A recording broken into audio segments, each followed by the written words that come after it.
Okay. Anyway, Luigi Mangione cosplay. That's so funny. I like that he owns this now. What does Foolish say about gaming with me? You missed what Foolish says about gaming with you? Oh, let's see. Let's hear it. Hasan, I'm excited to play again. The first and last time we played, we did like 2 customs. Wait, guys, we have shit on it, Wait, and then it was over. Bogor's not going to be tanking, right? I don't have to. I will play whatever you get. Usually, Foolish tanks. Oh yeah, I could tank. I would just run it down on the human vape. Right, I just said that he deafened. Oh wait, no, can I try? As soon as I said that to I will allow Hasan. it. I will allow it. Like before I started that sentence at the worst time. Okay, so just to be clear, like we ain't trying to win here, is what I'm. I didn't hear him saying that. What do you mean? It's true though. We got pounced on. I was really bad, and I still am really bad. But sometimes I'm good. Gaming is fun. Gaming with friends is fun, and I will continue doing it regardless. Anyway, folks. Personal news. End of the broadcast last night. I'm realizing I'm so goddamn predictable. I know. But I played some Kingdom Come last night, and we were coming. At least the people that were here. The people that remained. And we all came together. It was great. We had some Hell Gussie. You know? It's pretty fire overall. I liked it. I enjoyed it. Hype Train level 3 achieved. Congratulations. Anyway,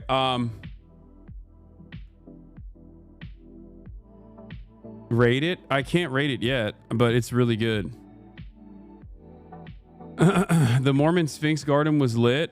Yeah. Oh, you guys watched the latest episode of the Fear and Pod? Hell yeah. Hopefully you guys liked it. How woke is it on a scale of 1 to 10? It's so woke. You should try Avowed next. I have been. I played it before it even released. But in any case, folks, personal news wise, end of the broadcast, and what did I do? Nothing. I took Kaya out on a long walk because I wanted to make sure that she got her energy out. I started watching Kuroko no Basket, okay, which is a basketball anime. And I'm just so into anime right now. I got anime brain. I got anime on the mind. Probably not good, but Kuroko mentioned, yeah, I watched it and I liked it. Is that the boy love one? All sports anime are boy love. So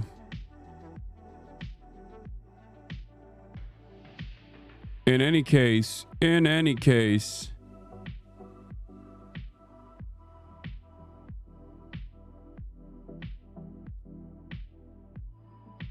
that's where we're at. Went to bed. Kaya's been sick. Unfortunately. She had an accident. You a capitalistic behenchod for this on a Saturday? Okay. Yeah, Kaya pooped in my shower last night. She got diarrhea butt. But she's gonna be all right. She's fine now, as you can tell, because this entire morning she was running around and being a menace. I live in Utah and seen you at the airport. You looked mad as hell. That's funny. I think I have resting bitch face, honestly. Yeah, she had the poopy butt. Last night. It's fine. It wasn't fine because I had to clean it up, but it was definitely not great. Reminded me of the early days of her puppy days, basically.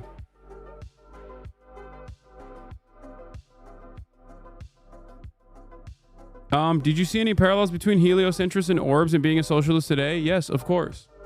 I did. Many parallels. Did you receive the golden plates? What is that? I don't know what you're talking about. But no, I didn't waffle stomp it. I had to. No, she didn't actually shit directly in the shower.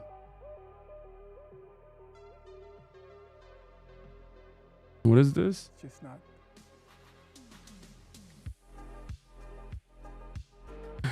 but it's fine. I had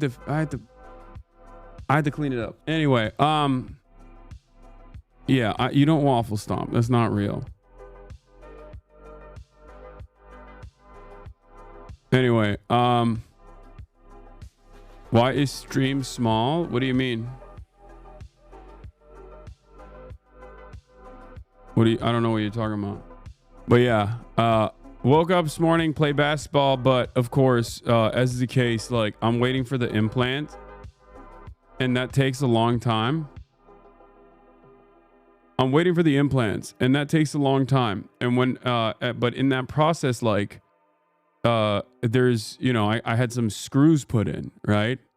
And whenever I go to the dentist, my dentist is like, yeah, you got to take antibiotics. And this man is pumping me full of antibiotics. So, basically, yeah, my crown broke, chatters. Yes. So I had to get an implant. And, for that reason, I just like, especially because the implants are in the top, I need to, like it immediately cooks my sinuses. It cooks my sinuses. It's terrible. Like, as you can probably tell, do you grind your teeth? Yeah, apparently I'm a big teeth grinder too.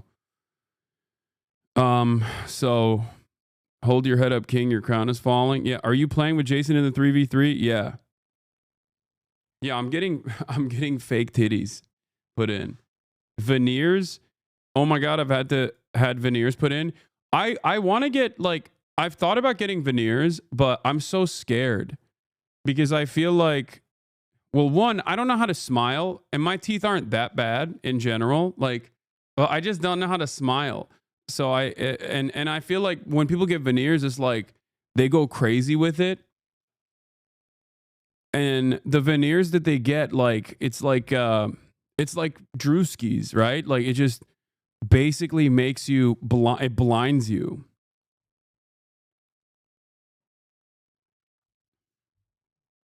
But I also am scared because I didn't understand how veneers work. But from what I understand, they literally like shave your teeth and then just like slam like a white coat on top of it. It's fine. You can admit it to us, dude. The coke addiction is getting out of hand. Would explain the night sweats too. Yeah. You don't clean your teeth? Yes, I do. What are you talking about? Since you don't clean your teeth, your veneers will rot out of your mouth. What? What? Chatters are so funny. Where, like, no, in terms of getting my, like, actual teeth cleaning, I'm gonna do that. I'm gonna do that more frequently for sure because it feels so awesome. They do. That's why you don't need them. They turn your real teeth into nubs. Yeah, I don't know. I don't like it. It's true. You have notorious dirty teeth, man. Yeah, no, it's true, man. But yeah, I'm not getting veneers. Anyway, I'm not getting veneers, but you know, I've thought about it before, but it's just like it's too much. Don't get veneers, get add-ons that can be glued to your teeth. They'll fall off periodically, but cheap to put back on. And in the event of an apocalypse, you'll have normal sized teeth, lol. Yeah, my teeth are fine. I don't need to get veneers. I'm just saying, like, I don't use, I've never used like Invisalign either. I've never used the Invisalign either, but like my bottom teeth, look, they're kind of fucked up. Like, I've always had like bottom teeth that are a little fucked up. I don't really care about it overall. Like, I don't give a shit. I feel like imperfections like that make you prettier in some ways. But yeah. Anyway, I just fuck, man.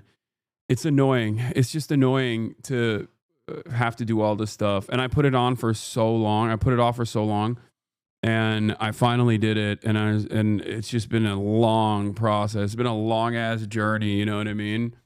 And it's It's just every time there's like any work in that area, it just immediately fucks my sinuses up. I hate it. Teeth cleaning hurts when I do it. I remember you said you get numbed up for cleaning. I've never heard of that, but I would like it.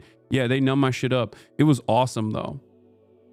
I love teeth cleaning, and I very, very, very much recommend it. I recommend it for all if you have the money.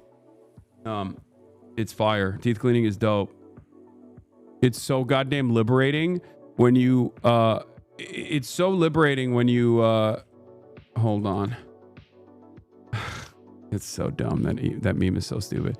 It's so liberating when you can just like do this, like push air through the hole pockets in between your teeth. I don't know what they're called, and it's amazing. It's so much. It's like the ultimate flossing, because I floss. I'm a floss boss, right? I love flossing, but those goddamn gaps, dude, oh my god, they become basically, bro, isn't flossing? Yes, I am, but it doesn't matter. No matter how hard you floss, there's still calcium buildup.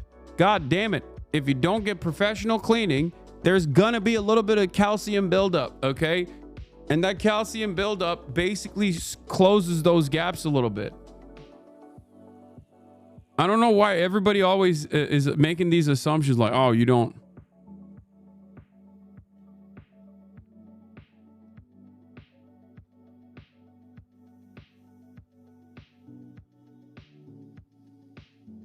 Get a water flosser, trust me. Hasan got more hater than fans in the chat. No, it's my fans that just also become haters, weirdly enough. Stinky butt breath. You don't use soap when you shower, if I was guessing? Yeah, I don't do none of that. But yeah, let's blast off. I saw the Luigi Mangione meme. I will be using it. Don't you worry, okay? Don't you worry, King. 21 Doge staffers resign. Mike Johnson has issues with agenda. Medicaid cuts. Ukraine updates. You let water run through your crack every time, baby.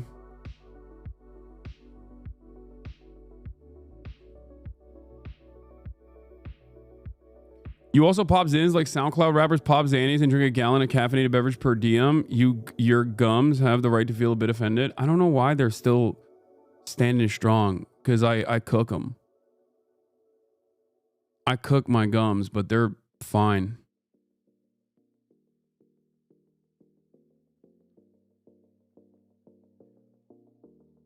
Y'all ever just hit the bidet and sit there for a while? Oh, every day, baby. Every day of my life. Zin gave me cavities on the fronts of my teeth. What? How is that even possible? How much were you doing? There is no way you were doing more Zins than I was doing. So that doesn't make any sense. If it hasn't happened to me, how the hell did it happen to you? I guess you got some weak ass teeth. Like, no disrespect, chatter. God damn. That seems crazy. You must have been doing something else. Brush your teeth. I mean, the amount of Zins I'm popping in, even though I brush my teeth, I doubt that you could salvage it if there was a issue. Yeah, Luigi Mangione discrepancies we'll talk about as well. Luigi Mangione investigation discrepancies. Gaming later with Kingdom Come.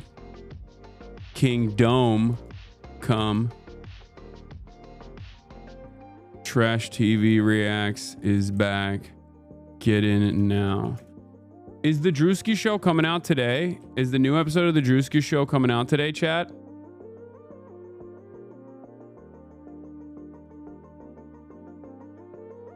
There's a viral puppy mountain in China that deadass looks like Kaya. Oh shit, show me.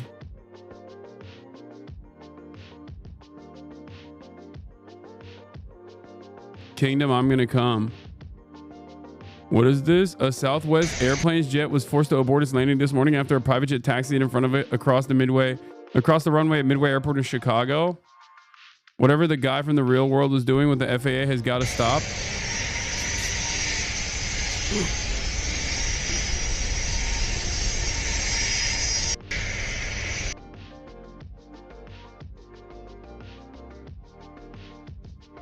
Bro, you want to know something crazy? It's not the in terms of the Drewski thing. By the way, if you want a better chat overlay for this OBS scene, you can do a Control Alt N on Chat Arena and it pops out a nice transparent overlay. Huh. Wait, what? Control Alt N? Chat Arena overlay. I don't like this. I like it. I don't like the change. I don't like change. Change is not great. The song, why are people so mean to you in your own chat? I don't get it. What the fuck? We're just ribbing on each other, dude. It's just, that's it. This is the vibes in this community. We're not, here's the Puppy Mountain. We're not, like, this isn't coming out of a place of hatred, if that makes sense. We're just having fun. Sometimes chatters do take it a little too far and get annoying, but that's all it is, you know?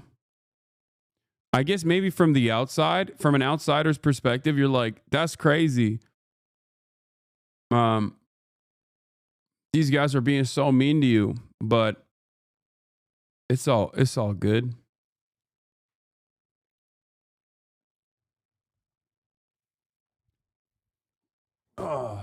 It's from a place of love.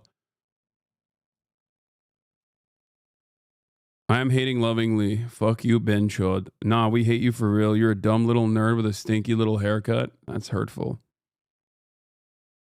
That's hurtful. Why you gotta be hurtful like that? What is this?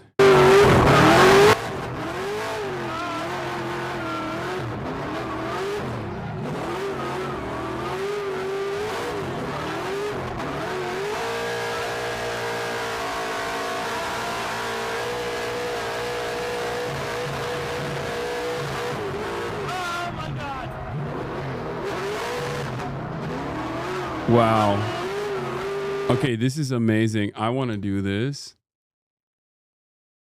He should have put his hands down as though he was like actually driving so people would think he's the one doing it. You know what I mean? Do that in your Taycan. Yeah, I'm good. I don't want to. First of all, those are very specific cars with very specific tires. Okay? There is no way that I'm bringing my car. I think, like, from what I understand, was T-Pain there? And he brought his, like, apparently T-Pain has like a $3 million Koenigsegg or something. I didn't even know. And he just kind of busted it out and was just running laps on the track out of nowhere. But, I mean, he's just like that. He's him, dude. He's literally him. It's so sick. And apparently he has a drift car as well. Wow. $3 million car. Yes, he bought it and it was delivered that day. Oh, damn. That shit's sick.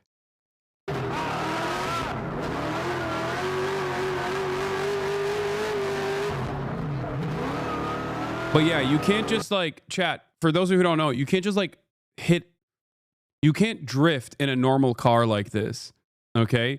I think a lot of you have watched movies and you think you can do that, but this car is tuned up specifically so it can drift.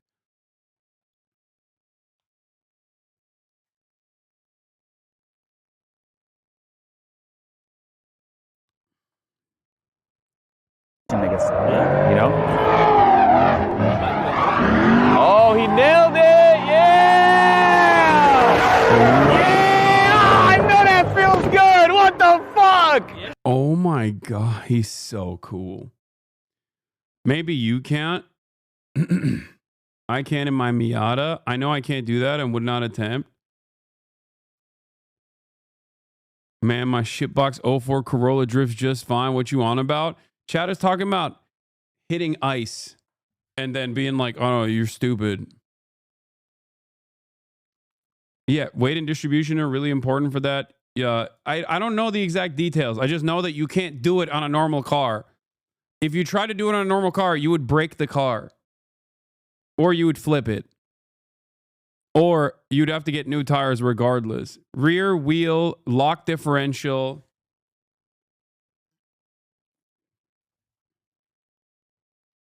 Especially with my Taycan, the wheels are like this slim because the rims are so large. Even though that is built for hitting the track, I don't think you could drift in that. I feel like I would melt it. I'd be eating into the rim.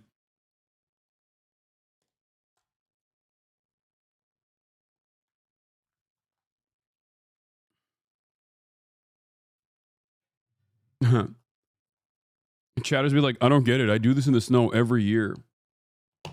Pro drift your Porsche heavy and you'll stop getting criticism. I don't think I'll ever stop getting criticism. But I have done this with Nick before. We went to the track before. It was an incredible time. It was one of the few instances where I just remember feeling alive, if that makes sense. Like, it certainly unlocked something in me that I killed very quickly and never felt that way again. Puppy Mountain photo drives onlookers to a Chinese riverside. Oh my God, it does look like Kaya laying down. What the frick? That's crazy. You were so mad that day also? Yeah, it was. What was happening that day? I think it was like some Israel related stuff was popping off too.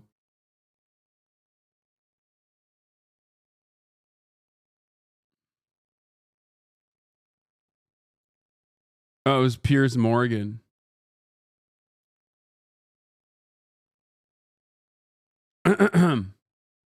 I was on Piers Morgan that morning. Yeah. Man, how time flies by, baby. Piers Morgan and the Wi-Fi in the hotel. Oh, yeah. No, it was like right after Israel was blowing Gaza to smithereens. Come to China to visit? I want to. Don't worry. We'll figure it out. They're calling you Turkish Luigi? Bisexual commentator Hassan Piker continues showing solidarity with Luigi Mangione following his most recent court hearing. Yes. Yeah, that's what I'm doing.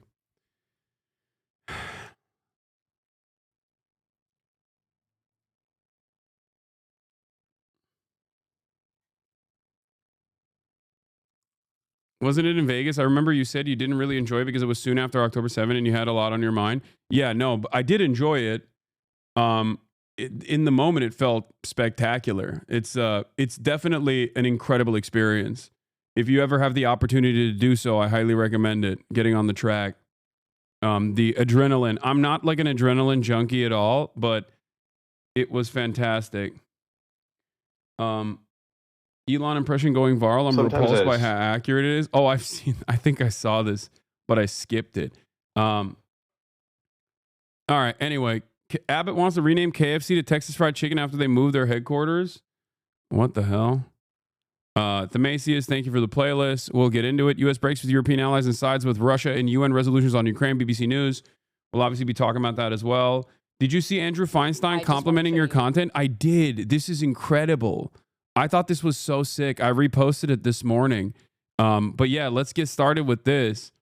I think it was Lil Bear that said we want to. Oh, I can bring him on as well. I think I'm going to do that. Hassan. Oh, great. Yeah. I gotta show you Hassan. Definitely inspired me to start doing the thing that I'm doing. You do not give a single shit about Palestinians, and it's so unimaginably cruel that you could just turn around and use Palestinians as you champion their death and destruction as a simple talking point in an effort to cope for the dog campaign that your candidate of choice ran. Wow. What do you think? Jeez, that's powerful. You know what I love most about it? Is how those articles flashed up under him. So, like, that was edited, right? So he's not always able to do that on stream, but often he does. Often he will make a conscious effort to pull up the article that he's talking about and say, here are the facts. Call it an industrial complex, is the joke inside the community, of people who take his content and then will upload it in a more digestible way to YouTube, to TikTok, to Instagram. Jeez, that's brilliant. And provide sources and context, you know? Yeah. I mean, he's so eloquent. Look, I know that was edited and everything. Yeah.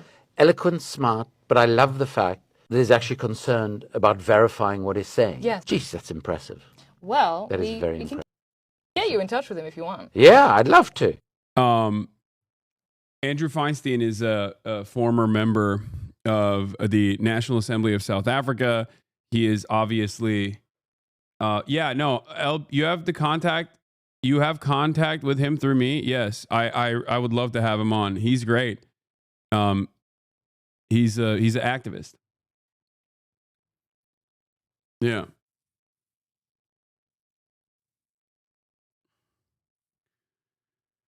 Andrew Joseph Feinstein is a South African former politician, activist, filmmaker, campaigner, and author, now based in London, who specializes in the investigation of the arms trade and the corruption that accompanies it.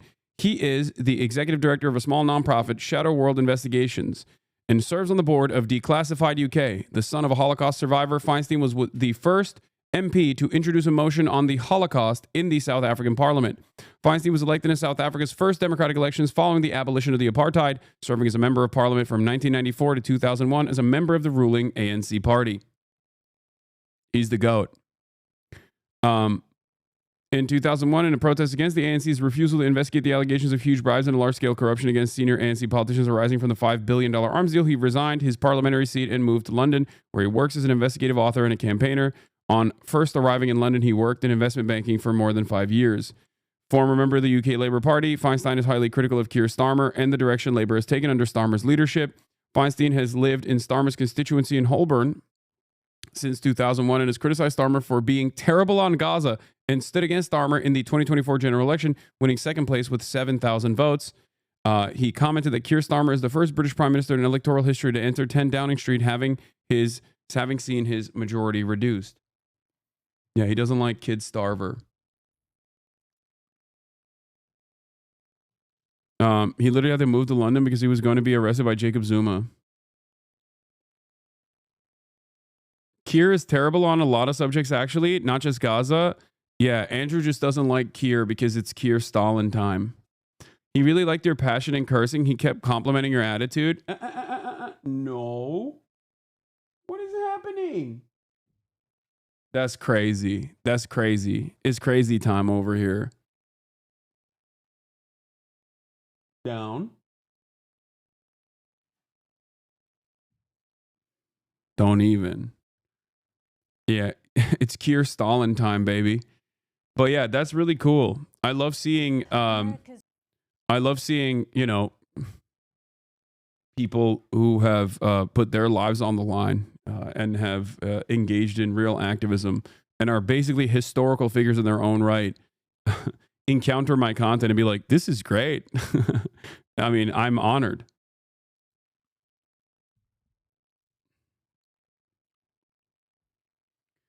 I'm honored. Anyway, Kai just wants to stretch your little legs, you hot dictator. No.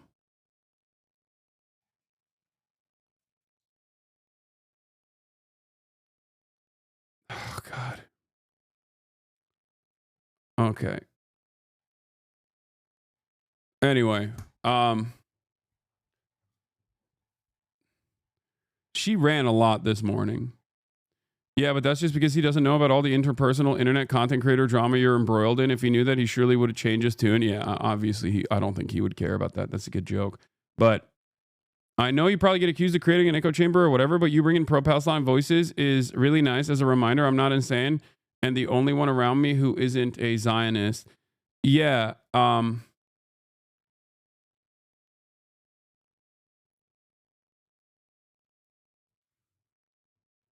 excuse me? What is happening? No. Do you want to go outside? Do you have diarrhea butt again? Is that what's popping? Is it diarrhea butt time? Are you going to poop in here? Have you seen this popular TikTok song? People are loving it. Oh, I like this one. I saw it already. Hold on. I'm going to set her free because I don't want her ass to be pooping in here. Okay. I look at the McDonald's in the Pentagon.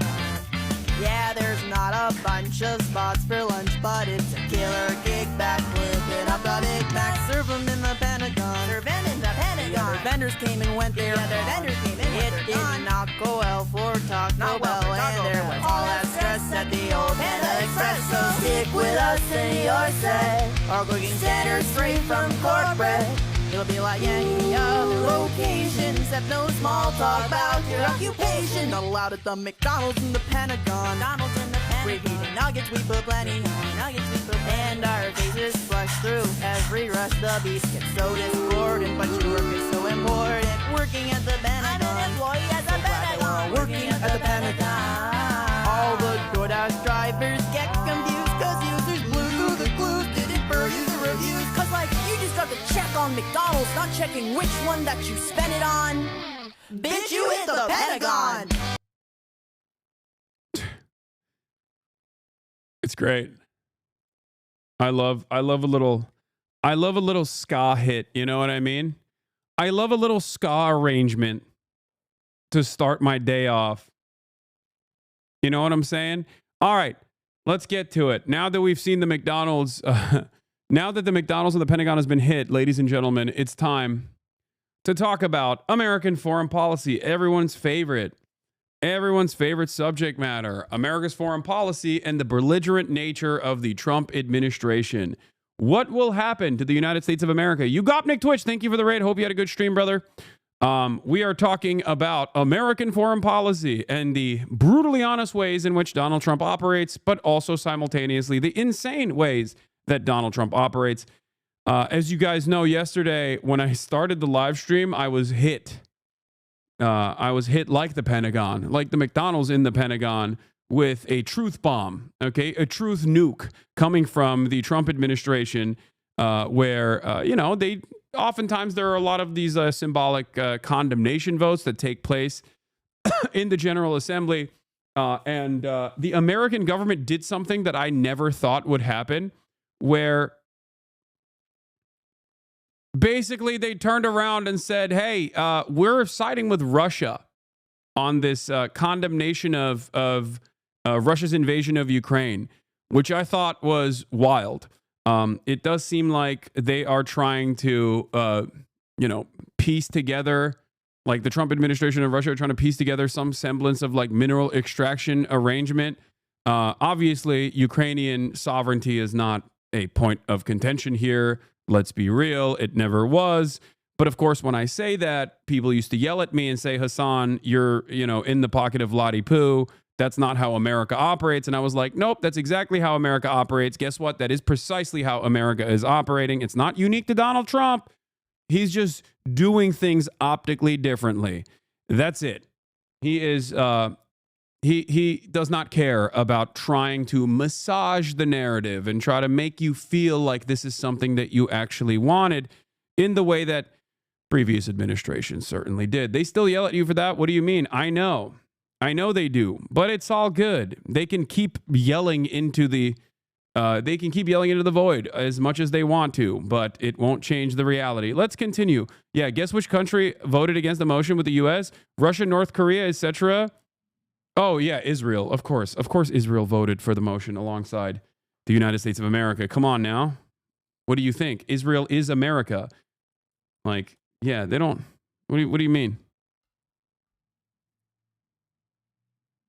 His changing stance on the war in Ukraine has been highlighted at the United Nations, where its UN envoy voted twice alongside Russia.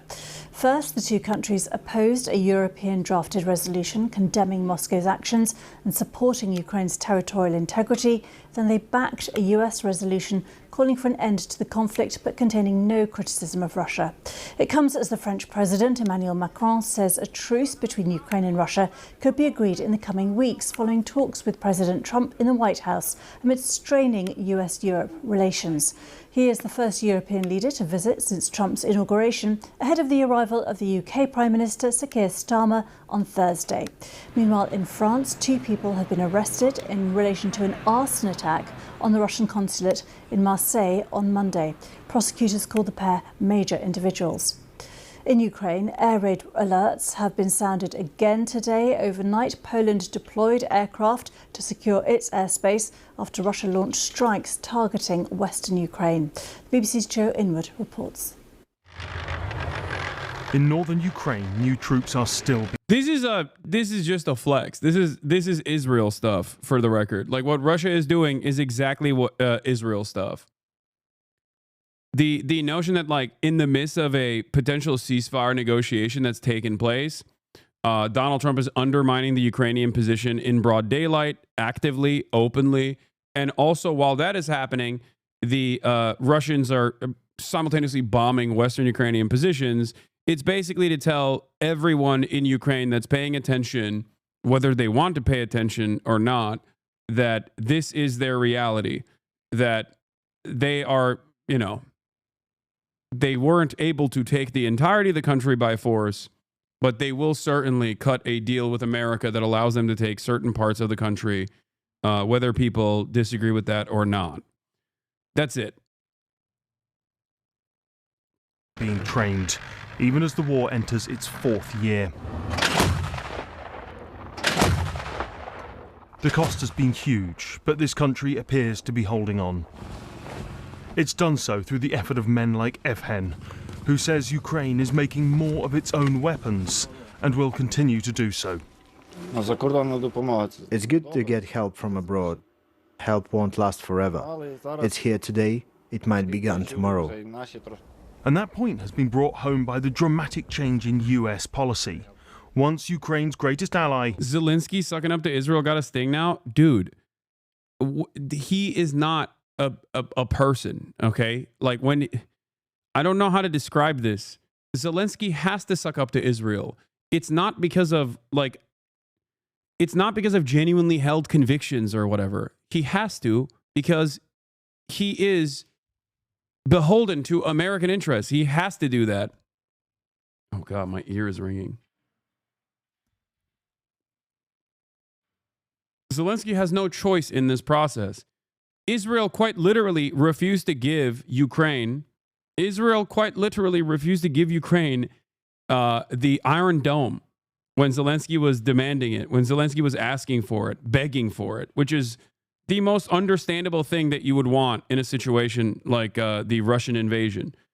At least to like protect certain areas like Kyiv. You know what I mean? I know that like the Iron Dome only works in small fields and smaller areas, but like you could at least deploy Iron Domes in you know, places like Kyiv or even Western Ukraine.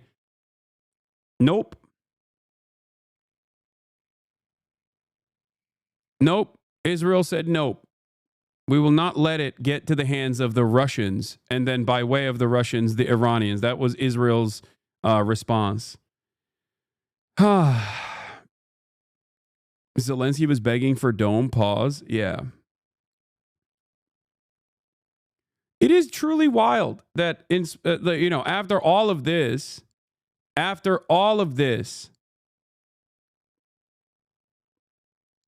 there's still people that are maintaining this false notion that America has any sort of like real interest in defending Ukraine. Donald Trump has started repeating Moscow lies about Kyiv starting the war. And so yesterday's visit... I'm actually curious, is Zelensky a Nazi? Like, does he run a Nazi party? Dog, Zelensky is Jewish. No, he's not a Nazi. What? The fuck? The French president I mean, Emmanuel I guess you Macron could be Jewish and a Nazi, but Zelensky is not. Zelensky's a dancer. He's a comedian.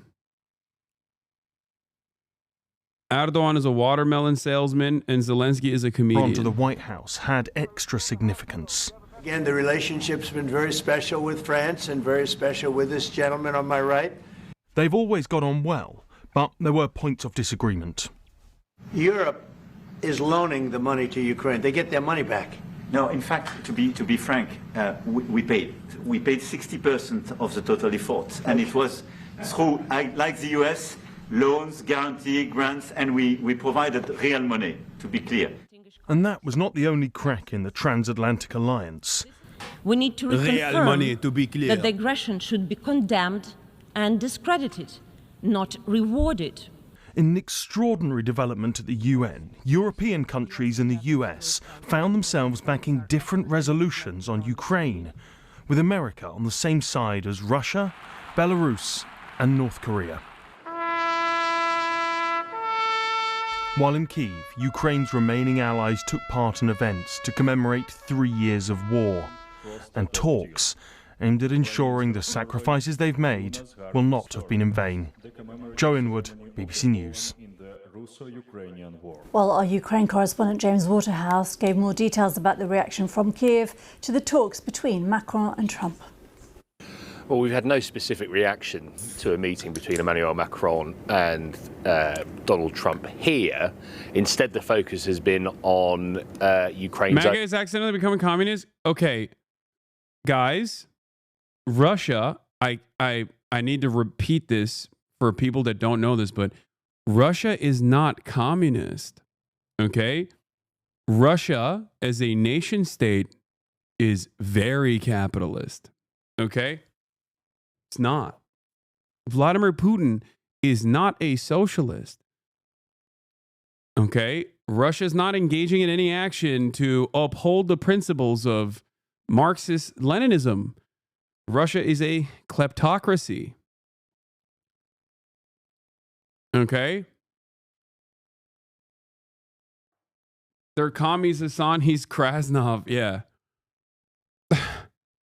Donald Trump. I mean, the DPRK is not even communist. Like, at least in terms of how their election process works, they don't have any. They're not necessarily the most democratic People's Republic of Korea. I would say they're closer to a socialist form of governance than Russia, certainly. Russia is just a kleptocracy. But anyway, whatever. This is completely irrelevant. USA is already a kleptocracy too? Yes, you're not wrong.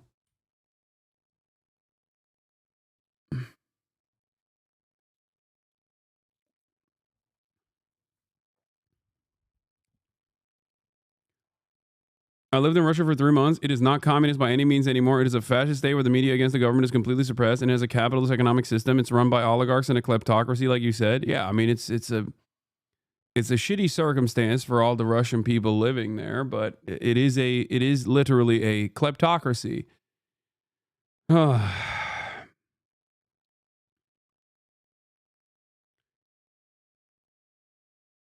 Anyway, none of that matters in this instance, because ultimately irredentist action or imperialist action from any nation that violates the sovereignty of another is completely unacceptable. It does not matter if it's Russia doing it. It does not matter if it's America doing it. This has been my firmly held commitment and principle in perpetuity. Okay? Having said that, of course, people will make up their own minds regardless. Yeah, it's the same. No, it's China as well. Yes, this also extends to China as well. Okay?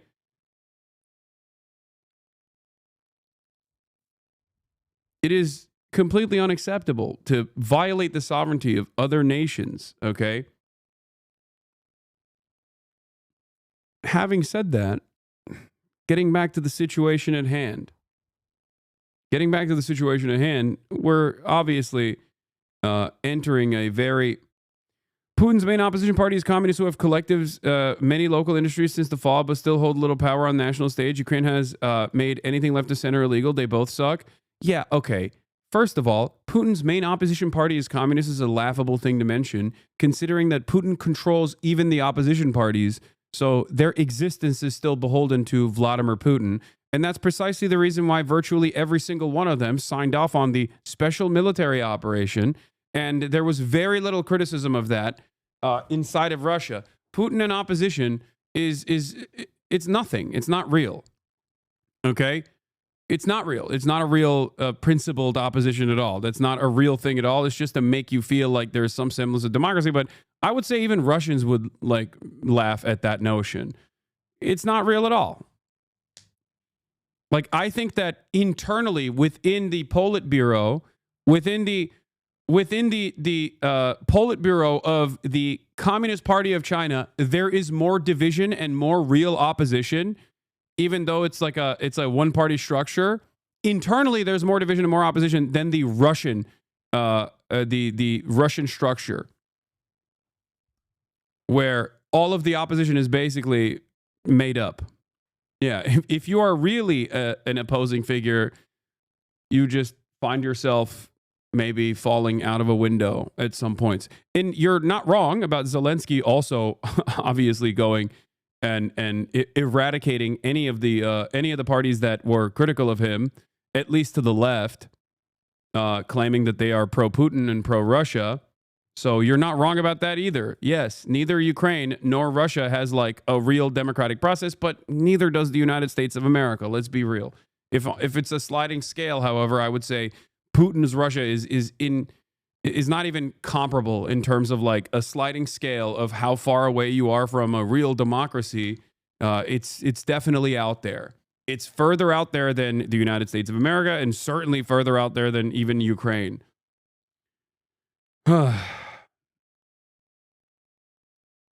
Anyway. Own rallying cry to its remaining allies as America throws the gauntlet down, really, challenges Europe to try and step up where it is less willing to do so. We're going to see Sir Keir Starmer follow suit, where he will visit Donald Trump in the White House to try and bridge a widening gap between Europe and America. So here, instead, we have seen a continuation, really, of military pledges, an announcement of new sanctions against Russia by the likes of the European Union, and I think it's a departure from the alignment we're seeing, certainly with the United Nations votes we've seen, with the softening of language from Washington. If you don't think Russia is further away from being a democracy than the USA, I'm sorry, but you are completely oblivious to how things work, both here in the United States of America and also in Russia as well. Okay? Like, no disrespect, but the remainder of the American institutions, okay, and even certain principles like free speech, born out of America's status as the global hegemonic superpower, have absolutely created some semblance of democratic democratic structures in this country that Russians don't have. Having said that, it doesn't matter. America, pound for pound, is still obviously awful and does a metric ton of evil around the globe. But come on. That's an entirely separate thing. When you're saying like USA is doing a genocide at the moment, yeah, I agree with you. You're not wrong about that at all. But we're talking about like, the sliding scale of like theoretical democracy and which countries are closer to theoretical democracy versus others. I don't think America is that close to a theoretical democracy either, but I'm saying that it's not even in the same playing field as Russia. I promise you, if it was, and it can become closer to Russia, and it most likely will become closer to Russia in terms of being undemocratic very soon. But you'll know when we get there.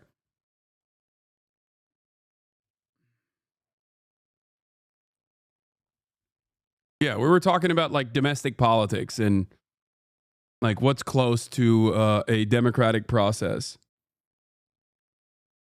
not which country is doing more evil. America, of course, is doing the most violence around the globe. It has the greatest capabilities of doing said violence around the globe.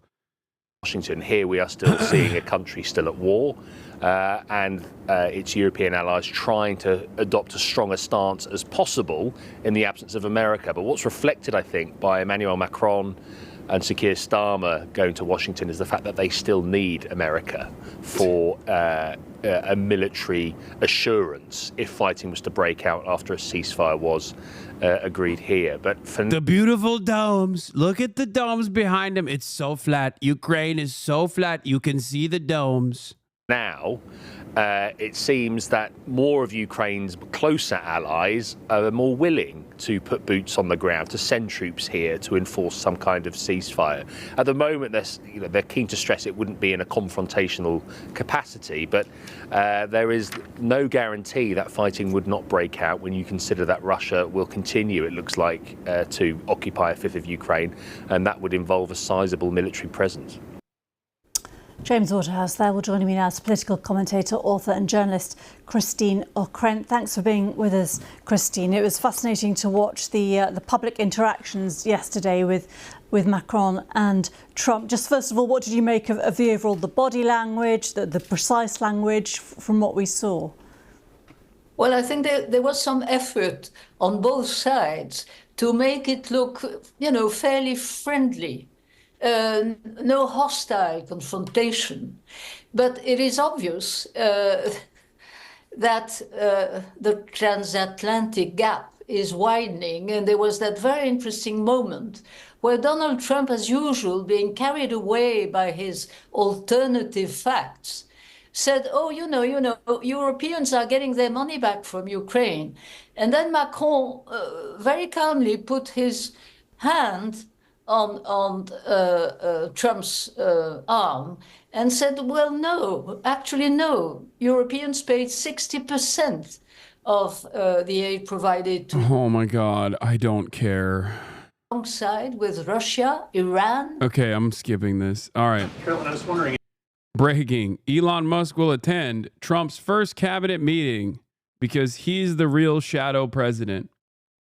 I've said it before and I'll say it again. Ukraine is cooked. Both Russia and the West are going to carve up the country and turn it into a financial colony for the sole purpose of extracting wealth and resources from the people that remain. My family and so many other Ukrainians have no desire to return, and I don't blame them.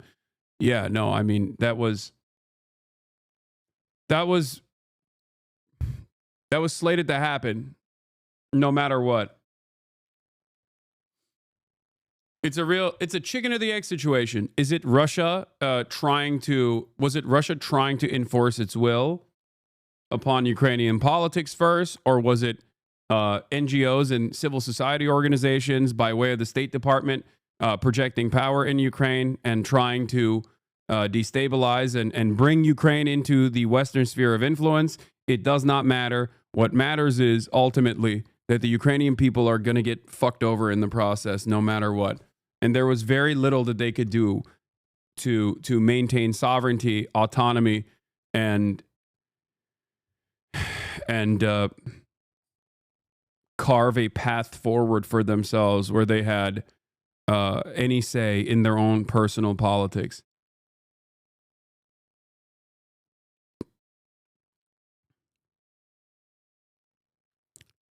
Devastating situation.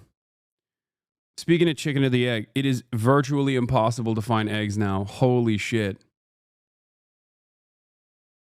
But that's, Trump's America, baby. You already know. Is Elon Musk going to attend the president's first cabinet meeting tomorrow? He is, as a matter of fact. I spoke to the president about that before coming down here as well. And Elon, considering he is working alongside the president and our cabinet secretaries, this entire administration will be in attendance tomorrow just to talk about DOGE's efforts and how all of the cabinet secretaries are identifying waste, fraud, and abuse at their respective agencies. We look forward to this. Okay. A Justice Adams cheered with 100 bits, and I have to read this. Trump is behaving exactly as Putin, even repeating his claim on Ukraine as Ukraine started the war, as if he's Putin's robotic follower. How can an independent American president do that? Yes, no real independent American president can do it. Only a Russian spy will do that. We have an illegitimate Russian spy as our president, installed by our presidents Obama and Biden, their attorney generals, national security advisors, CIA, FBI, and DNI directors. It's called Krasnov, baby. It's called Krasnov. That's right. KGB agent. KGB agent Donald Trump. His real name, code name Krasnov. Suka blyat, he's killing America. I love that is like, dude, I get it. Okay, listen, liberals, listen to me. This is your opportunity. Okay, the Russiagate stuff in 2016 there was real reason to suspect that there was Russian interference in the election. We know that there was, to a certain degree, Russian interference in terms of like ad campaigns and whatnot. But if a couple $1 million of targeted ads is supposed to undermine your democracy, well, then you didn't really have a democracy to begin with. Holy moly. Having said that, however, okay, liberals went above and beyond in terms of like why Hillary Clinton lost, and they wanted to not blame themselves again, so they blamed Russia, right? This moment is the moment where liberals can basically turn around and say, yeah, you know what? We were freaking right. It wasn't even a P-tape. He is ideologically a commie. He is a KGB asset. Because Trump is doing a lot of stuff, even optically, that I would not suspect him to do. Okay? He is. So resist this, liberals. You're eating good, okay? You're eating good. This is your moment. Say whatever you want to say. Yes, Krasnov, KGB, Trump is a Russian asset. I'm there with you. I don't agree, but I think it's fun. It's fun to think that that is the truth. Yeah. Oh, here it is. Look. Donald Trump was recruited by the KGB in 1987 and goes by the nickname Krasnov. 40,000 likes, 3.1 million views. Okay. In 1987, I worked in the 6th Department of the KGB at the USSR in Moscow. The most important area of work in the 6th Department was the acquisition of spies and sources of information from among businessmen of capitalist countries. It was in that year that our department recruited a 40-year-old businessman from the USA, Donald Trump, nicknamed Krasnov. Yeah, the author is a former top spy of Kazakhstan. Previously, he was a KGB spy. Scroll it down the original post. I love that. If Republicans can have fun, okay, claiming Barack Obama is a Kenyan Muslim man who is an Al-Qaeda operative for years and years, let the liberals have fun too. Okay, yeah, that's right. He's a communist agent, okay? Donald Trump, the billionaire real estate magnate, the son of a real estate magnate, he is actually secretly, he is not even secretly now, the truth is out there, an actual KGB asset, baby. I love that. I love that. This is the closest I've ever been to saying, you know what, liberals, you're right. Have your fun. Okay, this is your moment to shine. I'm giving it to you, okay? You won't see me criticize this take. Now that it's been revealed that Trump has been a Russian asset for 40 years named Krasnov by the FSB, I will write simple thread of various pieces of information that solidifies the truth of everything I've written. Please read and share. Okay? That's right. Hold on. I gotta find it really quickly. One second. What's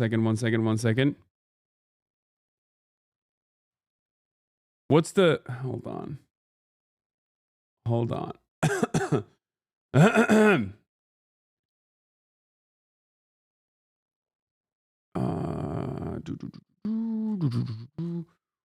What's the... You're a KGB agent? No, I need like a good song for this. I need a good song to read this thread.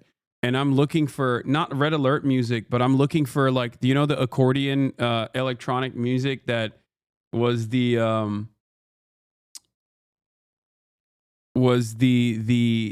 God, you guys are giving a lot of good examples though.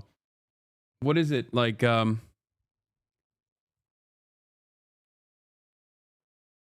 not the GoldenEye theme. No, I'm looking for a song that's like not hard bass. No, kind of like the songs that play in that new DC show with the robot that kills on HBO Max. The robot that kills like Nazis.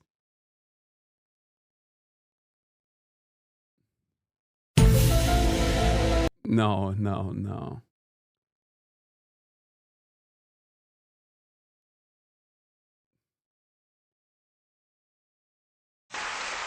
What is this?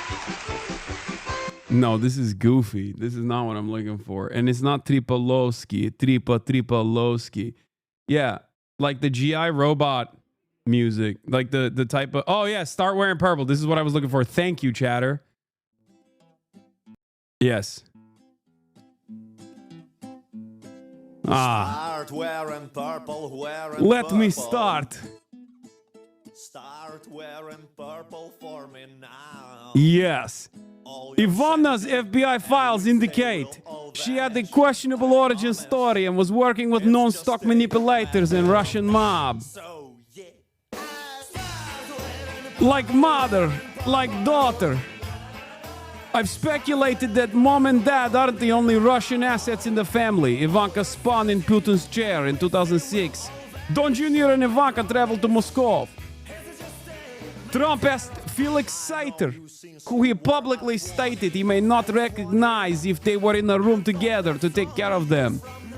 Sater together arranged for a private tour of the Kremlin for Ivanka Jr., didn't join them for an unknown reason. Sater was able to gain access to Putin's office in the Kremlin, and Ivanka sat in Putin's desk chair and spun it around. Suka bliat! Sater has bragged about this on Twitter.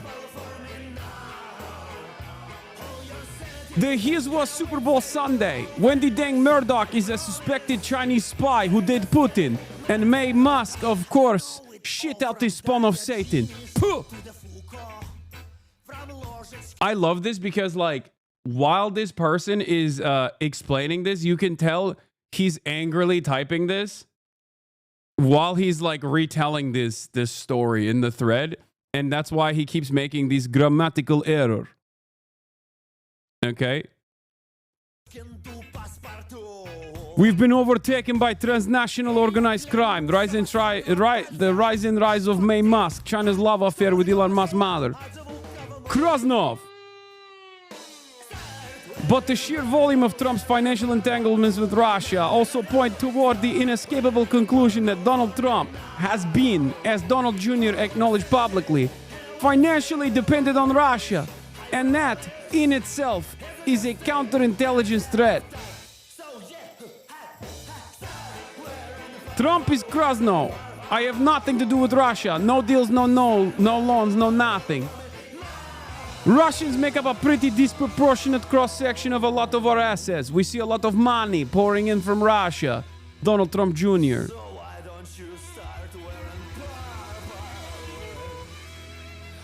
Well, we don't rely on American banks. We have all the funding we need out of Russia. Eric Trump.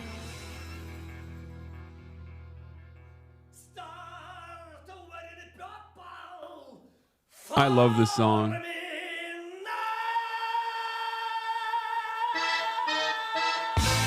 Look at that. Look at Gogo Bordello.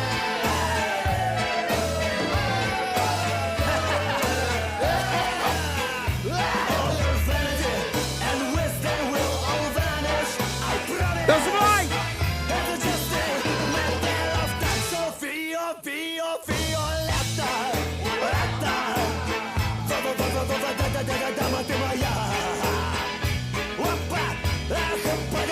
It's right!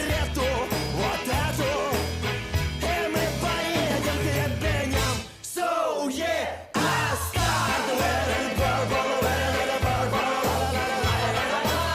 start wearing purple for me now. All your reality and with they will vanish. I promise, it's just a matter of time. Anyway, this person said there are plenty of credible reporting on this by Sarah Kenzier about Trump's Russia connection. Yes, he's a businessman. Okay, what do you think? Finance capital is global. They don't care. They have no allegiances to countries and nations. Yes. Oh, by the way, Gogo Bordello is Ukrainian, from what I understand, right? Aren't they? They're Ukrainian. Yeah, I really like them, and it was cool to see them in the Sarah Kinsier's a fucking moron going back to Ferguson rallies. Yeah, no, I know. It's funny that the people bring that up. Gogol Bordello is a Ukrainian-American gypsy punk band from New York. They're Romani New Yorkers, lol. No, but they're like Ukrainian too, no? They're like from Ukraine. Yeah.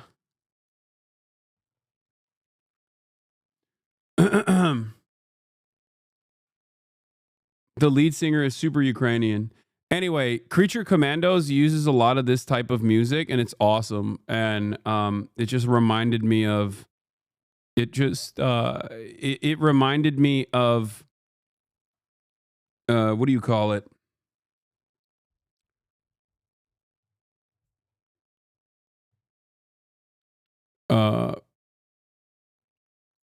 It reminded me of my childhood when I used to listen to them. A friend of mine passed away a few years ago. Introduced me to Gogol Bordello, R.I.P. Cat.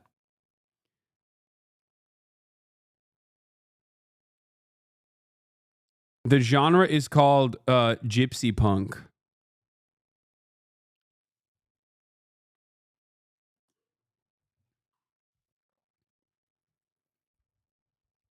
or G-word punk.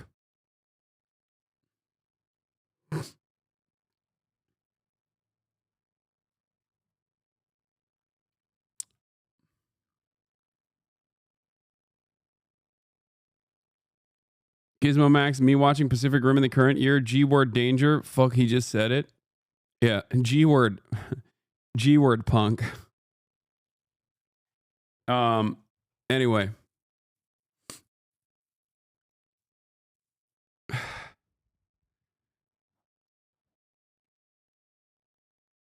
But yeah, it's pretty funny because like this is ridiculous. Like there is no evidence here on this Twitter thread whatsoever, and yet 103,000 likes.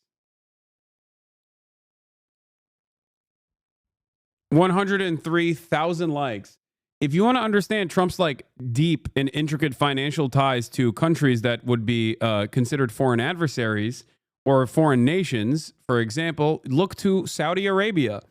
Okay? Saudi Arabia basically dominates Donald Trump. They have it all. Saudi Arabia has Donald Trump by the balls. But that's, of course, different because, or even Israel as well, obviously. So that in and of itself is not something that liberals actually get mad about because they're technically considered allies. So they had evidence. What? Trump was literally on tape in this documentary. What is this? As close as you could get to the most powerful man in the world. I really thought it was like a bromance made in heaven. What conversations have you had with Lev Parnas? Boy, was I wrong.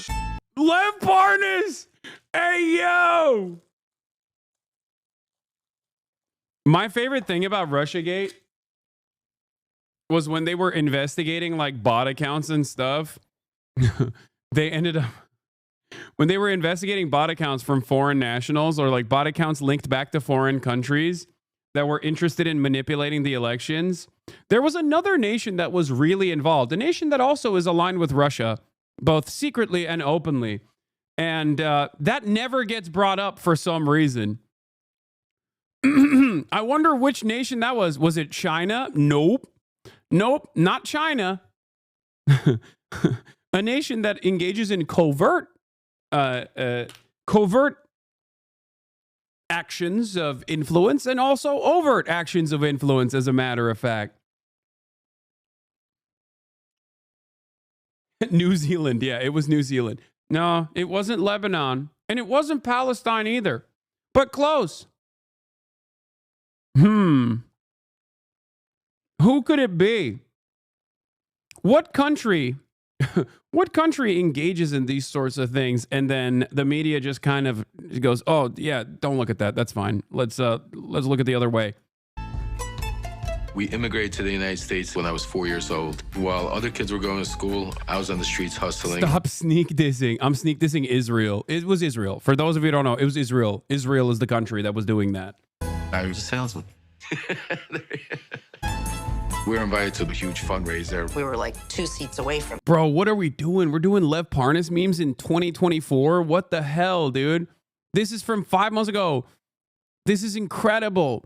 Friday, September 20th, MSNBC Films presents From Russia with Lev, executive produced by Rachel Maddow and directed by Billy Corgan, featuring former Trump insider Lev Parnas. The new documentary pulls back the curtain on Ukraine scheme that got the former president impeached the first time. Incredible. We're bringing back all the greatest characters. And Lev posting is back. It's funny because Lev's son, Aaron Parnas, by the way, very pro-Israel. Just going to point that out, of course. When they talk about like foreign interference from Russia. Lev Parnas' son, Aaron Parnas, is like popping on TikTok from what I understand. Trump. And Lev said something, and instantly it was like no one else was in the room. He wasn't a politician. He was a New York hustler, and we could relate. This is a guy who's an immigrant who is in state of shock. Wait, Billy Corgan? Billy Corgan made this? Wait, he's like Billy, is he like a Russiagate lib? Billy Corbin is Cocaine Cowboys is awesome. Not Billy Corgan, Billy Corbin.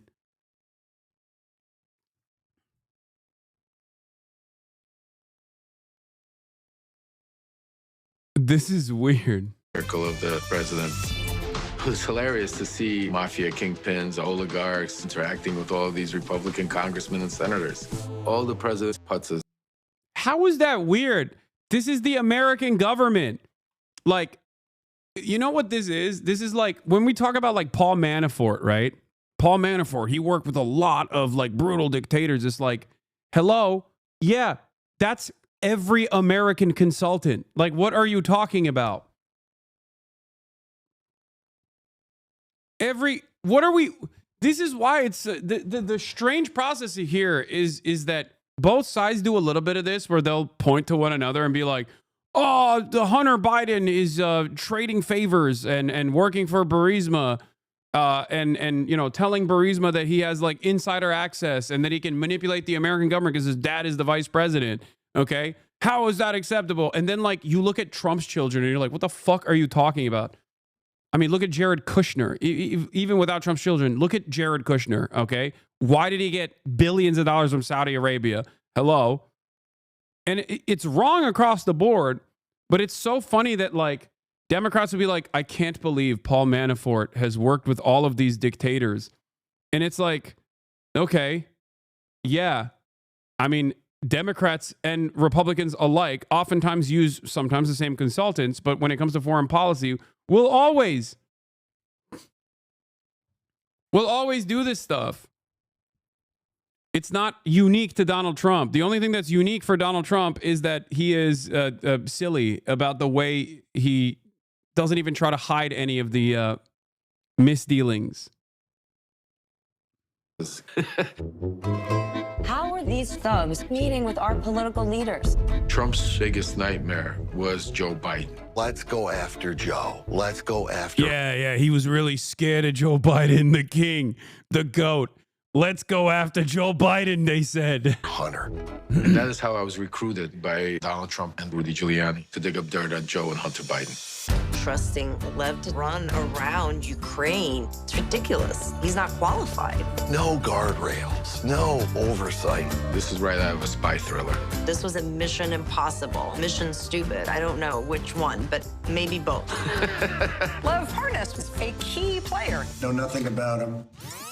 This wasn't a normal presidency. I betrayed Ukraine. I betrayed America. I just hope one day I could say I'm sorry. I hope one day Hunter Biden could really forgive me. Hunter.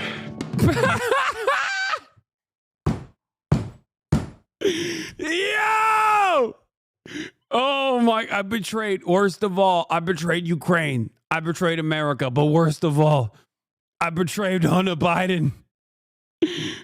Hey, yo, fuck Hunter Biden, dude. Get the fuck out of here. Okay, now I'm fully invested in the other side. Yeah, no, now I'm claiming that Hunter Biden actually did have motion. He was able to manipulate American Congress, Joe Biden, international leaders as well, in an effort to overthrow this corrupt prosecutor that was really coming down strong on Burisma. Okay. There's a 12-minute Hunter Biden sex scene in this movie. That's amazing. Oh.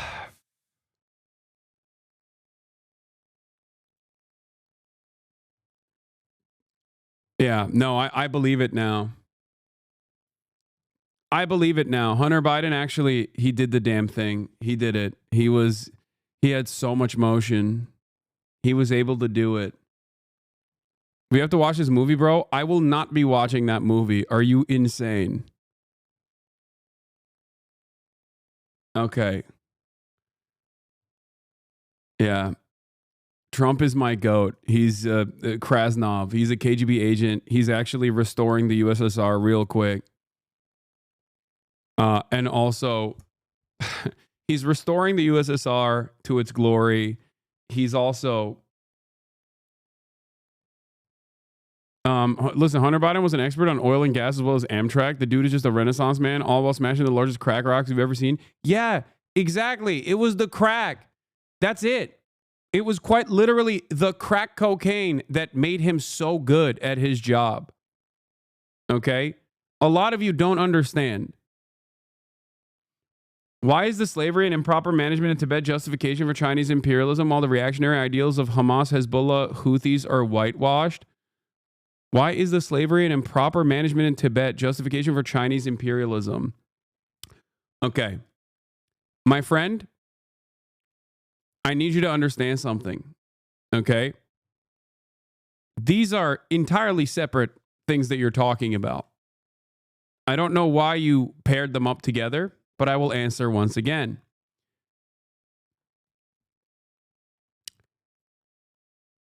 The people's liberation, okay, has the people's in its name. It was the Tibetan serfs themselves that rose up against the feudal structure. In the process, monasteries were absolutely destroyed. This is completely unacceptable. Okay? But I think a lot of people that try to argue on this issue don't understand the ways in which Tibet existed under the Chinese rulership in perpetuity. Okay? Like, you're making it seem as though this was a forcible, like this was something that happened where like Tibetans themselves were not the ones who rose up against the Dalai Lama and the feudal structure that they had implemented, which previous Chinese administrations had not given a shit about. Okay? That's it.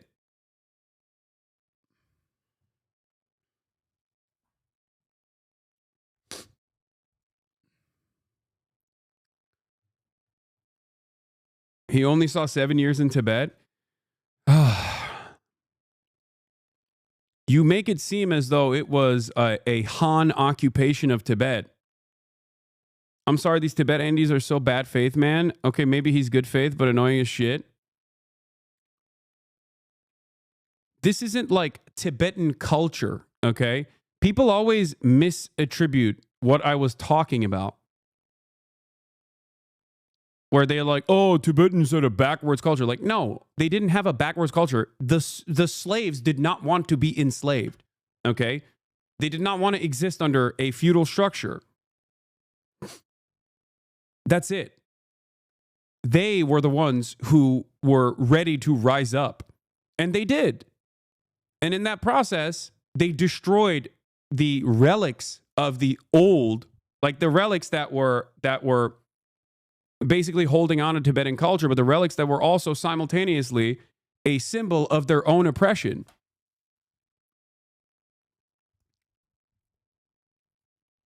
This doesn't mean that like China gets to dominate Tibet or anything like that. I'm not saying that at all. And I think that there is warranted criticism in terms of like not allowing Tibetan culture and Tibetan language to exist, or some semblance of Hanification that has taken place, certainly. Okay, I'll that is warranted criticism against China. But if you're going to talk about like historically Chinese actions in Tibet, it wasn't done in the way that you think it was done.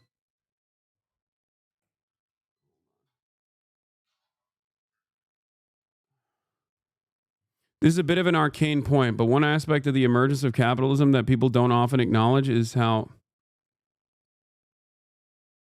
I'm so glad this USAID talking points are going away. I don't think that they're going to go away. Yeah.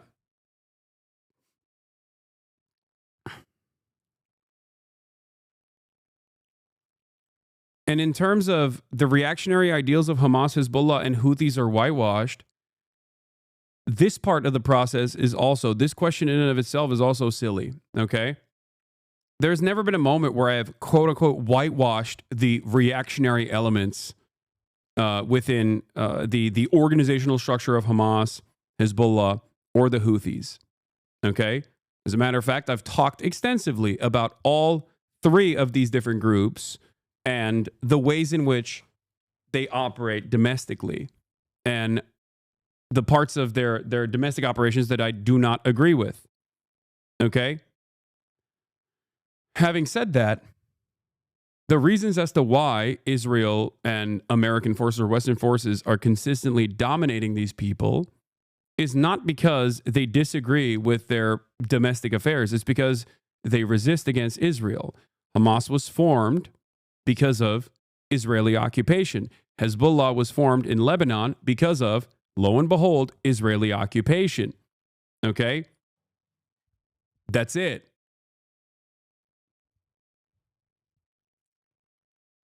Everything else that you talk about in terms of them being like reactionary or Islamist fundamentalist is just a way to try and muddy the waters and maybe even justify the domination and death and destruction that Israel, the death and destruction that Israel brings about all of these countries.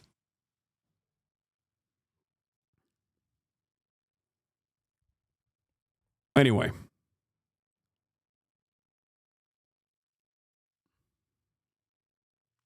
Let's continue. The meeting tomorrow, and I think you'll be hearing from the president and his cabinet where they're on campus tomorrow. I hope you guys are excited. So some of those cabinet members. Didn't the U.S. give the same excuse for invading the Middle East, that they were bringing freedom in an oppressed and undemocratic country? Yes, they did. Except the difference is, it's not like the average Iraqi citizen was like, oh, thank you for liberating us. That was just America saying that, okay? And that clearly didn't happen because there was a shit ton of resistance.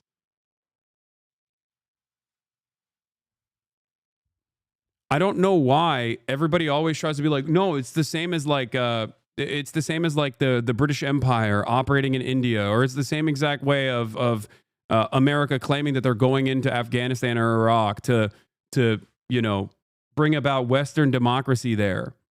Okay, there is a difference.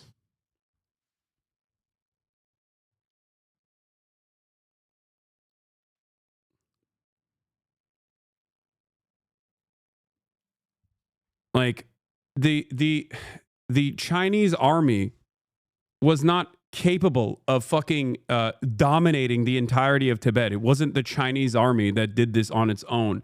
It wasn't even Mao's forces that liberated other parts of the country that were also comprised of KMT forces. It was literally their own fucking peasants that turned on them and were like, yeah, we actually want to abolish the existing feudal structure in China as well. It's always the same principle. We sent 40,000 troops to annex Tibet. Tibet is twice the size of France geographically. Care to take a guess why we didn't need too many soldiers? The same reason why Mao Zedong photos are in most Tibetan households today. Exactly. But, yeah, guess what, dude? People didn't like being fucking enslaved, okay? People didn't like being enslaved. They rose up.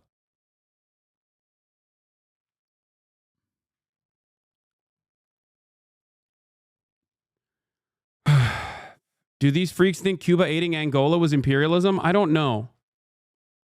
But even then, even with like the proximity, when you think about it, that would be in the liberal mind closer to the structure, closer to a concept of imperialism than even like the fucking PLA going into Tibet and working alongside the Tibetan resistance, Tibetan rebels. Chatter thinks if Tibet resistance, U.S. won't take the opportunity to fund them. It's the Tibet one is interesting because the CIA gave up on it under the Nixon regime. They were like, all right, we're done with this Tibet stuff. So I don't know why people hold on to this attitude when the American government basically gave up on it. They were like, yeah, we were funding the Dalai Lama, but I don't know. It's kind of a lost cause. Were caught off guard by the email from Nobody Saturday. was caught off guard. A few departments said they were caught off guard. The FBI was, the DOJ was. Did anonymous sources say that, or did the cabinet secretary say that? The cabinet secretaries and others have said that they were not aware that this was happening. So I'm wondering, will there be a give and take tomorrow at the cabinet meeting? Is Elon Musk or the president open to any type of dialogue about who is actually in charge of the chain of command of these workers? I would reject the premise of your question, Jeff. The cabinet secretaries have not said that. I know anonymous sources, probably career bureaucrats, have leaked that to many of you in this room. But as I said at the beginning of this press conference, everybody is working as one team, and the president respects the decisions of his cabinet secretaries to tell their staff, not to respond to that email because they did so out of interests of national security, and they don't want to obviously risk confidential information. It's pretty common sense. Dasha. Musk has obviously been doing a lot of work. He's been working every day, and a lot of the time weekends. He is designated as a special government employee, which means that he can only work 130 days per year. Is the White House expecting him to limit his work to 130 days? Wait, what is it? Did it F? I didn't. Wait, what is happening? It's not on my end. I don't understand. If it's effing, it's not on my end. It might be on the it might be on the website. Like, it might be a Twitch server side issue because it's not on my end at all. I got bars. I think it was on the Twitch end. Yeah.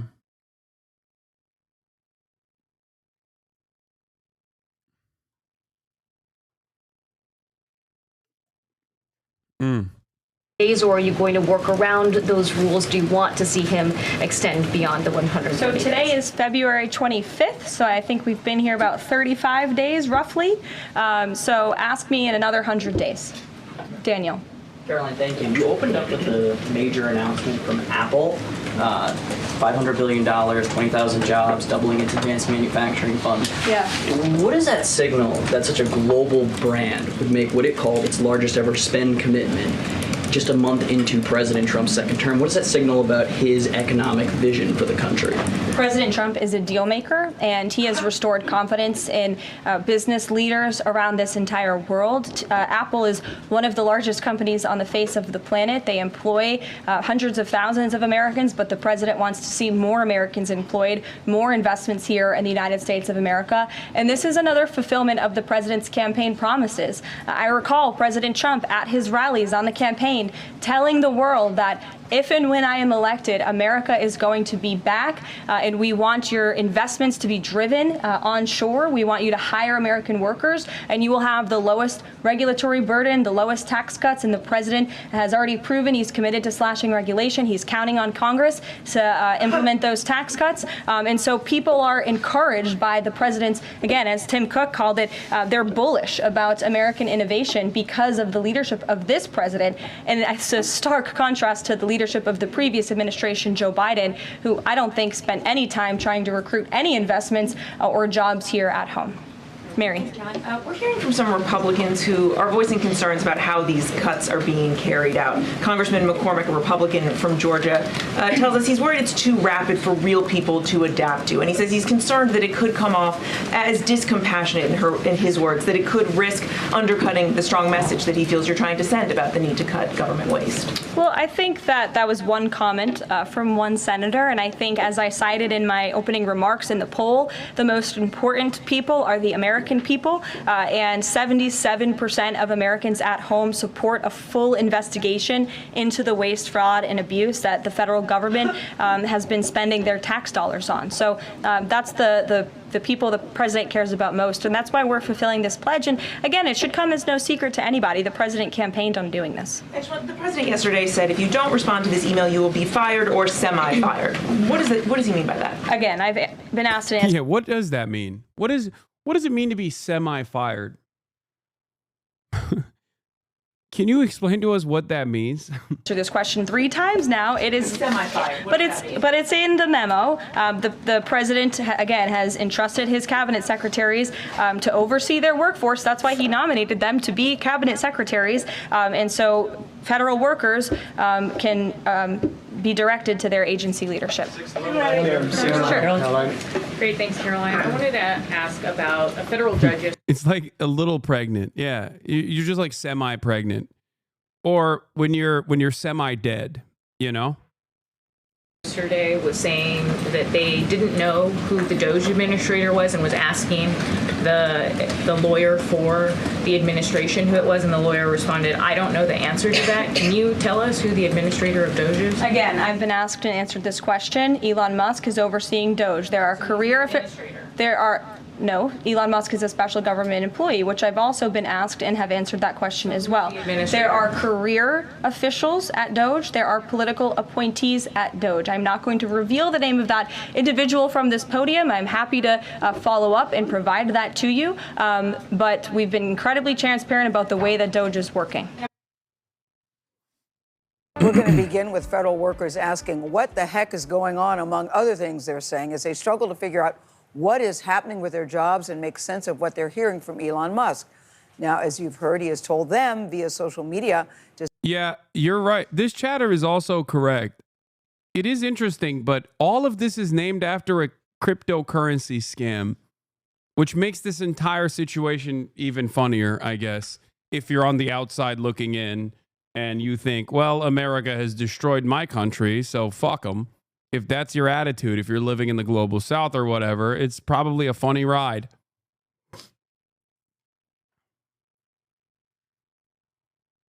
Great stuff overall. The enshittification of the American government continues. Fantastic. to send an email with 5 things they did last week, or else they will lose their jobs. But now they are fighting back with a lawsuit, and they're also showing up at town halls across the country demanding that Congress stand up for them. Weijia Zhang is at the White House with more on the story. Weijia, good morning to you. People getting very frustrated and speaking up. And the twists and turns keep coming, Gail. Good morning to you. Good morning to everyone. Elon Musk initially set a deadline of midnight last night for those federal workers to comply with his order to justify their jobs in writing. With just hours to go, Musk backtracked, telling staffers they now have more time. His moves are not only causing confusion, but anger. President Trump praised Elon Musk for threatening to terminate federal workers who do not share 5 accomplishments from their week. Everyone thought it was a pretty ingenious idea. We have to find out where these people are. Who are they? But even Trump could not give a definitive explanation about the consequence of not complying. And then if you don't answer, like you're sort of semi-fired or you're fired. Hours before the midnight deadline, Musk posted on X, subject to the discretion of the president, they will be given another chance. Failure to respond a second time will result in termination. Then came further guidance from the Office of Personnel Management about the Monday night deadline, saying agency heads may exclude personnel from this expectation at their discretion, but also agencies should consider any appropriate actions regarding employees who fail to respond. I want to let you know there's a legal and proper way to downsize government. People are lashing out at their representatives in Congress, like Republican Mark Alford in Missouri at a town hall yesterday. Elon Musk has contracts with the federal government. I think one of the grossest aspects of this is that people just regularly choose not to recognize how little billionaires and CEOs in general do. And it's so annoying that it is the CEOs and billionaires that literally do nothing, like Elon Musk, okay? Elon Musk does so little that he fakes doing nothing by claiming that he's a top level, like highest ranked Path of Exile 2 player. Like, that's how little people care about billionaires doing virtually fuck all on a daily basis, that you can basically claim falsely that all you do is play video games as a marketing strategy. Okay? All he does is tweet all day. That's it. All he does is tweet all day, man. A list of 5 things Elon did, 140,000 likes. Dear Elon, here's what I did last week. Got blitzed on ketamine, ignored my children, tweeted 1,782 times, wore weird sunglasses inside, got humiliated by astronauts. Honestly, I think I should be fired for this, but that's your call. Best, John. I mean, this is like...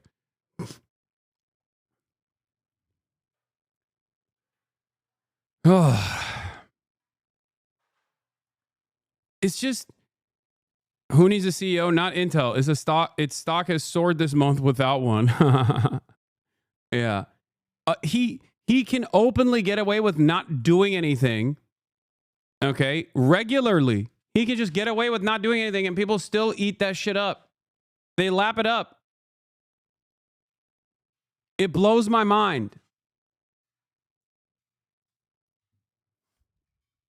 It's those people that are turning around and telling you as a federal government employee that you're not doing enough. That's what makes me so mad. But he is also, I think, doing an effective job. Conflict of interest! Show me! After hearing from furious constituents last week, a lot of this stuff will be litigated in court, right? Some of it. Georgia GOP Congressman Rich McCormick now says there should be studies on the impact of mass firings. If you want to talk about things I'm critical, I think we're just moving a little bit too fast. I love that the Republicans that are also getting pushback at their town halls, so they have to go back and be like, maybe we're doing a bit much. Perhaps dismantling the administrative state isn't the best idea. You know, you kind of need those guys to make things work. Robert McCabe, who was fired from the IRS, says he voted for Trump. Now he's stunned over how much power the president has. I wasn't voting for a king. He has to answer to Congress. What do you mean you weren't voting for a king? I still don't think this person should have been fired from his job at the IRS. But what did you think was going to happen? You voted for the party that literally said, you and others like you, 85,000 of you, have guns and you're going to go and steal people's trailer parks. They're going to do asset seizures. That's what... God damn, dude. I want to be principled and talk about the humanity of every single person, but some of these motherfuckers make it so hard.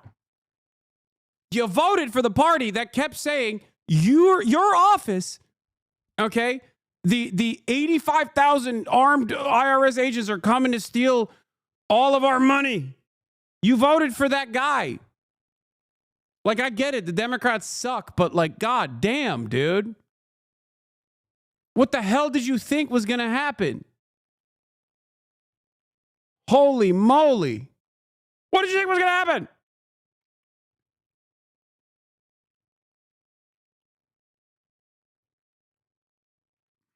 And that's my big question is where are our congressional leaders?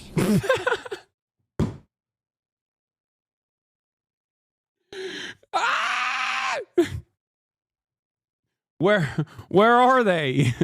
I voted for them.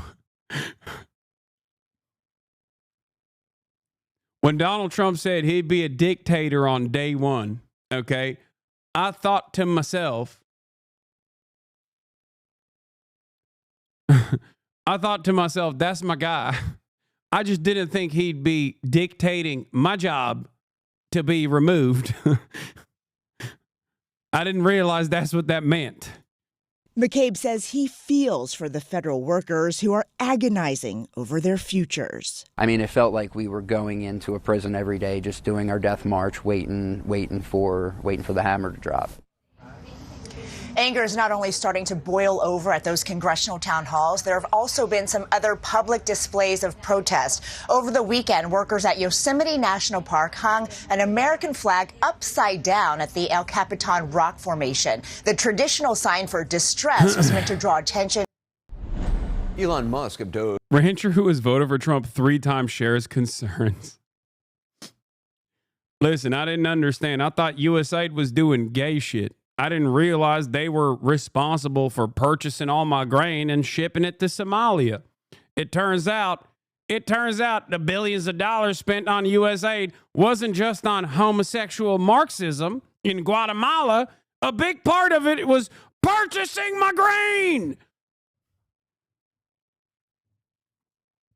All of a sudden, I got a $700,000 hole in my budget. Turns out it was aiding me as well. DOGE has another message for federal workers who don't respond to an email they received over the weekend asking them to justify their jobs or lose them. The deadline for that email was at midnight. But earlier today, the Office of Personnel Management said a response was, quote, not mandatory. And just before airtime, Musk posted this. Like, the thing I'm the most jealous of always is the fact that Republicans get to do this. Like, they can just cause instability because any kind of trajectory change is going to cause instability, okay? It's going to be a little chaotic in the interim. But Republicans get to do it for all of the worst reasons. Because if you think, like, obviously changing the American healthcare structure and, like, the abolition of for-profit privatized health insurance is not going to be chaotic, you're wrong. Of course it's going to be chaotic, right? In the interim, there is going to be chaos. But it's for a good purpose, okay? It's for every American citizen getting health care. That's a good thing. Republicans get to do all of this shit, and they do it in the opposite direction, in a way that harms Americans. And they still get to do it. And they don't even get to suffer the repercussions instantly. I hate it. I'm jealous. I'm just genuinely jealous. This, quote, subject to the discretion of the president, they will be given another chance. Failure to respond a second time will result in termination. A month into the administration, Trump voters seem to be paying attention. How does getting rid of useless government employees cause harm? Brother, the left can't stop appealing to emotions. Oh, my Lord, dude. Who are you arguing against? Oh, thank God we got hogs in here. Okay, do not ban this person. Okay. Useless government employees is a lie that was told to you, okay? You just lapped it up because it's your guy saying the lie. If you had ever actually encountered my commentary while the Democrats were in charge, I, unlike many of my Republican counterparts, didn't allow the Democrats to just get away with lying, okay? I routinely criticized them, as I am criticizing the Republican Party right now. The difference between you and I, however, is that when your party, okay, when the party that you align with tells you something, you believe it. That's the problem. Politicians lie. Newsflash, okay? Yeah, if they were getting rid of useless government employees, you would be correct, okay? There would still be financial harm there, obviously, because the government should be a jobs program, okay? I always voted Democrat, homie. I don't care who you voted for, dumbass. You obviously believe what the fuck the Trump administration is saying. That is the problem. It doesn't matter if you voted Democrat or Republican. What matters is you obviously believe the propaganda. You believed it. You think that the government is currently getting rid of useless government employees. That is not the case. Okay? Even if they were getting rid of useless government employees, there's obviously still an argument to be made about how we should have all of these jobs. We should have more jobs in the government. Okay, the government should offer more jobs programs to American individuals. Everyone should have a job. But that's not the case anyway, because that's not how the American government operates regardless. We have consistently cut government employees, even though the population has increased year over year. That's why the peak of the government employees was in the 90s. Okay? We've had a lower number of federal government employees since the 90s, despite the fact that our population has increased. The government jobs, on the other hand, have not increased alongside that. Okay?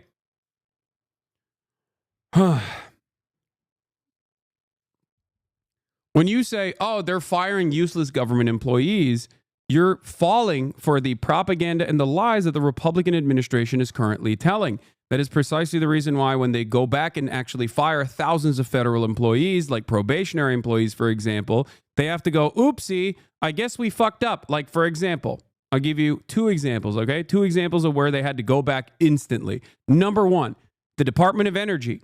You think they're doing, I don't know, gay, like climate change subsidies or something. But the Department of Energy actually also controls the American nuclear arsenal. So when they did these mass cuts without actually looking at who they were cutting, they ended up firing the people that control the nukes. So they had to go back and be like, oh shit, we fucked up. Can you please come back? Okay. Another example I can give you in terms of federal government employees that they fired was when they went in and fired the people that were actually overseeing the current avian flu. When you go to the goddamn store right now and there are no fucking eggs, you can't buy any goddamn eggs, and I need eggs because I need the protein. The reason for why you can't get those eggs is because of the avian flu, okay? It's ripping through our egg supply. How do you fucking fire the guys who were tasked with trying to stop the spread of the bird flu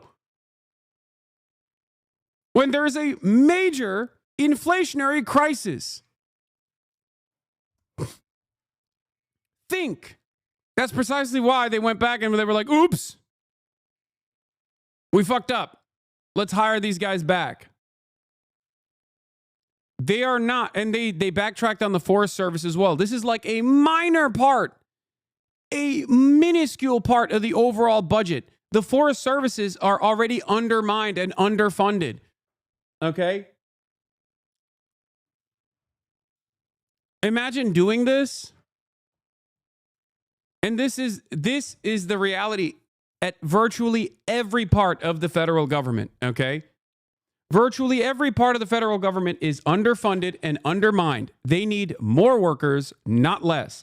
And we certainly have the money to pay for more workers and not less, except we choose to use our endless, vast amounts of wealth on subsidies for corporations so billionaires and millionaires can turn a tidy profit every single quarter. Okay? This is why I keep repeating the point that they are literally robbing you blind, okay? These are your tax dollars that they took from you that they're basically giving back to the wealthiest people in American society. And they're cutting jobs, like the decently paying jobs, okay, in comparison to a nation where there is an underemployment crisis at like 28% of the existing labor force, where everyone is a part of the gig economy serfdom at this point. They're cutting some of these stable full-time jobs. What do you think the economic impact of that is going to look like in a couple years?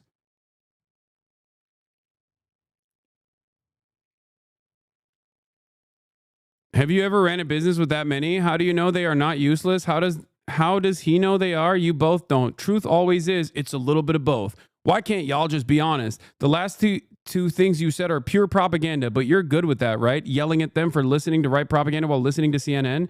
I literally yell at CNN every fucking day. What are you talking about? And not only that, but also the last 2 things I didn't give you were propaganda. It's the truth of what took place.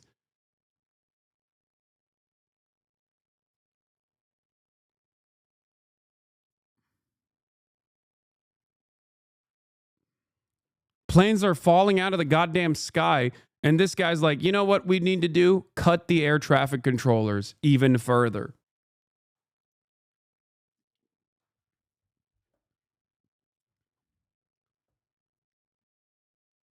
Anyway, see, he don't get timed out, but I do.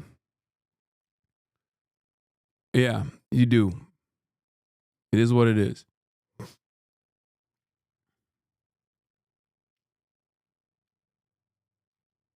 There's an aviation incident virtually every single day, okay? Wait till they cut TSA. They already did. They already did. All of those cuts actually lead to worse experiences overall. That's the other side of this story, okay? And people don't have the capacity to understand how this actually impacts them. And even while they're experiencing the impacts of those budget cuts, they still think it's actually the workers that are at fault. Okay? When they cut TSA, when they cut the existing TSA workforce, okay, what do you think that happened? What do you think that means for you?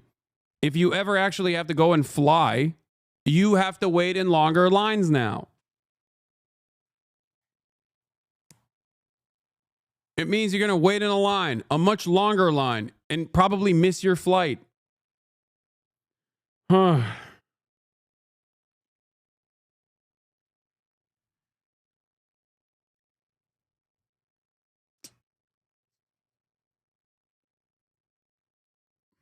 I'm so sick of telling my family members about Trump's ridiculous statement of the day and then having them immediately go, oh, he must have been quoted out of context. There's going to be a lot of that in the interim, okay? There's going to be a lot of people that just hold on to the notion that Donald Trump is Donald Trump is doing great things. Because for a lot of Americans, the reason why they voted for Donald Trump is because of the deep resentment that they feel towards the government that hasn't helped them at all. So they're like, yeah, let's break things. Let's break things and rebuild them. Surely it will be better. So if you're used to nothing, ever changing and your conditions getting worse and worse, then all of a sudden this guy is doing something, right?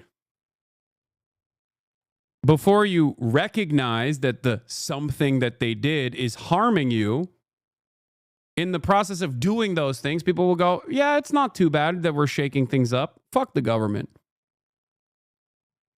This is what happens after.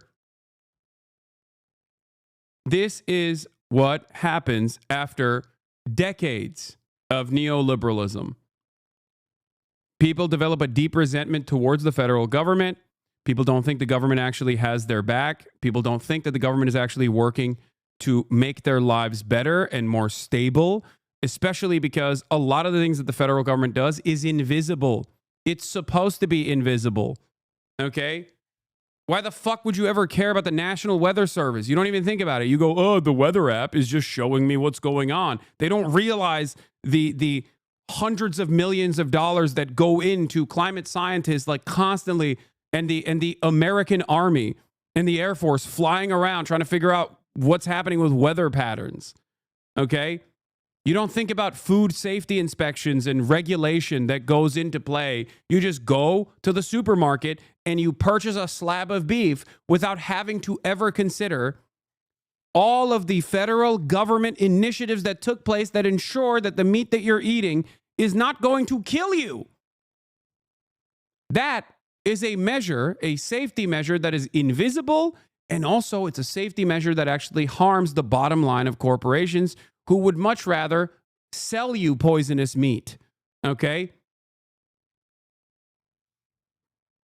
Until it goes away, you will never understand how the federal government was making your lives better.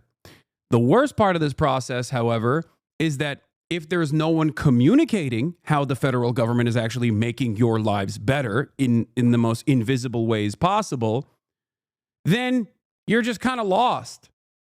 You're lost. You're like, oh, I don't know. I guess like we just haven't fired enough trans people. That's probably the reason why. We just have to keep doing it over and over again. You got to be kidding. American food is toxic. Shut the fuck up. American food is the worst. You got to be kidding. Yes, dude, I know. That's why I advocate for good regulation. Okay? More regulation, not less. Dude, if you think food is toxic right now, what you're talking about is actually subsidies-backed and oftentimes harmful, like harmful to the broader public foods that Americans consume that is like easily accessible, okay, readily accessible and cheap. What I'm talking about is something entirely different. We're talking about meat inspection, okay? And I don't mean meat inspection in an Ohio middle school because one of the parents in the opposition team decided that, you know, your daughter is trans or something. I'm talking like actually looking at going to a meat facility and inspecting the meat to make sure that it's not fucking poisonous.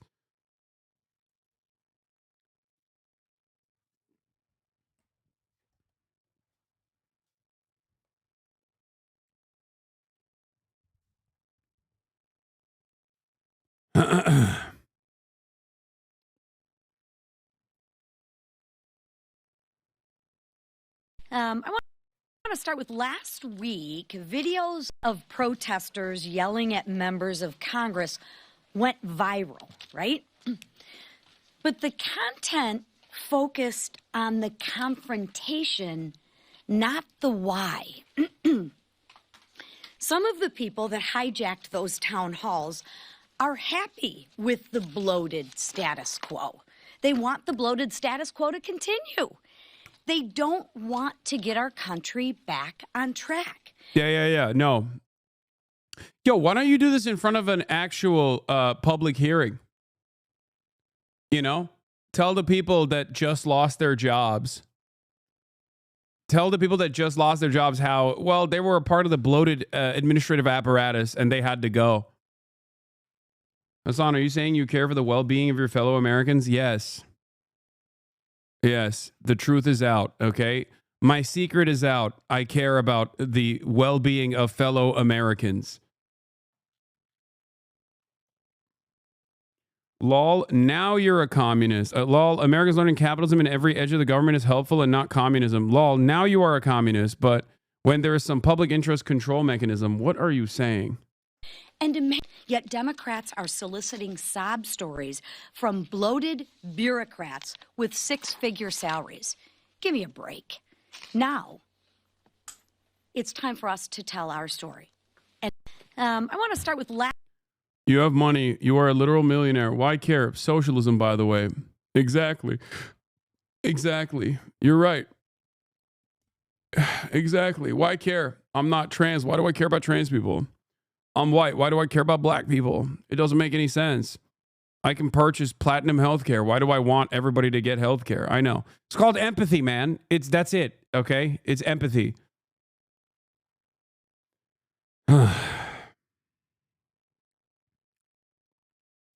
To the cuts, the threats, John King tonight has a new all over the map report from Colorado. The Spoma Ranch spans more than 100 acres, home to 60 horses, and one last bison. This little guy down here, his name is Trouble. A bit ornery at times. Aww. Yes, Trouble.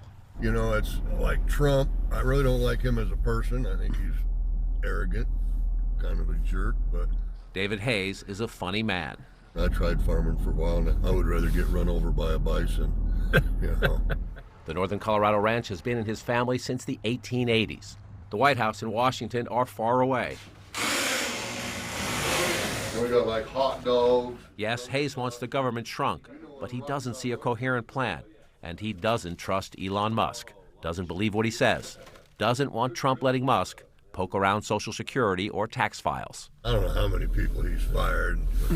And, you know, Musk keeps saying, well, I found $1 billion of waste here. And Social Security, there's hundreds of people that are collecting it that are between 100 years old and 150.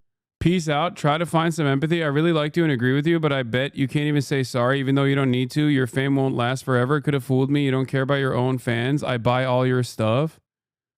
Dog, you got auto-botted because you said she's a cunt.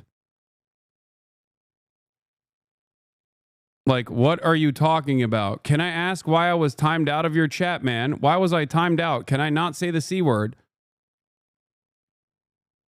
Yeah. That's it. It's not some vast conspiracy, okay? Yeah, auto-modded because obviously you called a woman a cunt. It's kind of funny that your name is literally Nice Guy Jake, by the way.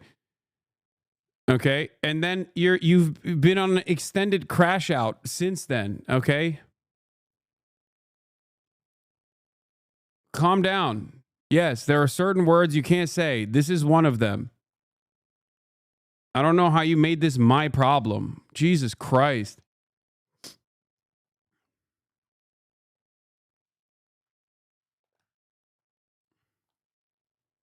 Dudes get... this isn't a bit. No, there are probably a ton of people who don't understand how moderation works in this chat and how Twitch works, and they just like lose their minds over it.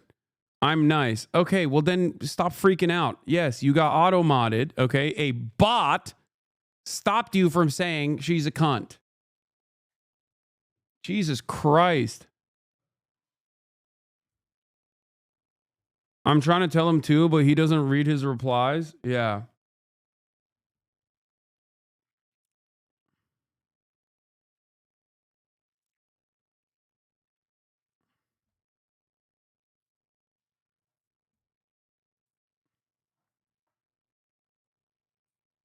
Yeah, you got timed out for like 30 seconds, okay? And then a mod saw you say that and timed you out for a little bit longer, and you lost your dang mind. Calm down. Yes, you're not allowed to say it, okay?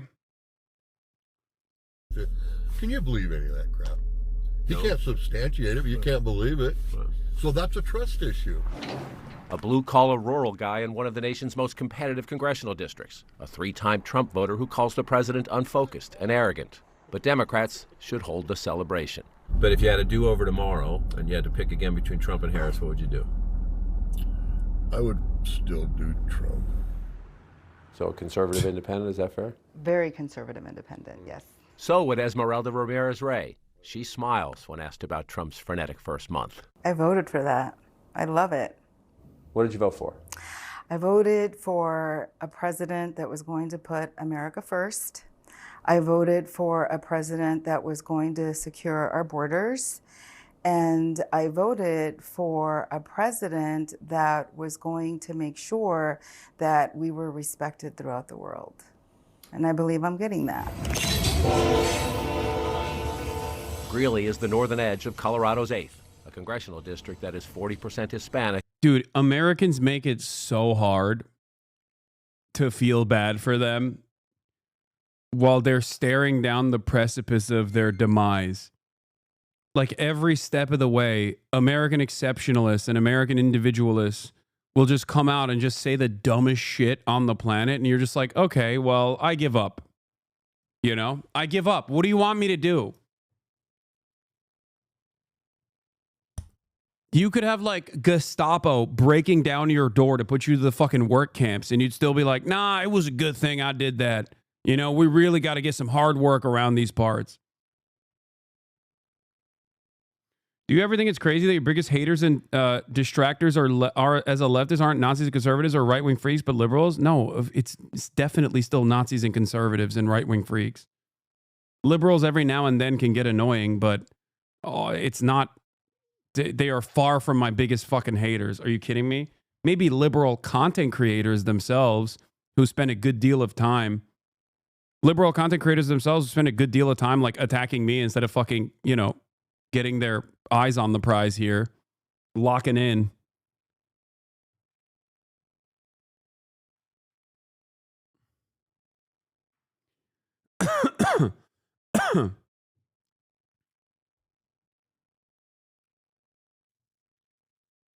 Yeah.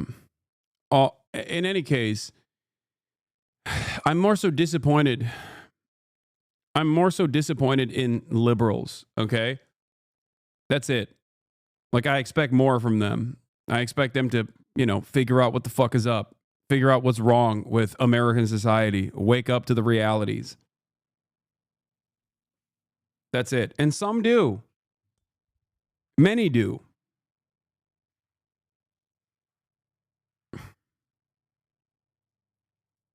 And has a significant undocumented population. Ramirez-Ray is a court interpreter for defendants who don't speak English. She agrees with Trump that some who cross the border illegally are violent criminals, but she wishes he would add that the overwhelming majority are good people. I was raised as a migrant worker working in the fields. Those are the people that are out there picking their crops.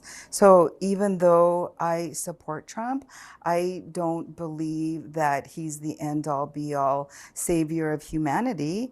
Nobody is. Now this one, we've had Canadian Hoser for a long time before all this stuff came up. Right. All the fights with American and Canadian hockey players and everything. Like Hayes, Todd Waffle says Trump can be arrogant and pompous, but like Ramirez-Ray, he's a fan of the early pace. I like him going full speed. Let's get things done. Let's find out if the policies work, they don't work. But yeah, this is the baby Bruin system. Boil it up there. Waffle started Satire Brewing 7 years ago. Business is good, and he constantly debates expanding. But a plan to boost sales by adding canning machines is on hold because of Trump tariffs on aluminum. When you fly enough, you understand, buckle your seatbelt, turbulence ahead. Waffle's approach is a trademark of many Trump voters. Accept the things that make you cringe to get the things you want, like a better economy and a stronger border. Trump's going to say what he's going to say. And yeah, some of it's going to be exaggerated, some are not going to be true. But at the end of the day, I think you got to, sift through all that. Is he going to get things done? Is he going to get the country moving the right way? Let go right in front of your eyes. I mean, I've told you that this is literally the overarching attitude from Republicans right now. He's just getting things done, He's just a crazy guy, but he's taking a mallet to the goddamn federal government, and I hate the federal government because I've been told it doesn't do nothing, and all of the things that it does do are invisible, so I don't care.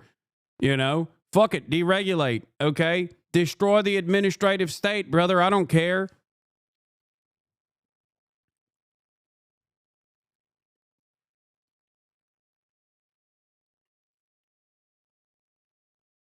They don't realize the consequences of Donald Trump's mallet to the administrative state, okay? They don't realize it. And also, they like that he's doing something, anything. And they're dumb enough to think that Trump is destroying woke and that woke has actually destroyed their lives, I guess.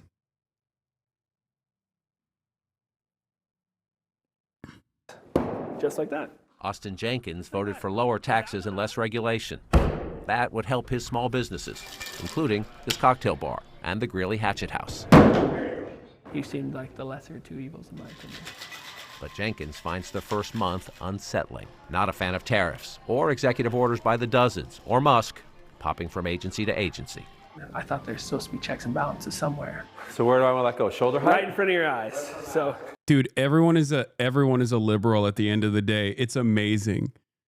He said, I thought there were checks and balances.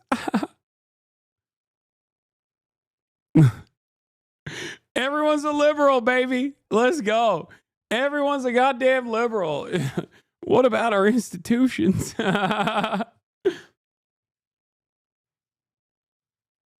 All the petty bourgeois for these interviews is interesting. Yeah, all of our glorious small business owners, dude. Plus, he sees fear in the Latino community, wishes Trump would find a more compassionate way to improve border security. I think there's a better way to go about it. I don't know if it's necessarily just force them out. Trump, of course, won't be on the ballot next election, but this district will help decide. You never know. Whether Republicans keep their tiny House majority. The cost of living's getting crazy here in Colorado. My cousin shed literal tears of joy when he didn't have to put pronouns in his email signature anymore for the DOD. He was a probationary employee for the DOD and was let go last week. Well, that's another way to eliminate putting pronouns in your email, in your work email, don't you think? If you don't have a work email any longer because you don't have a fucking job. This is what I mean when it's like, this is what I mean when I say it's like, maybe he was semi-fired, okay? Maybe he was semi-fired and he'll keep working for free, I guess. I don't know. But like, this is what I mean when I say it's so hard. It's so hard to maintain my across the board, I care about all workers attitude when these guys are literally begging for their own demise. Okay. Yeah, new pronouns, unemployed. It's just, it's hard, man. It's hard. I saw a tweet from an account that Elon Musk had recently retweeted about healthcare being a secret way to bring about communism and death and destruction. With what is it? What's the name of that account? It's like Rothmus or something. It's like one of those like, yeah, Rothmus is the account. And it zapped my brain. This is a account that just like posts dumbass libertarian shit all day, every day. Hold on. Let me see if I can find this exact tweet. It truly, truly, truly, truly bricked my brain. I saw it and it like lasered me. It was like the mousetrap meme. Like the mice see the mice see other other mice that has died in the mousetrap and still go for the cheese. And just like communists see all of the death and destruction born about, oh, here it is. Up. Whoa, free cheese. And then everybody sees poverty and death and destruction under socialism and go, whoa, free healthcare.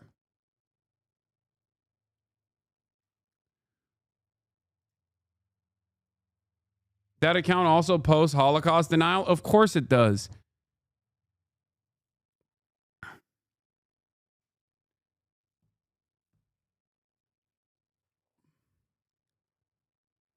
People unironically believe this shit, okay? They do. And to me, it's like,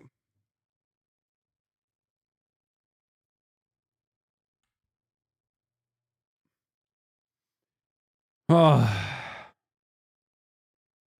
Thank you for the raid, Rob Rousseau. Hope you had a good stream. They're always replying to all your tweets too. Wait, they are? I didn't even know.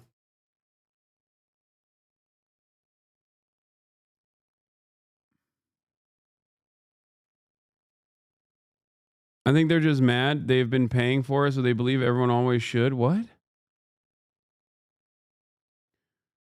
Honest question. Why do you think Americans are so counter-revolutionary in their mindset? Because their brain is bricked.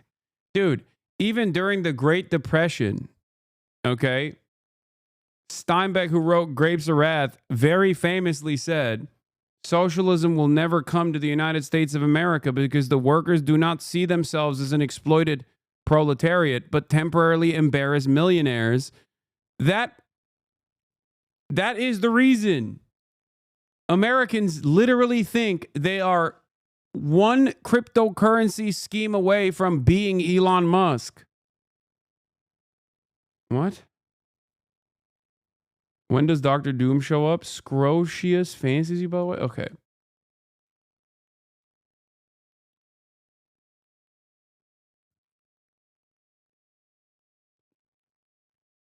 They genuinely, truly believe in their minds that they are, their wealth is right around the corner, okay? They're one lottery ticket removed from making it out the mud. And they also close they also are so close-minded. Like they just think America is an exceptional country, and they refuse to reckon with the reality that like plenty of other competent capitalist social democracies offer this service. And unironically, even developing nations that are significantly poorer than the United States of America offer this. Okay? It's insane. And I hope that they would have some kind of an impact on helping that. I don't know if that's true. Didn't you say yourself once that the problem with these kinds of people is that they believe the people on the top deserve what they have? Yes, they do. They do believe that. It is peasant mentality. It's the serf mindset. Yes, that goes along with what I'm talking about. They believe that they are going to work hard and work smart and get lucky and basically become the lords that they fancy, and they think the lords that they fancy currently are in that position of power because they also worked hard and worked smart. Okay? That's what this means.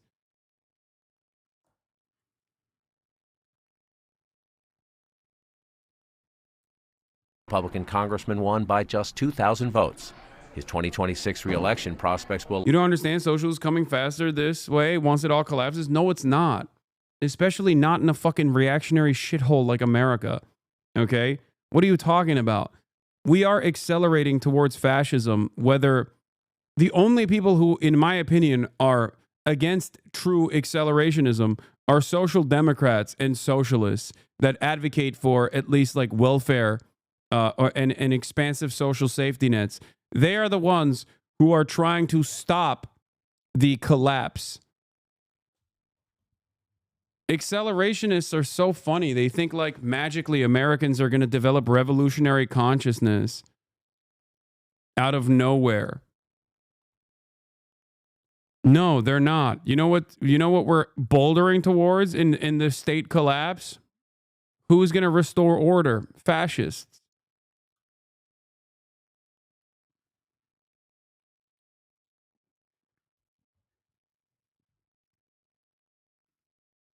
will likely hinge on Trump's performance, on whether swing voters here see the president as focused on the big issues or veering too far off target. Hasan, you are not an accelerationist because you are not smart, but it's okay. You can learn, Lamau. Yes, I'm stupid. That's why I look at the situation, okay, and recognize that people are not going to magically start carrying copies of the fucking Red Book, okay, and build Maoist brigades in the mountains and start engaging in self-crit and the spiritual atom bomb of Mao Zedong thought is going to uplift both the third world and the first. Okay? It will happen.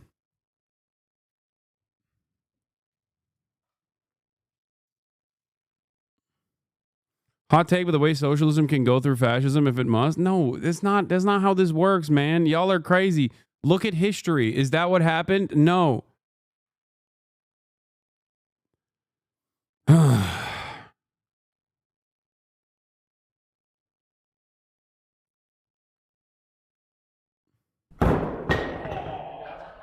So, John, of all the Trump supporters you spoke with, some had complaints or at least unease about the president's first month back in office. Should the president be concerned?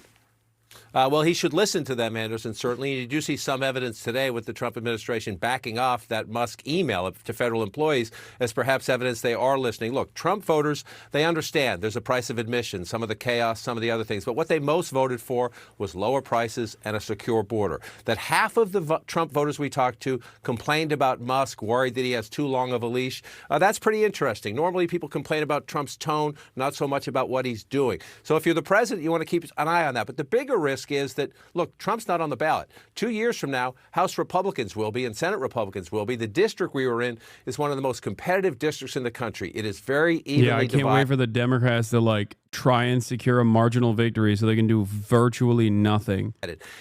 And still say, oh, we'll do bipartisan compromise with our newfound majority, if that even happens, by the way. Swing voters or soft Trump voters think that Trump and Musk and Republicans in Congress are off doing other things like wandering into...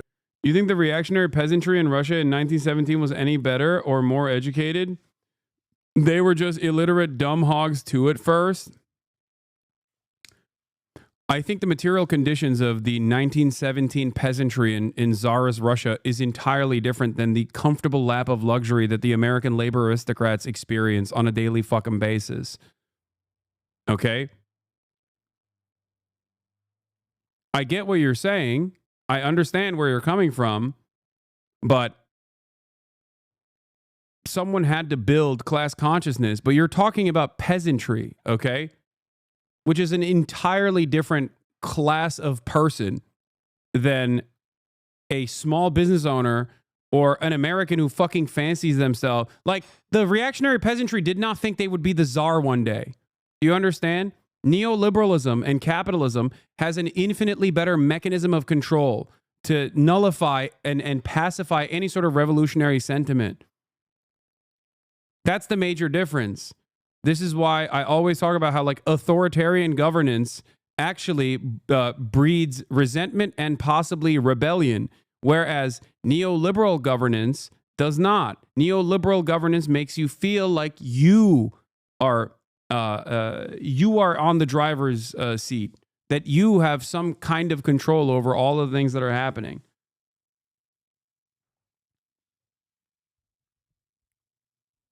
I'm just trying to point out that revolutions never really come from a massive rising of intelligence of the population. Yes, but it also, like, the American, if you ask the average American, they think America is a shining beacon of democracy, even under Donald Trump.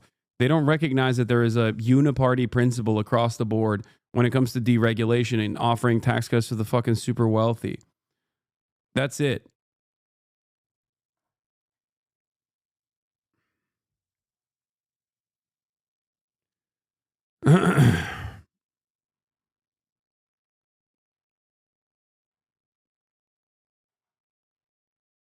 You're too combative sometimes. Some of these chatters are agreeing with you and you're just reading past what they actually mean, just my take. No, I get holding out hope. I'm just saying that the conditions are very different in America right now, if that makes sense. And I'm also explaining why I still think that reforms in the interim are necessary in order to even build class consciousness. Okay? You have to, my argument has always been that you have to build the quote unquote vanguard first, okay? You have to at least build a network of real resistance, a network that can cause economic harm. And right now, when I look at America and look at Americans, look at their relations to the means of production, okay? And their attitudes overall, I don't see any sort of revolution ever happening. There is no network. There aren't even labor unions in this country.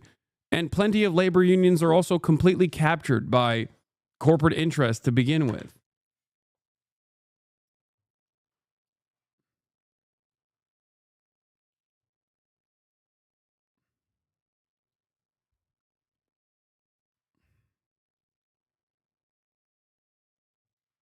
Like, think about it. Think about what I just showed you about, okay. This is the average American's perspective, okay? I want to repeat this once again. This is like low-key, there are a lot of Americans who feel this way, okay? So what do you think accelerationism would bring about in a country where there are plenty of people who unironically think this way?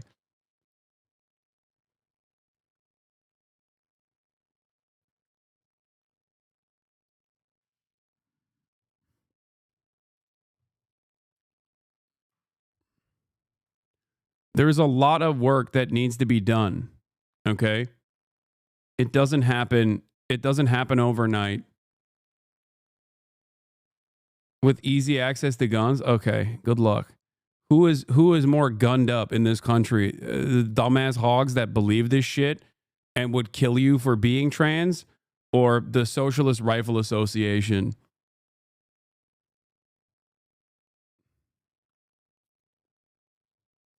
The federal agencies are looking at the Social Security records and not lowering costs and worrying about the border, the Republicans could pay the price. So we'll keep going back to this district. We're only a month in. I wouldn't shoot up any flares yet if you're the Trump political team.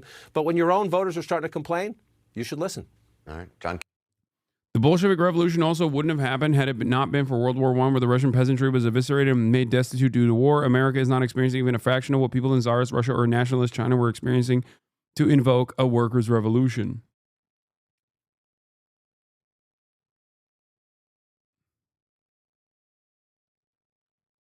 You aren't encouraging people to build the movements. We need to change these dynamics by saying this doomerous stuff. No, it's not. Hope is a discipline, bro. It doesn't come from looking at the world and consuming Trump. No. Make no mistake. That's why I do what I do. That's why I always advocate for organizing. That's why I always advocate for community organizing. That's why I always advocate for labor organizing, labor union organizing. It is precisely because I think that we need to build that network, but it doesn't happen overnight. Okay?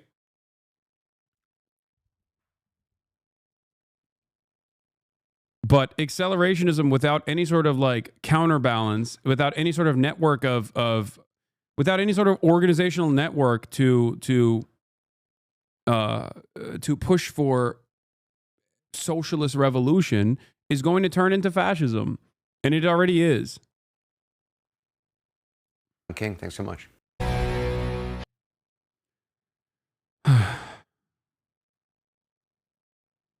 Musk says federal workers will get another chance to report productivity or be terminated.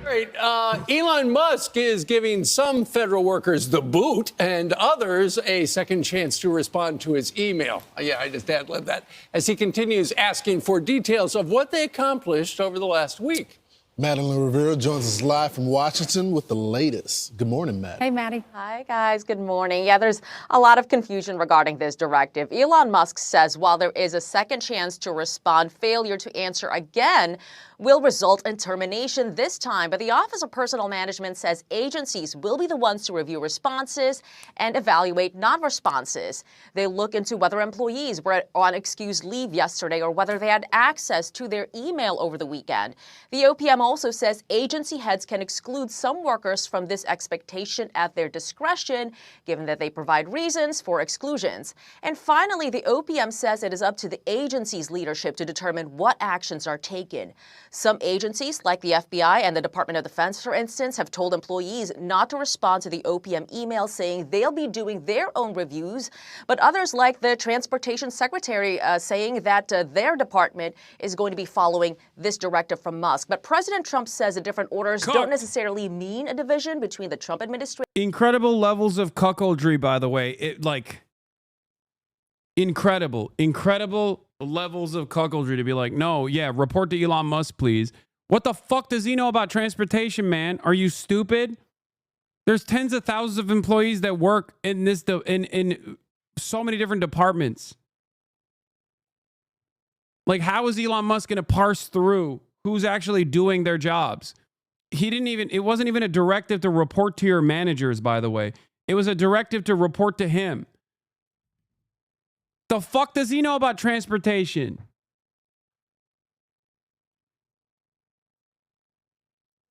And Musk, and he's defending $5,000 checks to taxpayers feels pretty social. Is there any reason we should feel bad about getting a refund on our taxes? Not like with how our government currently is. If your ass got taxed 80%, we see potholes get filled or homelessness go down. But when Xi comes to San Fran's, those homeless get housed. What? You cannot be a 17-month subscriber and unironically believe that like DOGE actually ripped through the federal expenditures and is going to give you a $5,000 check back from the government. Oh my God, you think that's real? What the fuck is going on with the level of education in this in this community? Holy shit. That's what's getting pitched? Chatter. Serious question for you. If you don't trust when the Democrats are in charge and are understandably critical of the lies that they tell, why in the ever-loving fuck would you ever turn around and believe a single damn thing that the Republican administration has told you? When I spend every day of the week explaining to you that they're lying. Why would you believe them?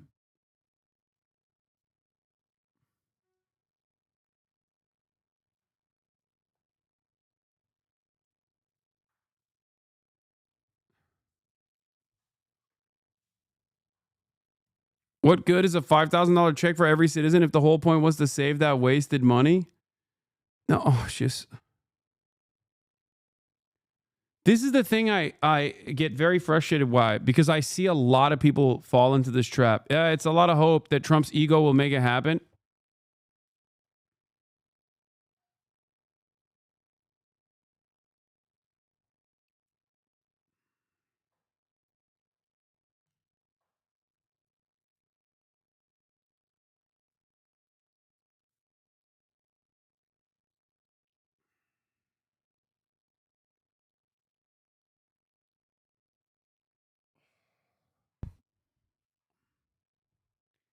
I mean, it's kind of hard for me to not. It's kind of hard for me to maintain revolutionary optimism, don't you think? Cinemarxism in the chat when you were talking about how, you know, you have to have revolutionary optimism. You have to maintain that.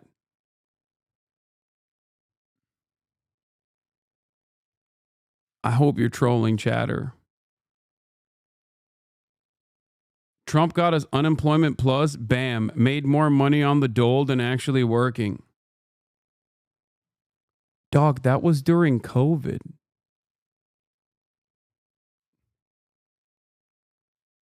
Do you think Trump did that because of his ego?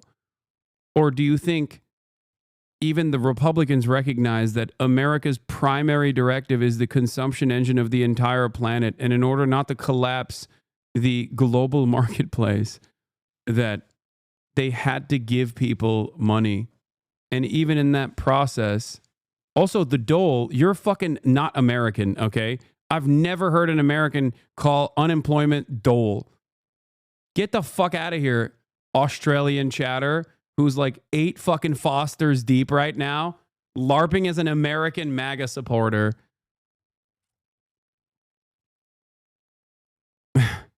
Trump got us unemployment plus, bam, made more money on the dole than actually working. You've called me, I've been on fucking 8 VB long necks. He could be British as well. I think his ego made that 600 bones. Pelosi tried to pitch up to 2K. Even AOC was on board, remember? No, I don't. You need to answer me right now. Why did you call it the dole? You are not a fucking American.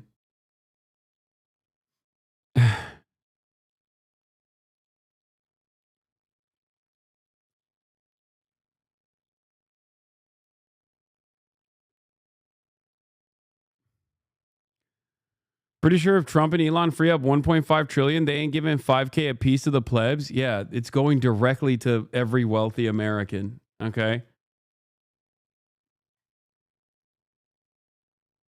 One of the funniest aspects also is that, like, you think when you've destroyed government services that 5K is going to make a ginormous difference. Okay, enjoy the $5,000 you can spend on poisonous meat. Okay, as the potholes get even worse, and there is no more public school. The Department of Education is abolished. Okay, so now you have to send your son or daughter to private school, and of course, considering that those private school networks are the only schooling that makes sense, I'm sure there will be an insurance structure, because now you have to actually be able to pay for schooling as well. So now you have an insurance style scheme so that you can send your son or daughter to private school. Private school costs skyrocket. Okay, good luck. $250,000 for 4 years of private education from 9th grade, from 8th grade onward.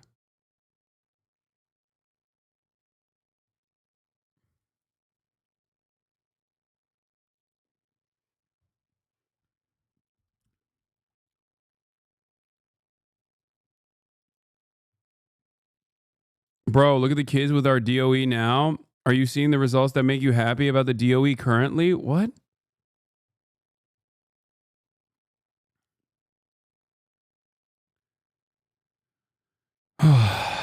You're right. We need more privatization.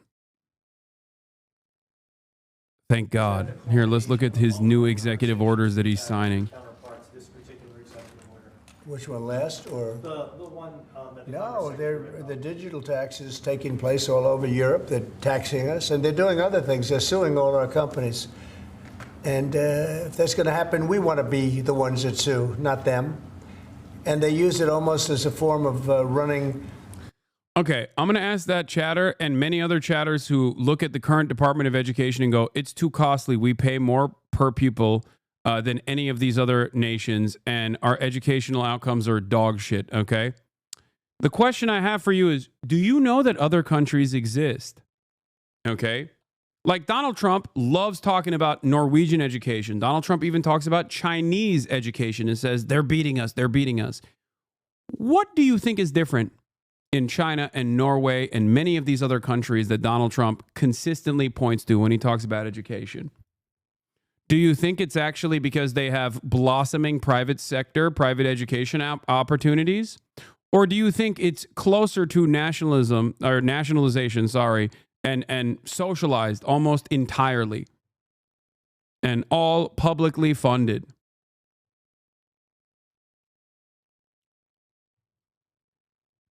It's the second thing. It's not because they have private education. It's actually a lack of private education. They don't treat us right as a country. So we're going to protect our companies. We have to protect our companies. So we're not going to have any companies left anymore. I also want to thank Apple, though, for announcing they're going to invest $500 billion in our country. That's in Sweden, a lot is private and for profit. You're wrong. I don't know if you're Swedish or not, but Sweden implemented privatization initiatives and had to go back on them because they immediately saw a drop in educational outcomes. Now they're still going back to privatization in Sweden, okay, after years and years. But ultimately, it is responsible for Swedish education being on a downturn regardless.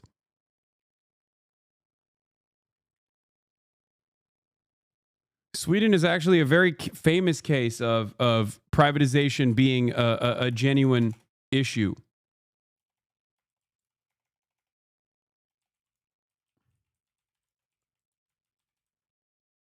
Hold on. Here, we'll look at it right now.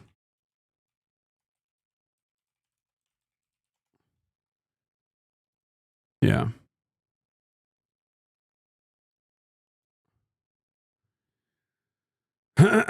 Sweden, education minister declares for-profit schools a failure. Swedish expert, the market system is a disaster for students and Sweden. Sweden school minister declares free school system failure. Lotta Edholm aims to limit the profit-making ability of friskolar in her plans for education reform.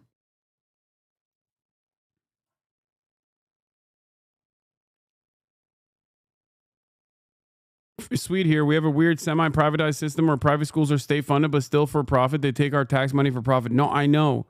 And this is a real issue in Sweden because I think it was like a decade ago when they first tried to implement this initiative and squashed it, but it never went away. Here it is, okay?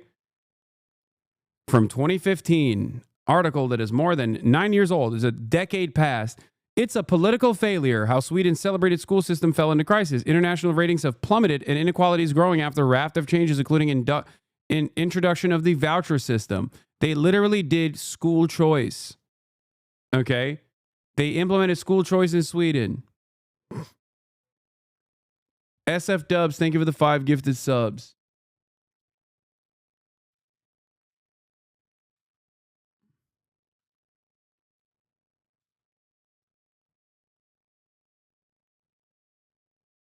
Anyway. Are you familiar with how insane the education system is in the U.S.? Are you aware of the local school board powers and recs? As a teacher, our system is so fucked up. My school is purposely failing students to get more money, no discipline, and we're becoming more of a diploma factory. I know already 30 students that had GPAs under 1.0 and still graduated. I have students that are at a second grade reading and math that are freshmen.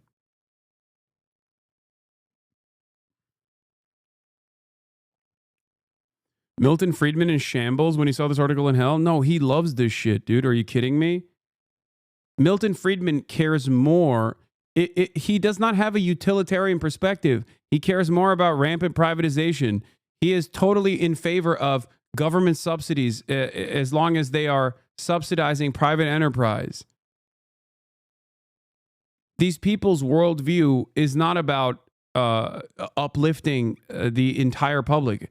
It's entirely about might is right. It's entirely about like rich people getting ahead. He doesn't give a shit.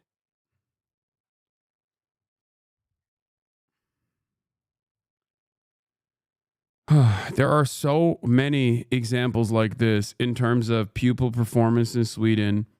And Sweden is a great example of how a country turns reactionary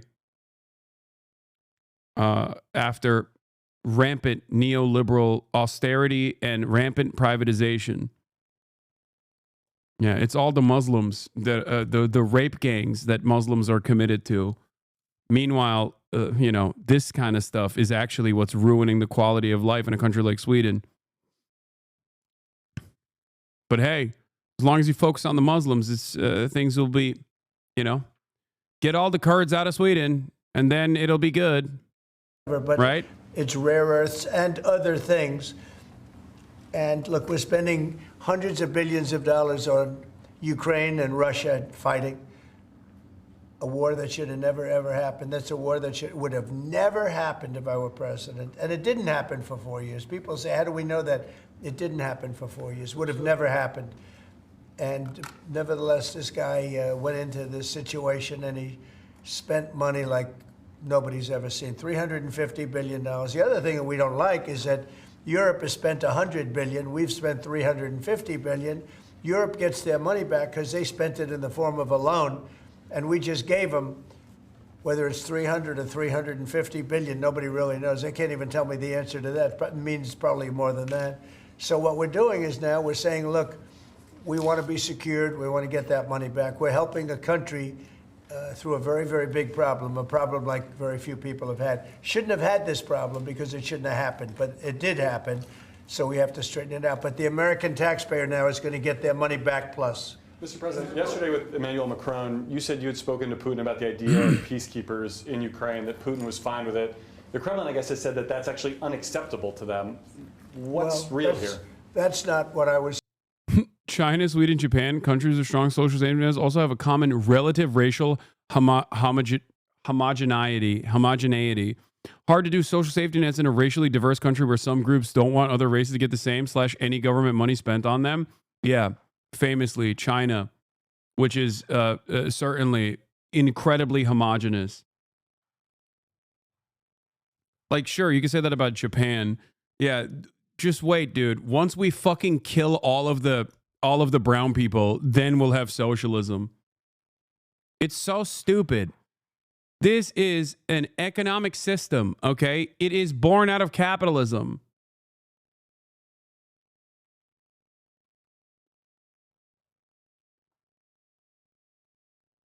Shut the fuck up. That's just a dumbass lie that capital owners tell you as well, because it's a great distraction.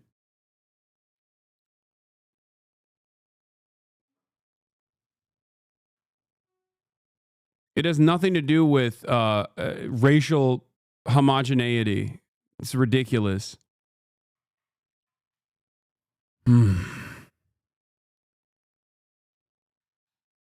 President. That war-fighting equipment and the ammunition, that's sustained going forward for Ukraine, and how long is it sustained? Well, it could go forward for a while, and maybe until we have a deal with Russia. Look, we need to have a deal with Russia, otherwise it's going to continue. But now when Americans put up their money, the taxpayer money, and the president approves it, we're getting our money back in some form. But it could go on for a while, or it could be settled quickly. I think it's going to be settled quickly. I spoke with President Putin. I think he wants to settle it. And like, one of the funniest aspects of this also is that, like, what's the most famous example of an implementation of socialist governance? The fucking USSR. It literally is one of the most diverse structures that has ever fucking existed. Like, what the fuck are you talking about?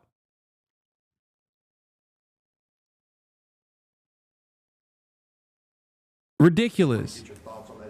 It's all entirely made up. The notion that, like, brown people, the notion that fucking brown people are somehow different than the white people in this country is a made up phenomenon, okay? It literally existed throughout time for people that are now comfortably under the banner of white. Irish people, Italian people, Polish people, Jews. They were all, at a certain point, not considered white. Usually when they were migrating into the United States of America, they were not considered white, okay? Now they're all white. And there are plenty of studies that clearly show that by the second generation, full-blown assimilation takes place. By the third generation, virtually indistinguishable. But by the second generation, you assimilate to America. You are American. Okay? The idea that, like, the color of your skin or your ethnic background is some sort of limitation to social safety nets is moronic. There are plenty of countries that are just as diverse as the United States of America, as a matter of fact, like fucking Canada or even the UK, that have way more expansive social safety nets. The real problem in those countries is not the diversity that's ruining these nation states. The real problem is the capitalists that are trying to undermine these social safety nets with the hopes that they can inevitably privatize it down the line. So it's true. Thank you, Brian. It's true. A lot of people in Canada. Bro really doesn't think white supremacy has any effect on how politics happen in the U.S. That chatter is right, though. They'll have. Oh my God. Oh my God. You know what? You're right. That's why we should kill all of the fucking black and brown people in this country so that maybe one day we can have social safety nets. What kind of fucking stupid argument is this? I'm giving you an example of diverse countries that have better more expansive social safety nets than the United States of America. Are you too dumb to understand that? Yes, white supremacy is a very effective marketing tool for division. No one is saying you should kill them, be so for real. Oh, sorry, we should do remigration? What are you talking about? You're misinterpreting the chatter? No, I'm not misinterpreting the chatter. That chatter is bringing up a dumbass argument that racist Nazis use on a regular fucking basis. The notion that once this is going to... The chatter is right, though. America's history of racism is straight up why social safety nets have been ripped apart in America. Like, it's not necessarily homogeneity, but it's white supremacy. I'm losing my mind. It is the marketing.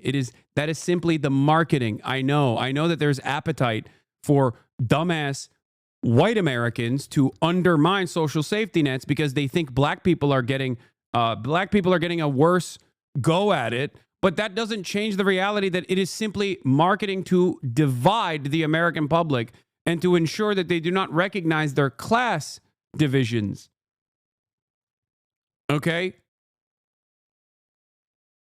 I hate this notion. I hate this argument. Yeah, I know. It is what racists say.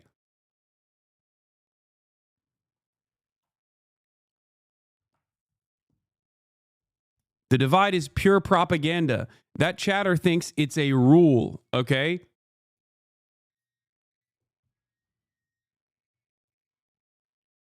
And this has been going on for 20 years more in order to take care of a certain species of fish, which wasn't doing very well without water, I can tell you. So that's a big deal. It's like not reported. It's incredible. But California has a lot of water. That's going to take care of farmers. It's going to wetten up the land. And it's going to go all the way down to Los Angeles, where they have curfews on water, where they have all sorts of blocks on water. You can only use so much. We're going to put until just recently, they were going to put a number of gallons per person living in a house in Beverly Hills on water. You're not going to have that problem anymore. Do you have a picture? Let me just see what that looks like. How beautiful is that? Look at that beautiful water flowing. Look at that. That's coming in the dikes and other means of transportation. Isn't that beautiful? Who would believe that? That's all water they could have had. I went to the governor during my first term, and I said, why don't you do this? And they said they have an environmental problem with clean water. If this water were there, you wouldn't have had those fires. You had sprinklers. They make people put sprinklers in the ceiling of a home, and they had no water in them. With this, they would have had a lot of water in them. They would have all been full. They would have had you would have had a whole different deal down there. You probably wouldn't have had a fire, but if it was, it would have been small, would have been put out. You had the fire hydrants not working in California. So it's a beautiful site. These are canals that were built. These were all built. And you saw them for years. They were empty, concrete. They call them the V-shapes or the half pipes. Incredible. He posted his own tweet. And they rush down through the farm areas where the farmers can take it and down to Los Angeles. And they were sitting empty for years. And now look at that. Look at that way it looked. It wasn't easy. We had to be very unfriendly to get into those areas. We opened it up. Mr. President. I essentially attacked California. Can you believe it? I attacked California. Let's go. At the outset of your administration, sir, you committed to ending the weaponization of government, to holding those accountable who participated in the weaponization of government. Hold it. This is a good one. Is everybody listening? Deranged Jack Smith. We're going to call it the Deranged Jack Smith signing or bill. Go ahead. One law firm that provided pro bono legal services to the special counsel's office under Jack Smith's leadership was Covington and Burling. As a result of those actions, we're now going to be suspending and putting under review the security clearances for the attorneys and employees at that firm who worked with Jack Smith's team. And we're going to continue holding the people who were responsible for the weaponization of government and who supported it accountable for what they did. And you'll be doing this with other firms as time goes by, right? We're looking at sort of the whole panoply of options. The weaponization of our system by law firms, even pro bono work they're doing just in order to clog up government, stop government. And nobody knows about it more than me. And hopefully that'll never happen again. Covington and Burlington? Covington and Burlington. Mr. President, may I ask you a question about Europe? So long term, do you plan to maintain the number of U.S. troops? Wait, I just want to savor this one, please. Who would like this pen? Hey, why don't you send it to Jack Smith? A deranged person. So, what do you say to people who worry that targeting an individual firm or individuals who aren't Jack Smith for his actions? I've been targeted for 4 years, longer than that. Thank you, sir. So you don't tell me about targeting. I was the target of corrupt politicians for 4 years, and then 4 years after that. So don't talk to me about targeting. Yeah, go ahead. Mr. President, there are approximately 2 million federal employees right now. By the end of your term, what do you expect that number to be? What would you like that number to be? Well, it'll be lower, but I can't tell you. Everybody knows I ran on downsizing government, but making government better. I ran on tariffs and making our country rich, and that's what's going to do. We're going to be doing something else that's going to be very, very good. We're going to be selling a gold card. You have a green card. This is a gold card. We're going to be putting a price on that card of about $5 million, and that's going to give you green card privileges plus.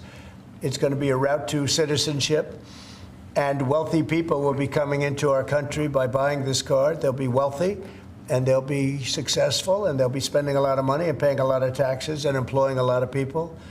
And we think it's going to be extremely successful.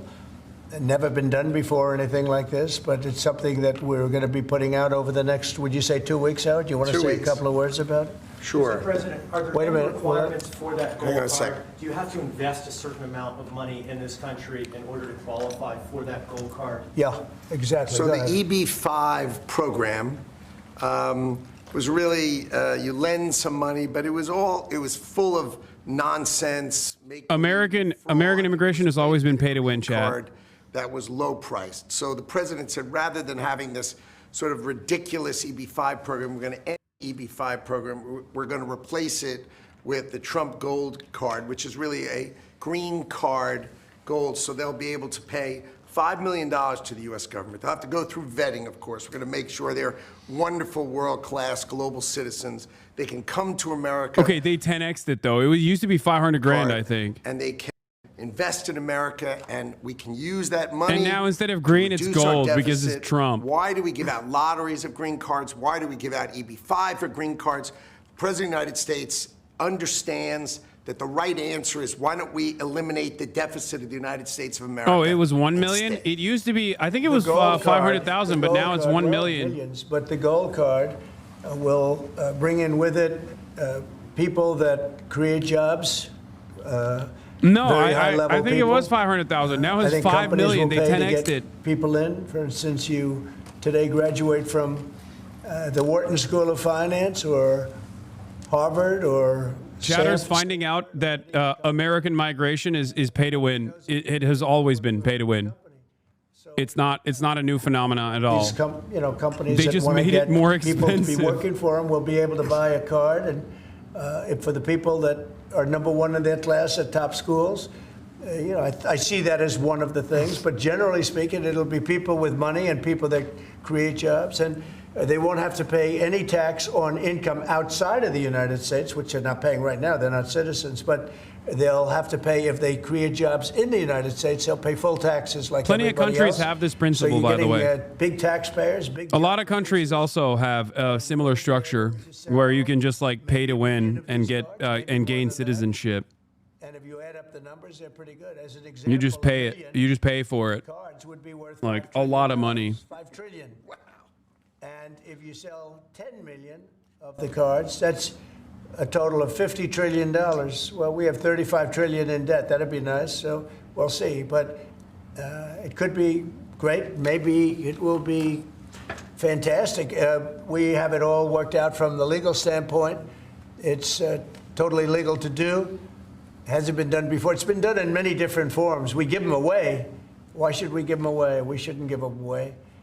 And I think it's something very exciting. I think it's potentially just something that we're all very excited about. So it's a gold card. It's somewhat like a green card, but at a higher level of sophistication. It's a road to citizenship for people. And essentially people of wealth or people of great talent, where people of wealth pay for those people of talent to get in, meaning companies will pay for people to get in and to have long-term status in the country. And I think it's something we're very, very happy about. Would you have anything to say about that? Well, many other countries, by the way, do this, including, of course, your 51st state does that.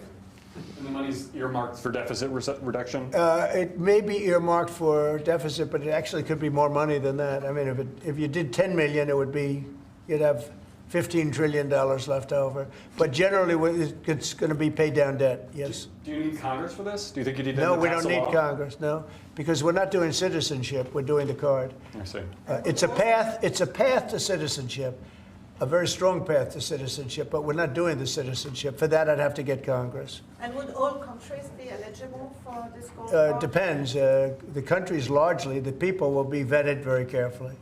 Mr. President, on Ukraine, would you provide military support for Ukraine in the future under a peace agreement? Say it again louder. Would you provide military support for Ukraine in the future as part You mean of like a peace security? agreement? Yeah. Well, people are going to do it. I think Europe will largely be responsible for that. European countries will be responsible. But Macron asked for a U.S. backup.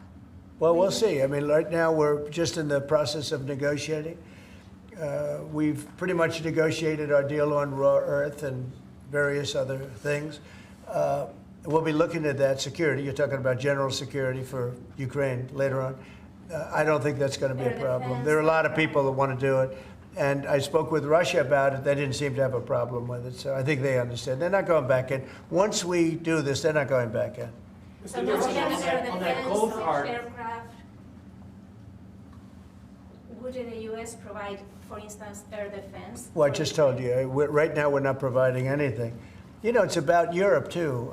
Europe put in... It's raw. $100 billion, and we put in $350 billion. It's not... The earth is raw and the minerals are here for the taking. That's why Ukraine is so flat. Anyway, but we want equalization. That's why They should Ukraine put is up so flat actually because of more the money than us raw, because they're right there. We raw have an ocean earth in between. minerals.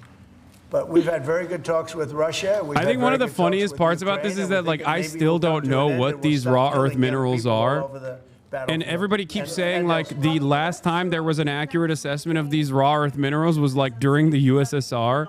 So I don't even know how much raw earth minerals they actually We'll have. be involved in Europe. We're involved in Raw Europe earth now. minerals. Europe is our friend. They take advantage of us on trade. They're so We don't raw. Like that, what the EU Not does. We don't rare, like that. raw. But we'll solve that. We're gonna take them the raw. old-fashioned way. We'll give them the same reciprocal numbers. You know, we're talking about a reciprocal tax. It's not raw, buddy. Shut the And, fuck up. If they charge us, My we charge them. president. Right now, they charge us My much, president. much more than we charge them. He's right, And they have you're wrong. non-monetary taxes also and tariffs.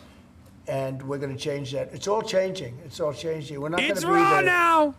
the people that we were. We had Shut people up. in this office sitting right at this desk or another model of this desk, because as you know, the other desk is right now being refurbished. Is Steve Witkoff delaying his trip to the Middle East? No, not that I know of. No, Steve. And the Middle East has been great. Saudi Arabia has treated us really well. They really have. And I think Qatar has treated us very well too. They want Is he covering his bruise? They Yes, get he that is. whole mess ended in the Middle East. You know, we He don't is even covering talk his about bruise. that He has a anymore. bruise on You his guys haven't left asked one hand. question about the I saw Middle that East, but too. I saw that. The Middle East I seems to follow be all the doing- lib accounts. Okay, I know all the latest and greatest in lib tech, liberal technology. For months, even before you were elected in November, you've spoken about your desire to free all of those hostages that have been held by Hamas since October the 7th, a year and a half ago. And just a few weeks ago, you gave an ultimatum. You said if they're not all released by noon on February the 15th, there would be hell to pay. Is Hamas He had a long night of drinking, so he got the IV. No, I think the opposite. So, as you know, they weren't going to release any more hostages. And I said there's going to be hell to pay. And then they agreed that they were going to release the hostages that they had agreed to release, plus an extra one. And so that you could say that was a big difference. But I said it from that point, it's up to Bibi Netanyahu and Israel. I may have taken a different stance. But they did release, they went back to releasing the hostages. But if you remember, they said we weren't going to release any. They've totally ended it. And I said, well, they're not going to release any. They'll be held to pay. And but the rest is really up to him. What I may have done it differently than him. It's not my decision, it's his decision. But they did release all of those hostages. So. Mr. President, when you spoke to Vladimir Putin, did he raise or did you discuss at all the possibility of a minerals deal on the Ukrainian land that Russia now controls? I didn't discuss it, no. I'd like to buy minerals on Russian land too, if we can. The rare earth. They have very good rare earth also. They both do. I would say that. And oil and gas. Look, it's a great thing. If we sell this, it's great for Russia too, because we can do deals there. They have very valuable land that isn't utilized. So something like that could take place, yeah. Have you put raising or lifting sanctions against Russia on the table as your No, we haven't lifted any sanctions on Is it anybody. on the table as part of any negotiation? Well, I guess it will be at some point, but right now we haven't agreed to lift sanctions on anybody. On that gold card, getting back to that, I'm fascinated by this, Mr. President. You should be fascinated by it. Your taxes will go down to nothing. Would a Russian oligarch be eligible for a gold card? Yeah, possibly. Hey, I know some Russian oligarchs that are very nice people. It's possible. They're not quite as wealthy as they used to be. They're not as wealthy as they used to be. I think they can afford. I think they can afford $5 million. So they have No, a lot of people are going to want yet they would be to. eligible. A lot of people are going to want to be in this country, and they'll be able to work and provide jobs and build companies and pay taxes. All of those things. It's an incredible. It's an incredible thing. I mean, this is the group that is the first to hear it. Nobody's heard about it. Nobody ever thought about it, but we've been thinking about it very, very strongly over the last week. And I was going to announce it sometime next week, and I figured, why not? We have a lot of cameras blazing right now.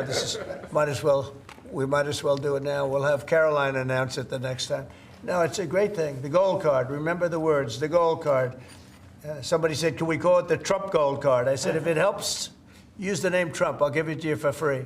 I like it. Mr. President, you probably just launched 10,000 stories. Do you want to elaborate a little bit more on what Russian oligarchs you know or don't know? Isn't it interesting how many stories we do tell?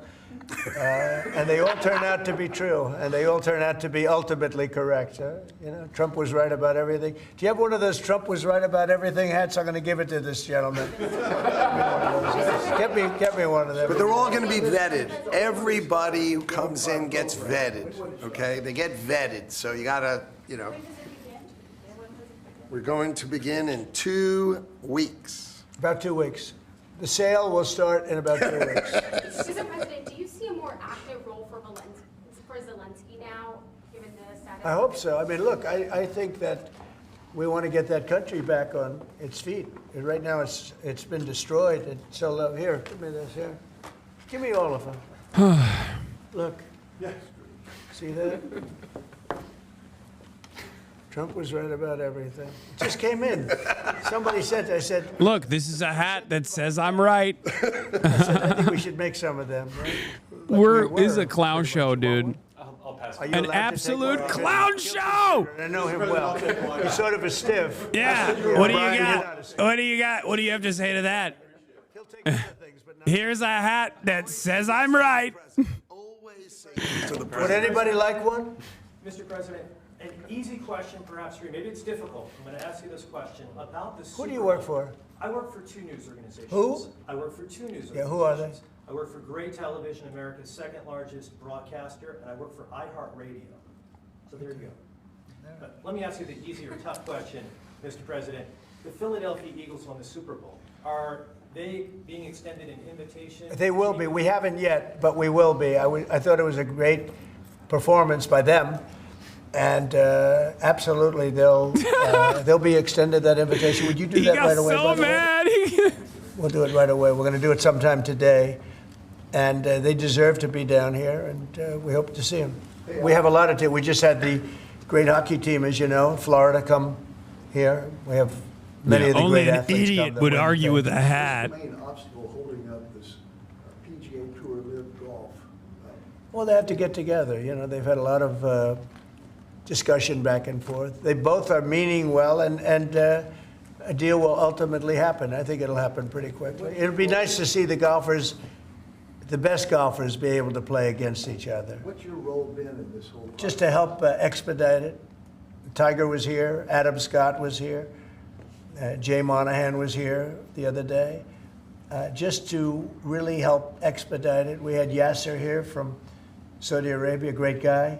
These are all great people, and they want to work it out. So if I can help them work it out, I don't get anything out of it. If I can help them work it out. I just think golf, it's very much of an individual sport, and you want to see the best players playing against each other, not playing in 2 different locations, right? What's going to be more challenging, a PGA Live deal or a Russia-Ukraine deal? I think the PGA deal is much more complicated.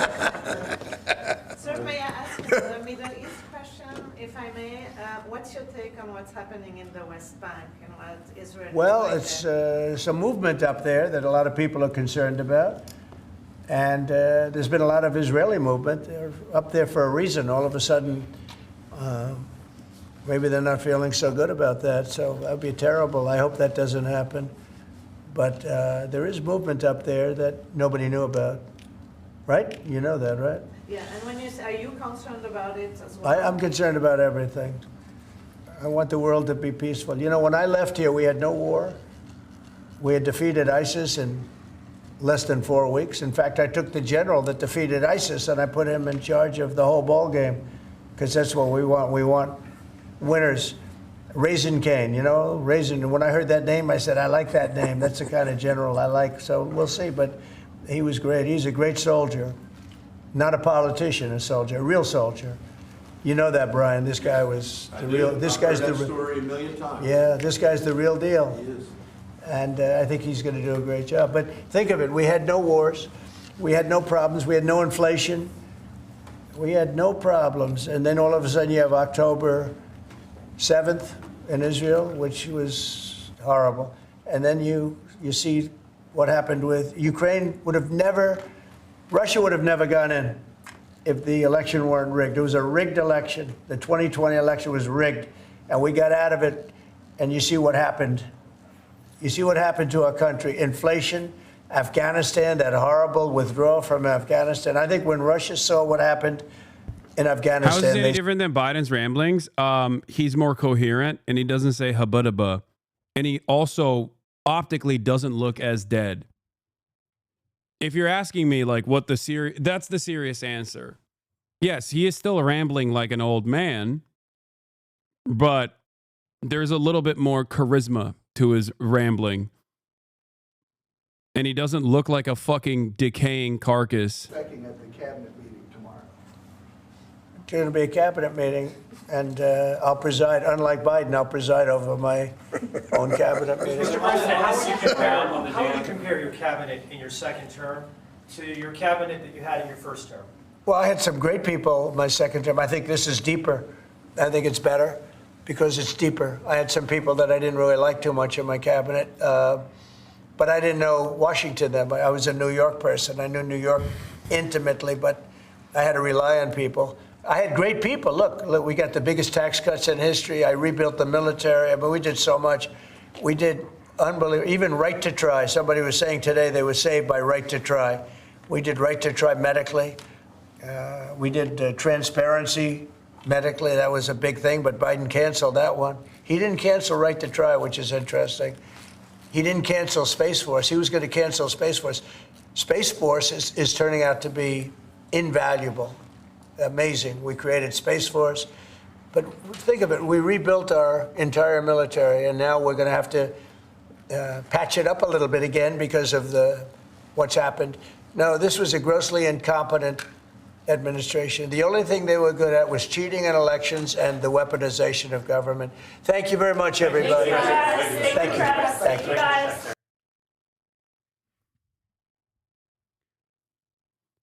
The lesson to learn from all of this 100% is obviously you need whoever comes in charge. Like if there was I mean, this is kind of laughable, but let's say there's like a revolutionary leadership, a revolutionary change in the Democratic Party, and all of a sudden they're like, genuinely fighting for the expansion of the welfare state, genuinely fighting for the expansion of social safety nets and whatnot. Like you got to pull that AMLO shit and just straight up yap. You got to be a grade A yapper. Gay. G-A-Y. Grade A yapper. Why talk about an impossibility? Who knows, man? Who knows? All right. Well, speaking of impossible things. Breaking. Hamas announced an agreement has been reached to resolve the problem of delaying the release of Palestinian prisoners who were supposed to be released in the last batch so that they would be released simultaneously with the bodies of the Israeli prisoners who were agreed to be handed over during the first phase, in addition to the corresponding Palestinian women and children. Hamas leaders led by Dr. Khalil al-Hayya said they concluded their visit to Cairo after talks with the Egyptian officials on the ceasefire and prisoner exchange agreements. The discussions also covered the implementation of the ceasefire agreement and the prospects for negotiations on its second phase. Full statement below. This still doesn't mean, I don't think that this doesn't mean that they have announced the second phase of the ceasefire, for the record. It just simply means that they are fully implementing the first phase of the ceasefire because Israel was going back on releasing 600 Palestinian hostages. Is this a Steve Witkoff W? Everything is a Steve Witkoff W.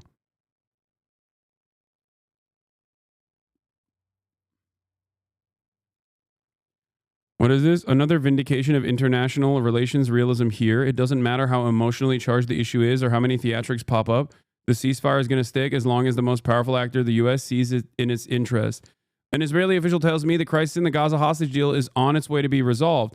The official said the crisis, which was created by Netanyahu's decision to delay the release of 600 Palestinian prisoners, was completely unnecessary. Yeah. For the record, I also had a similar position on this matter, as you guys know, where I said that while Israel is also escalating the conflict in Gaza, and from what I understand has mobilized troops as well, that and also are entering the West Bank, in terms of the appetite that they have for more war and more conflict in Gaza is limited. And I think that is what will motivate the Israeli leadership and the war cabinet to potentially move into the second phase. It is not. It has nothing to do with like the morality. Obviously, Israel's an apartheid state conducting a genocide that is the most immoral you can be. Okay.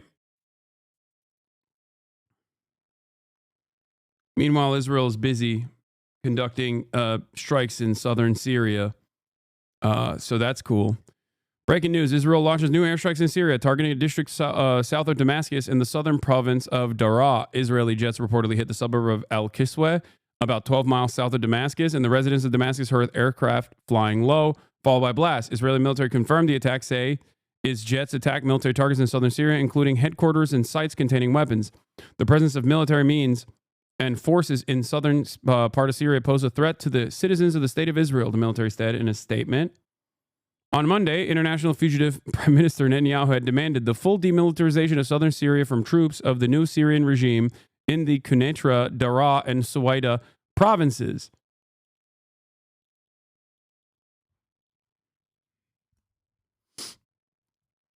Yeah, they want to demilitarize the entirety of southern Syria. Following Netanyahu's statements yesterday on southern Syria, Defense Minister Katz has just said that the region will be demilitarized, and he has now declared it a security zone. We know what that means. The southern countryside is being pounded with bombs and Israeli occupying force ground forces are moving fast.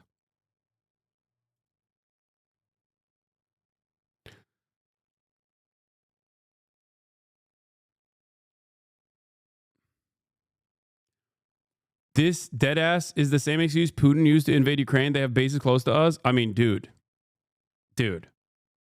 Why do you think Vladimir Putin cried to Tucker Carlson and said, why can't we be your Israel, please? What does it mean? Wait, what do you mean, what does it mean? They're just going to do more fucking land grabs by saying we have security concerns. When Israel has never not had security concerns. Everything is a security concern. We had to do the Nakba because of security concerns. We had to expand and do territorial acquisition in the West Bank because of security concerns. Okay? Everything's a fucking security concern to Israel. It's only Israel's security that matters.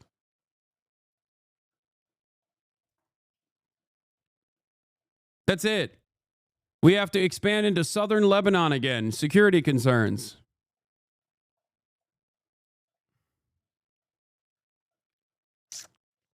Yeah, see, look. Israel Defense Minister just made an announcement before the IDF chief. We will not allow southern Syria to become southern Lebanon. Syria's number one security threat is Israel, from exploitation of minorities to illegal use of force. I fear occupation is next. Israel Defense Minister says any attempt by the Syrian regime forces to establish themselves in the security zone in southern Syria will be met with fire. Everything is a fucking security concern. That's what, you know, that's always how Israel operates.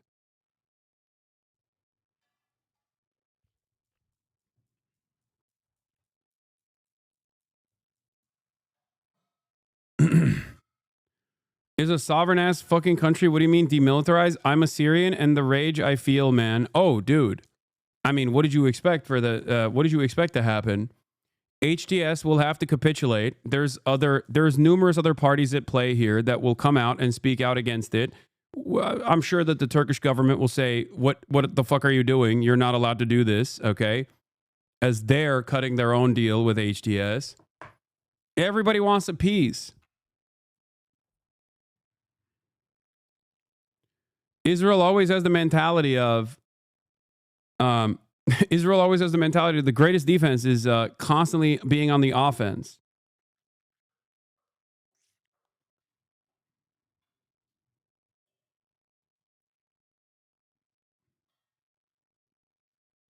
See, yeah. Turkey says Israeli occupation of Syria is expansionist. Wow, look at that. Hakan Fidan, Turkish foreign minister, says instead of a two-state solution, Netanyahu is looking to expand territory into Lebanon, Syria, and West Bank.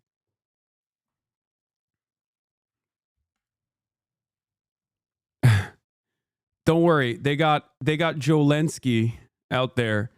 Okay, he's gonna fix it.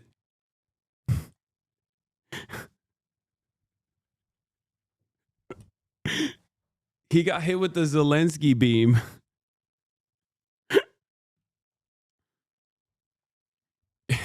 Anti-imperialist Erdogan. Yeah, Erdogan. Erdo Goat. Put some respect on his name, okay? Put some respect on Erdo Goat's name. Hey, I mean, it's better than ISIS. Honestly, I'd rather have Israel and Syria than ISIS, Russia, and Turkey. The fuck? Wait. First of all, how about none of those countries in Syria? I thought that was what the revolution was supposed to be about. That's number one. And number two, why in the ever-loving fuck would you say that Israel is better? I'm Kurdish, so they all fucking hate us? Oh my God. How many times? Israel is ISIS, okay? What the fuck are you talking about? Then ISIS, question mark, question mark? Yes, dude. Israel and ISIS are very similar, okay? Yeah, sure. Israel has a higher grade of weapons that they use, okay? They're not throwing gay people off the roofs because they're putting the fucking roof down on top of the gay people. The difference is, you know, I guess optically one is state violence. Also, Israel and ISIS are fucking allies.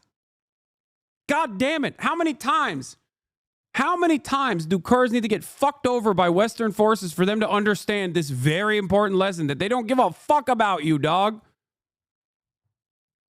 Yeah, but I just have a soft spot against Islamic terror organizations.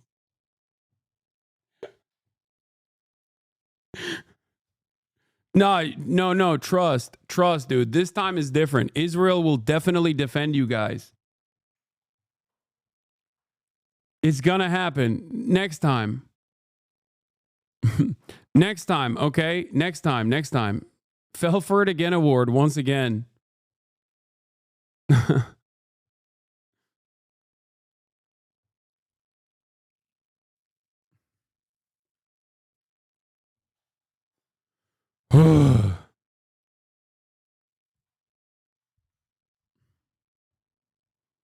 Israel famously is very cool and will totally be on board with whatever kind of Kurdish autonomy you think you can build. Certainly.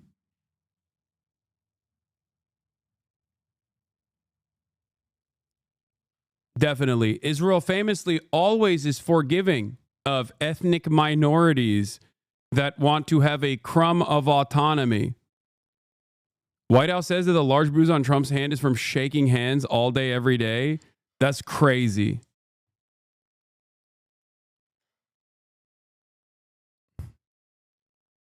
Yeah, no one who has ever existed next to Israel thinks it's good for Israel to occupy your land. Exactly. There is no, like, literally look at the West Bank. What are you saying? Dude, imagine being like, nah, dog, you don't understand. The West Bank is awesome. I can't wait for Israel to West Bankify Syria. It's certainly going to be good for us. Like, this isn't to say that Bashar al-Assad is good or anything, but god damn, chatter.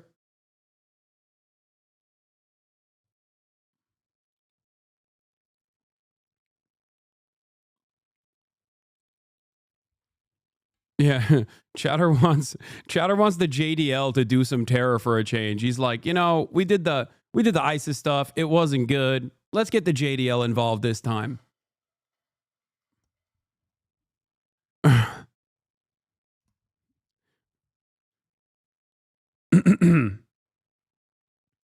He has a bruise from jorking it.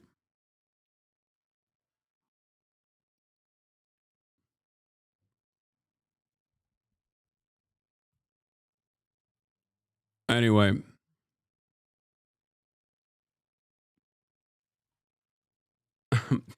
Israel's track record of dominating ethnic minorities has been excellent.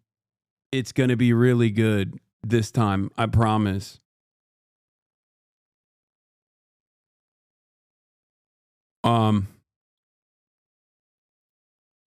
What is this? Chris Rufo is 4chan posting. There's a battalion of male to female transgenders within the American intelligence apparatus. They hate Italians and lives at TikTok.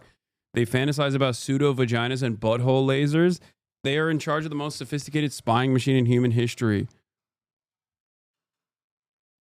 Wait, what? Why do they hate Italians? The only correct answer is envy. I agree with you on this one. No. There is no way this is real.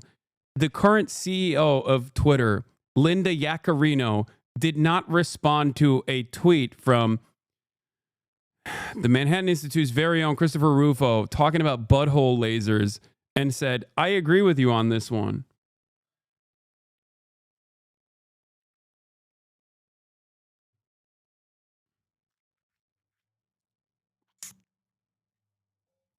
Here's this quote. If ISIS attacks against Jews in Europe continue, resulting in more Jewish casualties than Israeli ones, it will become harder for Israel's government to keep the ISIS threat at its current low priority.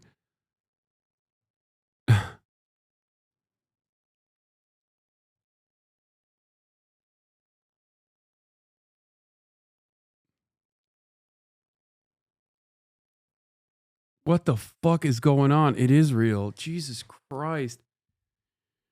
Oh, God.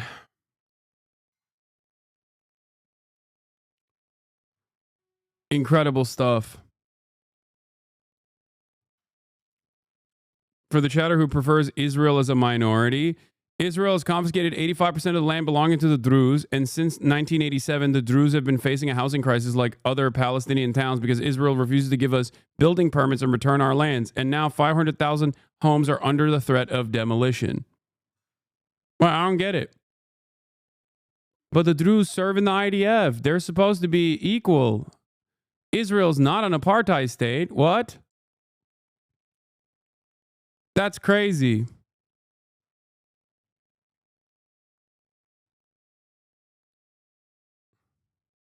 Yeah, this person has some smoke for Ethan as well. When Ethan said he's going to go to visit Israel and show how multicultural and wonderful it is.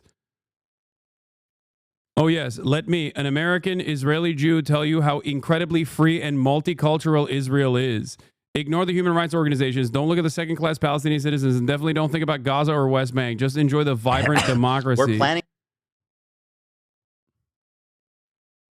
Yeah, I'm just going to the ethno state, man. What is it? What the fuck? I don't understand. I'm just visiting Poland, guys. Calm down. As an American German, as an ethnic American German, I'm just visiting Poland. What's the problem? It's a vibrant, multiracial, multi-ethnic democracy. Hello?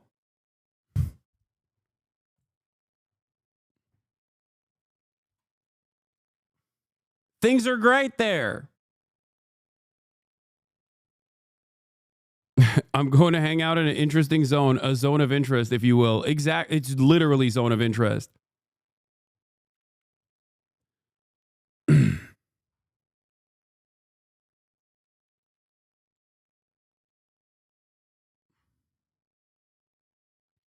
Yeah, Rubio sanctions no more Cuban doctors to poor countries, which is, again, incredible stuff. Here it is. Cuba's doctors save lives in poor countries, so of course the U.S. government opposes them. Marco Rubio announces sanctions against anybody involved in the program that sends Cuban doctors to poor countries where they provide free medical care.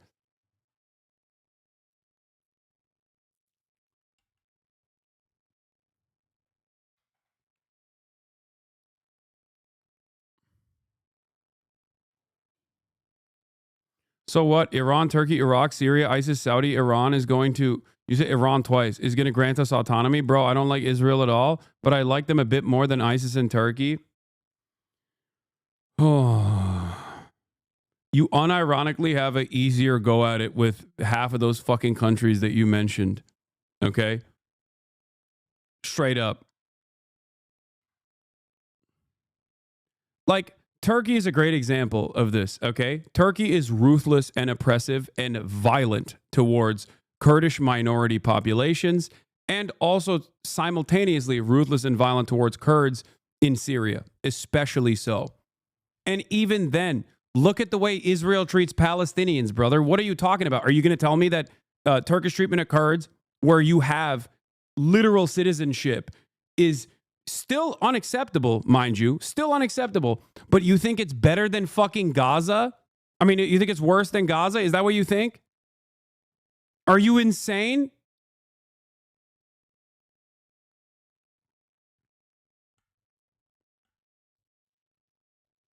Like, what are we talking about?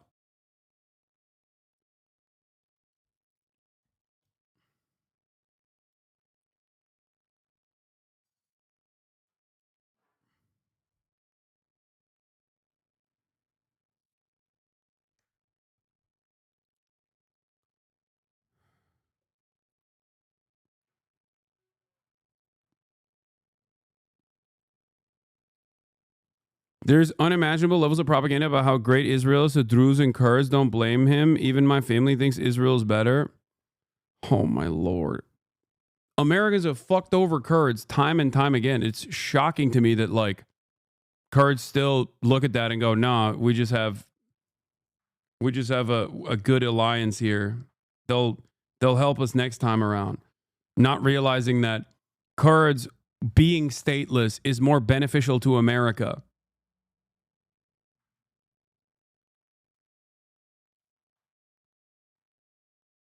Musk's order. Listen here.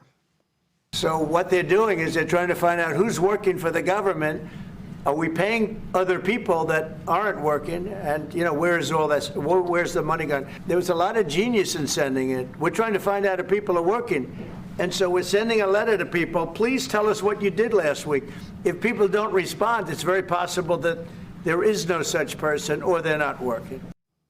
There appears to be no deadline set for a second response. We'll see if we get more clarity later today. Lauren, Steve, Ainsley, and Brian. See, that last word, clarity. Yeah. There hasn't been a lot of that. Madeline, so for the federal employees who are watching right now, what are they supposed to do? You know, we'll see. We'll see later on today if we get more answers from the White House, from the president. Look, if you listen to the OPM email, what they'll say is that they're not taking a one-size-fits-all approach to this. The administration says they'll take into account the differences among the different agencies. They'll work with the different agencies, and they're taking into things like confidentiality reasons, for example, which President Trump says was the reason, for example, that the FBI and the DOD, why they might not be responding to this email right now. So they'll take those factors into account. The White House is downplaying the notion that there is a division between the OPM and Musk here. They say at the end of the day, the administration is working together to create more efficiency among federal workers. But again, like you said, Steve, there is no doubt that there are a lot of federal workers who are confused by this, and they are hoping to get more answers later on today. All right, Madeline. Thank you very much. Well, Elon posted, he said the email request was utterly trivial, as the standard for passing the test was to type some words and press send. Yet so many failed even that inane test, urged on in some cases by their managers. Have you ever witnessed such incompetence and contempt for how your taxes are being spent? Makes old Twitter look good. Didn't think that was possible. The problem is the federal workers are getting these mixed messages, and it seems to be a turf war by some of the agency leaders, the new agency leaders, and Elon Musk. Now, Donald Trump said yesterday, look, all we're trying to do is make sure these people are actually working, that there are actual people, like the Social Security sending out checks to people that are 140 years old. Well, that doesn't exist. So they're just making sure that these positions are filled by live bodies. And so we're not sending money to people, paychecks to people who don't exist. But the problem is you have Office of Personnel Management. They're saying it's voluntary. You won't be fired if you don't respond. You have Kash Patel with the FBI saying pause responses. We're in charge of employee reviews. And then you have Kristi Noem with Department of Homeland Security saying don't respond. So what do you know what else makes old Twitter look good? Current Twitter. This is true. It's so funny that Elon Musk is so hands-on with this administration, because I directly used that example of like what happens as an analog. I used to use old Twitter versus new Twitter as like what happens when Republicans are in charge versus what happens when Democrats are in charge. Both are incompetent, but one is like clearly worse than the other. And now Elon Musk is literally doing that to the fucking administrative state. So that analogy turned into reality. Crazy stuff.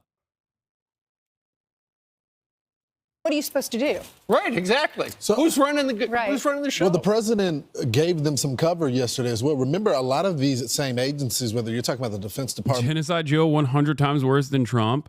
Yeah, Trump famously definitely not on board with endless genocide. You're right. Like, I hate genocide, Joe, but you don't have to fucking lie about Donald Trump. You don't have to say that Donald Trump is better. He ended 2 wars. Respect. You're right. You're right. You're right. You're right. My bad. My bad, bro. You're right. I forgot.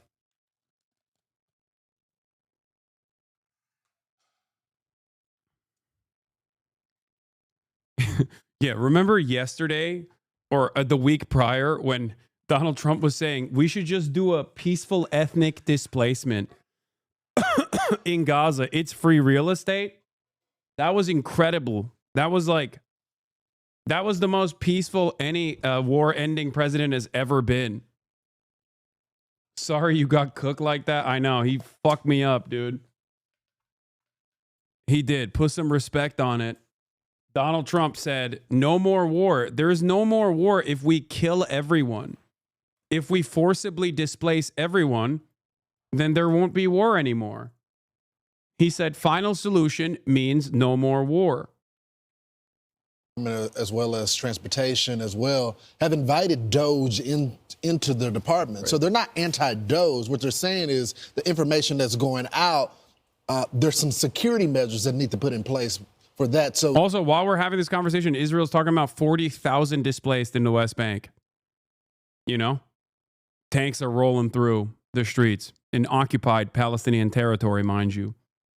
They want to coordinate the response to this. So, so there's a lot of people who are going to be let go in a lot of different agencies. I know the transportation has let some people go. Now the VA, Doug Collins, has dismissed more than 1,400 employees with non-mission critical positions. Others in transportation were let go who did not have safety implications day to day. And that's what's happening, too. Just about everywhere, if you're probationary, they're looking to let you go. And I think the overarching headline is we have to cut the federal workload. It's 2.7 million. It's got to get less. The question is now, that was a speech the president gave at CPAC.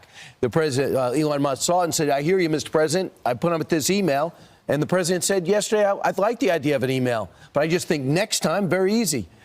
A lot of these people are Elon Musk's personal friends. Hey, I'm going to send out an email, and it's going to go to all the divisions. Are you okay with this? Right. Because Kash Patel was only on the job 2 days. He can't have FBI agents who maybe miscommunicated being accessed. Same with Tulsi Gabbard. She's like, I really can't do this, so I'm going to back out. It doesn't mean they're fighting. It just means they just make a little bit more of an effort to coordinate. Well, yeah, and that's the key. Growth pains, baby steps. They're not fighting.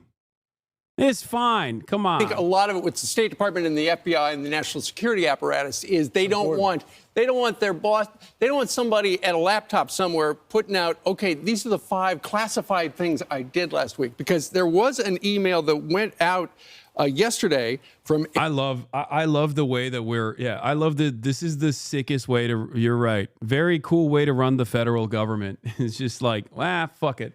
We'll figure it out later.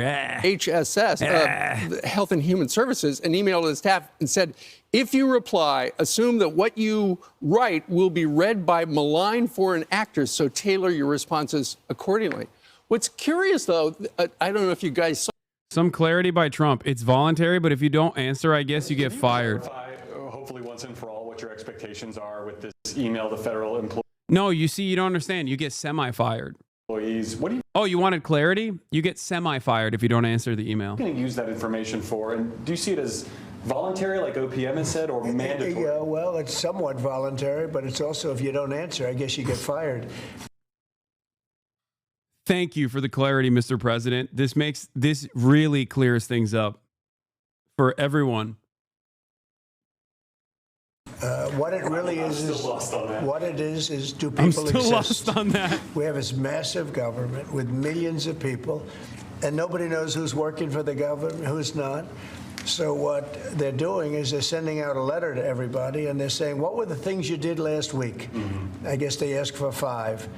And if people are working, it's easy. I could tell you 5 things I did last week. I could tell you 5 things I did 6 weeks ago, right? President, can you clarify? You're fired or not? But there was a hearing yesterday regarding DOGE access to Treasury records, and the government attorney representing the White House was asked by the judge, so who exactly is running DOGE? Who is the administrator? And the attorney for the federal government said, I don't exactly know. I don't have that answer. So it's kind of like, what is the flow chart for the person who's running DOGE? Elon Musk has been described as an advisor to the president. Well, I think it's a flat organization. This is not and I think Washington. What is this? So if I'm reading this correctly, the White House, controlled by Trump, and State Department, controlled by Rubio, approved these aid payments. Hold on one second.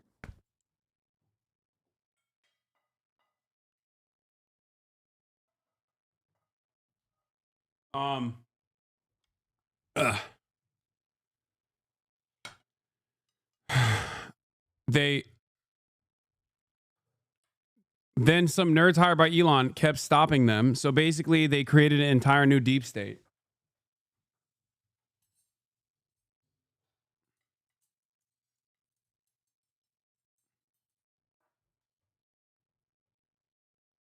It's great stuff. It's cool. You don't understand. This is a good thing. It's good to create a additional government agency to it's always good to create a redundancy to reduce redundancy in the federal government. And then that redundancy reducing agency ends up creating more redundant policies. Okay? This is a normal and good thing. Is so used to this org chart where this person, essentially you have all these people that are across agencies reporting back to Elon Musk, who then goes back to the president and he makes the final decision on it. I just want them to be able to do their job. It looks like they're doing a great job. There's some bumps in the road. The last thing I would say this, because I've been getting a lot of emails from federal employees. I understand why some of you guys are feeling the heat and you're being lumped into the basket of all the other federal employees that Americans have distrust for. We're not talking about you. We understand that there are career people that just want to do their job, that love their country. But you have to understand, it is a bipartisan thing. When you look at the latest polling, independents, Democrats, as well as Republicans, all feel like there's some inefficiency in our government. Sure. And I apologize that you guys are being lumped in. You want to do your job. But something has to give here, just like in the private sector. Argentina's doing it, and that's what they did. And they put, I mean, they had 110% inflation. It was a joke. So this guy came in. That's that leader who gave him the chainsaw. So he's trying to do the same thing. And I just think the more you realize, Musk's agency is the only way to do it. Yeah. Because if you do it through normal committee meetings and oversight, it ends up being a report that nobody does. Yeah. Remember the Erskine Bowles, the Bowles report. Yeah. They looked at government's inefficiency for 18 months. The Simpson Bowles. Right. And they looked at it. It was pretty comprehensive. Yeah. But you know what Barack Obama looked at it and goes, this will never pass. He put it on the back burner. Right. These guys got paid for 18 months.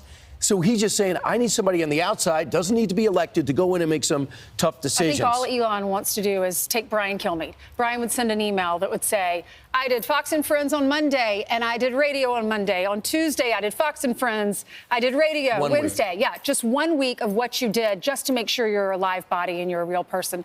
I understand what you're saying. You do feel for the federal workers that are getting lumped in and are worried about losing their jobs. But I think the purpose of this is not necessarily, if you respond to the email, it sounds like you have a good chance of surviving at the workplace. Yeah, but then again, if your advisor says don't do it, that's so complicated. Yeah.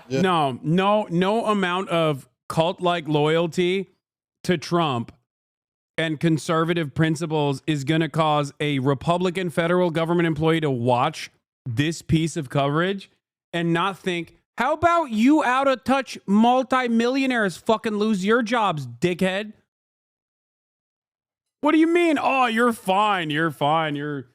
Just write an email and you'll probably be spared. There is no way, dude. There is no shot. Yeah.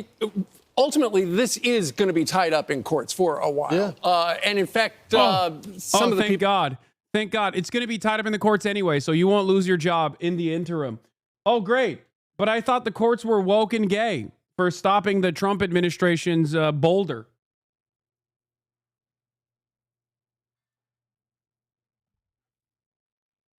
What happened? No, the courts are great now because it's stopping us from killing ourselves. Thank God.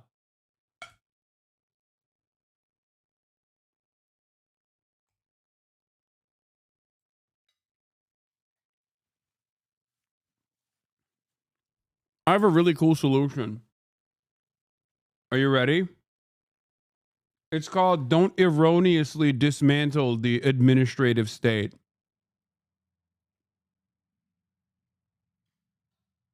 How about that? I know. Nope, sorry, can't be done. We have to do it.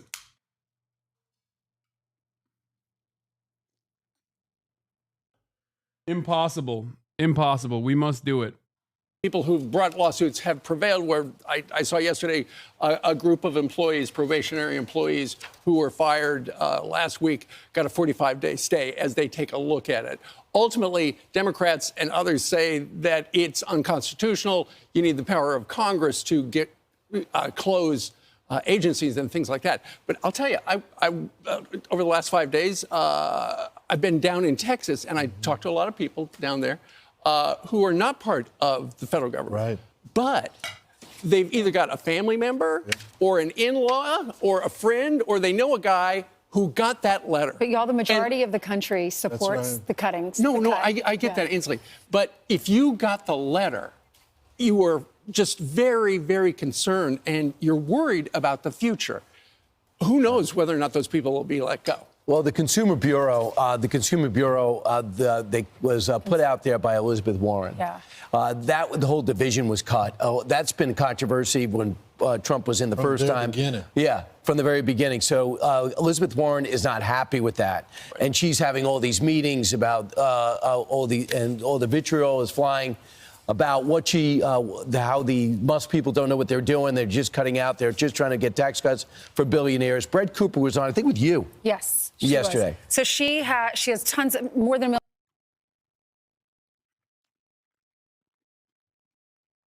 I like that they can never actually say what the Consumer Financial Protection Bureau does.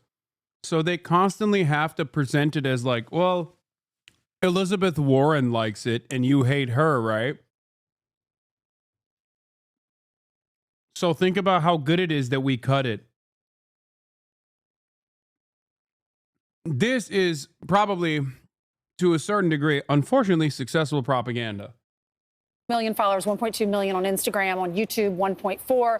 When she had a show, her podcast, 8 million, 9 million people would listen to it. So she was on with us. She's a Gen Zer. She's young. She's in her early 20s, and she's become very successful. She was a COVID student in college. When she graduated, didn't know what she was going to do. Started working for PragerU, and then her career just built because so many people like what she's saying. She's a conservative. She said she voted for Trump, and she said this is why more young people voted for Trump than Kamala. I think we were just ready for something new, especially after Biden, because obviously the system wasn't working. And so in looking at my generation, I think that they realized, like, let's burn it down, basically. Let's try something new. We're willing to walk away from what we've known and what we've been told is empathetic and inclusive and correct and, what young people should believe. And we were willing to try something new. MAGA is, the raging against the machine. And young people are rebellious and they're willing to try something new. Well, I can't blame her generation or my generation. You got folks that can't afford a house, but we're sending money to foreign governments and all. I mean, it just doesn't feel well. And I think that the Democrats, they're arguing, the argument that they make is process.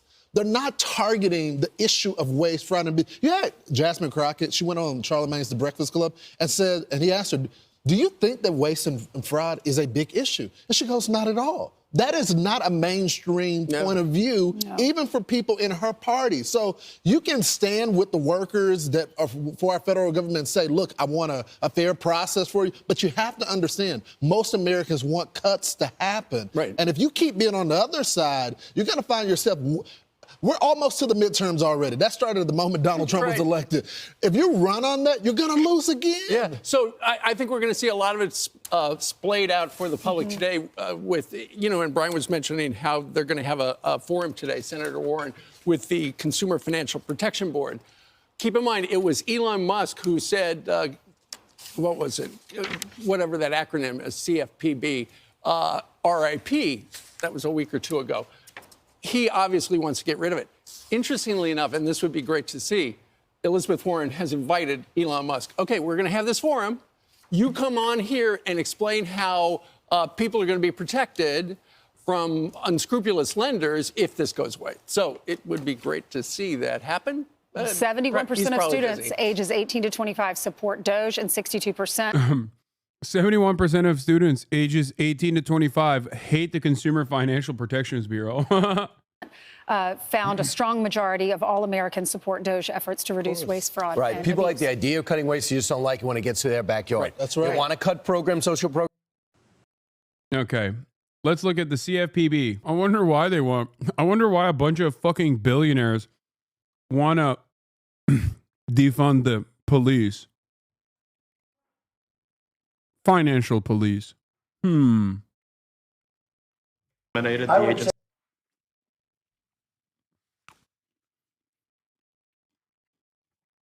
Yeah, I can't say this with enough sincerity. Those people fucking deserved it, and they actually deserved more than what they got. The entire point of the CFPB is to go after fucking fraudulent, predatory lenders, okay? Yeah. Sorry that you're friends with a bunch of fucking corporate demons and super rich people that were running away with American consumers' money, okay? It's literally a police force that works to police the banks. That's it. It's so fucking stupid. And he just gets to say this, and nobody even goes, excuse me, sir, here are the list of companies that actually, and the exact instances. I'm so glad that a bunch of autistic teenagers who were clever enough to dupe the likes of Elon Musk and many others to make it seem as though they're fucking brilliant are tasked with erroneously dismantling aspects of the goddamn federal government. It's awesome, okay? Sick. Great stuff, man.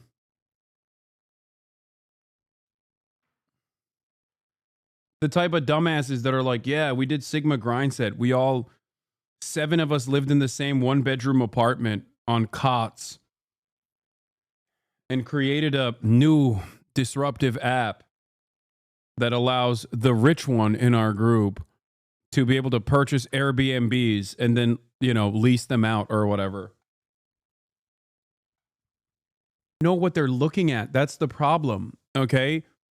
This is like a highly specialized, you would have to be a highly specialized worker, professional, to be able to figure out what you're looking at and where to make these cuts. This is before we even, this is before we even entertain the notion that cuts are supposed to fucking happen. No, you can't just have like a random 20-year-old dickhead go through this and be like, well, they did cybersecurity training. Oh, okay, nice. Not begin to explain to you how insane what we're looking at is. No specialization. These aren't like forensic auditors. These aren't forensic accountants. These aren't fucking auditors. They're just random dickheads who probably won a hackathon, and Elon Musk, or I don't know, one of Peter Thiel's fucking cronies was there, and we're like, this guy's brilliant. He's got a real head on his shoulders.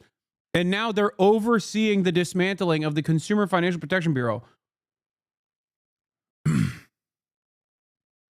I can't begin to explain how absurd this is. Okay?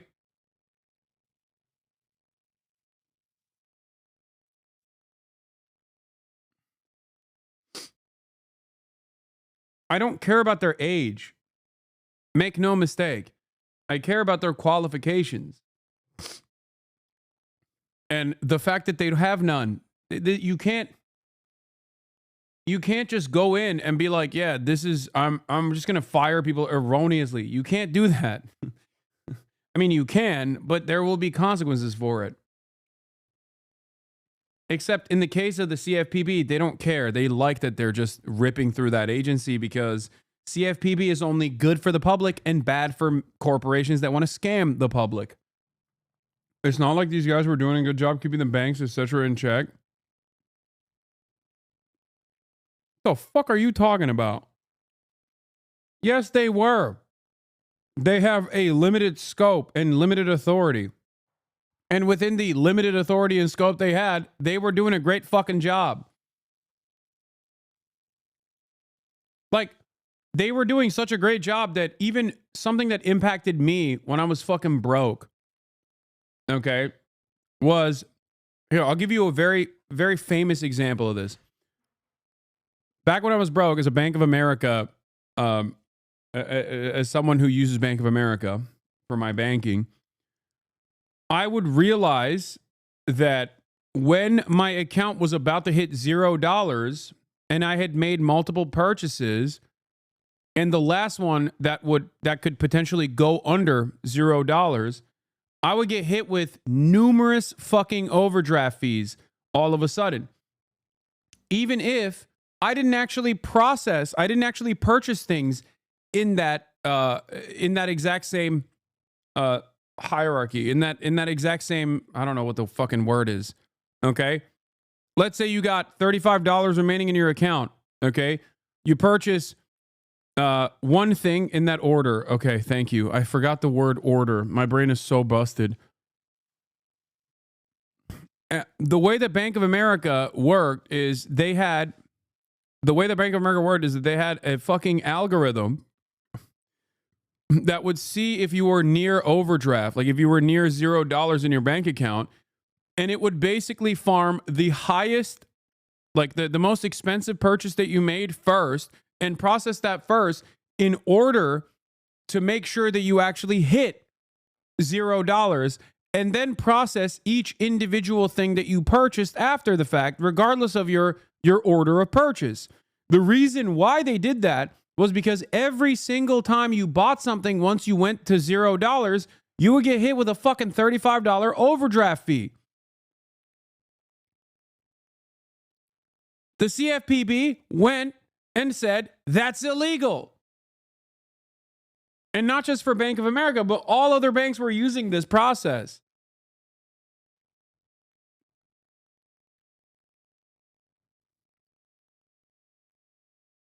Yeah, $30 in the bank. You buy $10 of stuff at 1 p.m. and then you buy $35 at 2 p.m. They swap the order so you get 2 overdrafts.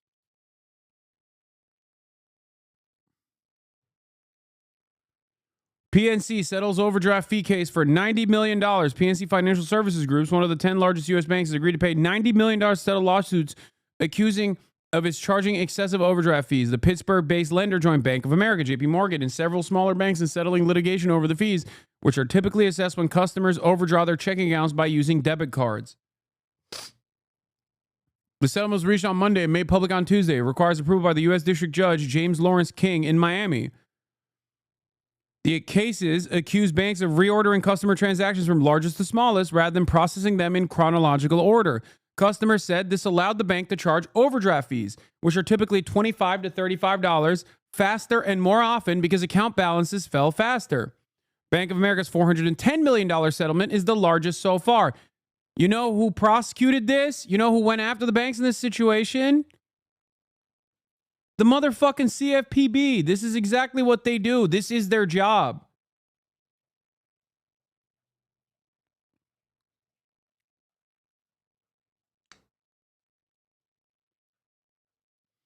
You're using something that did 12 years ago as a basis for their productivity today? No, you fucking dingus. I'm using that as an example because it's something that fucking impacted me. I'm giving you a personal story of how the CFPB actually improved my fucking life when I was broke. Okay? Oh my God, you are so stupid.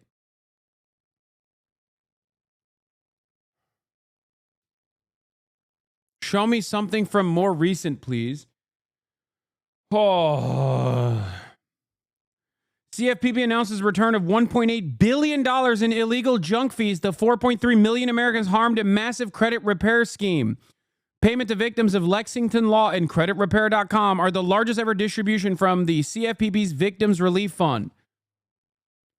Is that not recent enough? That was in December 5th, 2024.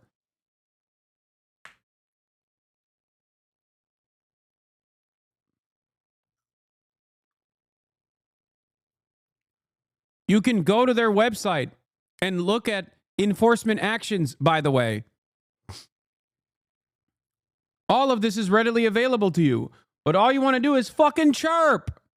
So now that I've shown you something more recent, are you going to shut the fuck up and be like, yeah, maybe this is good? Dude, I'm asking questions. You're acting like I'm giving a speech and know what I'm talking about.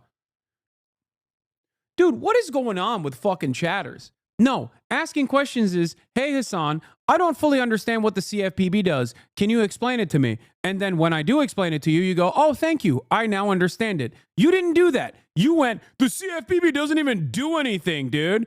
That's not a question. That's you making a stupid fucking statement. And then I actually went through the steps of explaining to you exactly what the CFPB does by giving you a personal experience. Okay? Then you doubled down and said, that's from 2012. Show me something from the past couple of years. You changed the fucking goalposts. Okay? You are not here to learn, or at least the only way you can learn things is if by being a fucking dickhead in the chat. God damn. Why can't people just be like, no, actually, I just wanted to be fucking annoying because I'm stupid and don't understand anything. And I just wanted to fucking be annoying in the chat because, you know, I wanted to feel like I'm alive.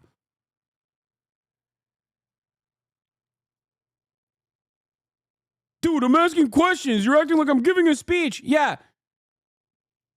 You don't know what you're talking about. Stop fucking baiting if you don't know what you're talking about. I will always be gracious to you and try to explain to you the situation. But goddamn, dude, why the fuck would you come in with that energy of like, well, you're wrong all the time, actually? You know? Okay, sure, you know best. In this instance, I do. I mean, I do. What more can we say here? Yes, I am a very stupid person, but in this situation, yes, I objectively know more than you. What the fuck? It's okay. It's fine. I'm sure you know a lot about things that I have no fucking clue on. If you were to tell me a Path of Exile skill tree, I would shut the fuck up. I wouldn't turn around and be like, nah, dog, your skill tree is busted. I don't know shit, okay? I came in playing devil's advocate and you blew a gasket? All right, banned. Dumbass. What do you mean devil's advocate, dude? What the fuck is this? Wait, he's Canadian? Oh my God, I'm going to unban him just to ban him again. Oh my God, we are going to invade your fucking country now, okay? We're going to invade your country and destroy your healthcare, you fucking asshole. I was just playing devil's advocate, dude. Fucking dumbass.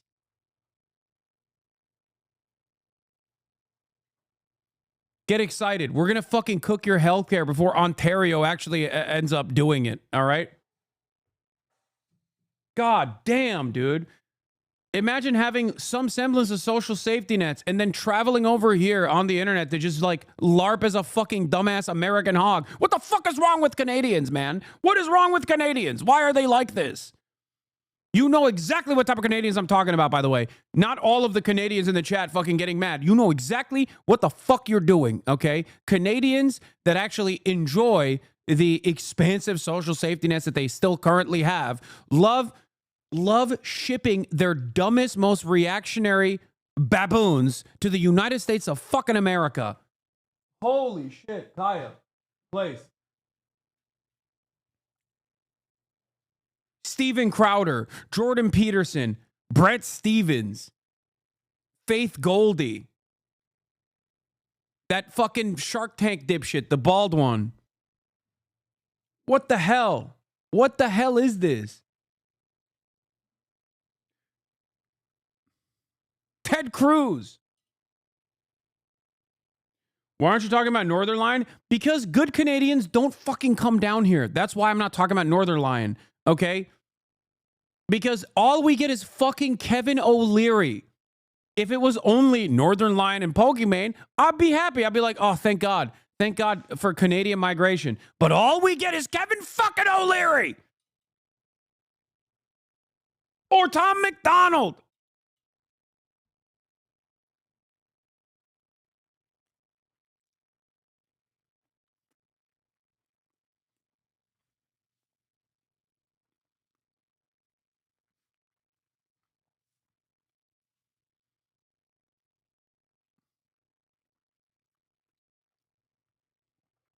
even Elon Musk, technically, you could say, is Canadian. The CFPB provided $20 billion in consumer relief and $5 billion in civil money penalties. And they did that with a $1 billion budget. Except they didn't even use the entire budget.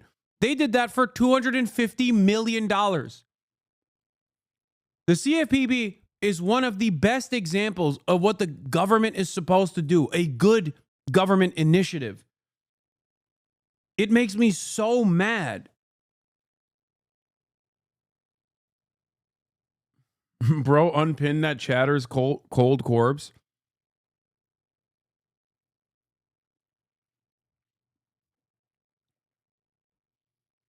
Yeah, put it under the FTC, which we also undermined by fucking replacing Lena Khan. Yep.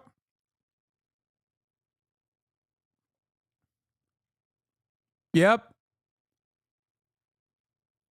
When you guys are trying to do a severance joke, when you hear severance being mentioned, think, am I behaving like Megaphonics? Think. The answer is yes. Number one, why? One, DOGE employees. I want to mention something here.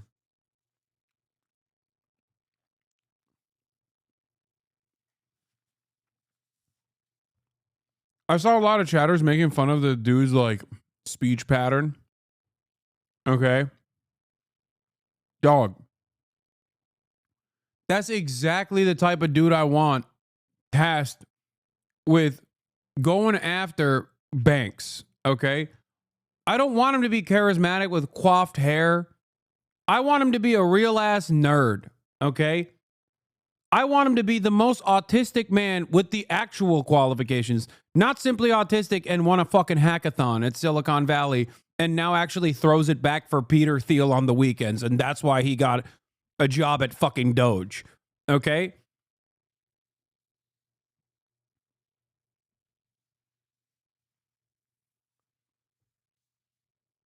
I don't give a fuck that dude is like having a hard time communicating. His job is not to be charismatic. His job is to go after fraudulent and wasteful corporations that are fucking over the public. Signing a letter announcing their resignation en masse. That letter being sent to Chief of Staff Susie Wiles. Now, these DOGE employees, they are, to our understanding, they were holdover employees that worked at the U.S., what was one time the U.S. Digital Service that through the executive order that President Trump signed on Inauguration Day, turned into the DOGE unit inside the executive office of the president. And in that letter, they're very specific, saying, quote, "We will not use our skills as technologists to compromise core government systems, jeopardize American sensitive data, or dismantle critical public services. We will not lend our expertise to carry out or legitimize DOGE's actions." The DOGE effort becoming even more consolidated around Elon Musk in those. Bro, the Doge went woke. Look at that. The Doge kids went woke. They were like, yeah, no, this is a bridge too far, man. We're good. Individuals that he brought in from the outside to execute this mission. Thanks for watching. Stay updated about breaking news and top stories on the NBC News app or follow us on social media. See, look at how efficient.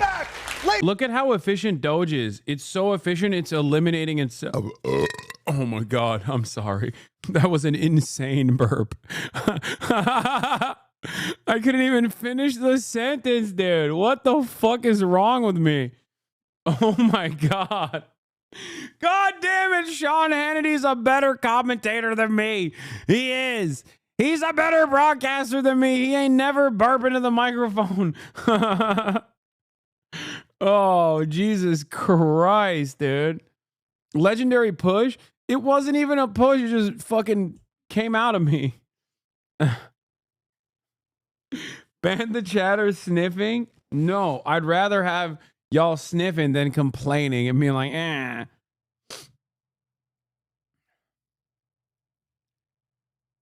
Oh my God. That has some bass in it. Yeah, bass. Oh my God, C-Mac.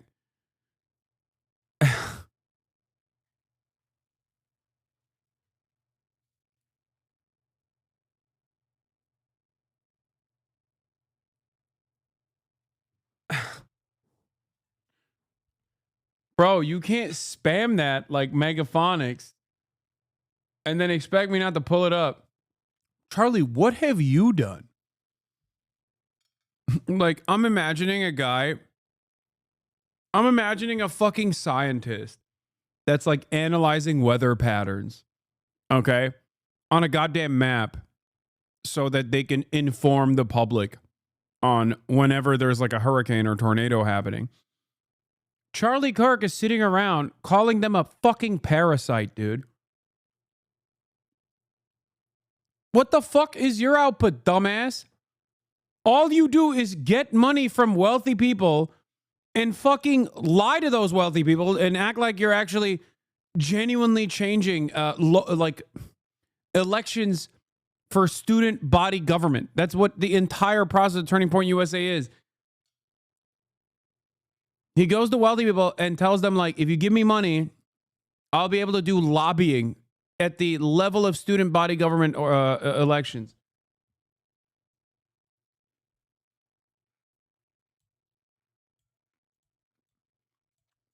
Until recently with TikTok, I don't think a single young person knew who the fuck this guy even was.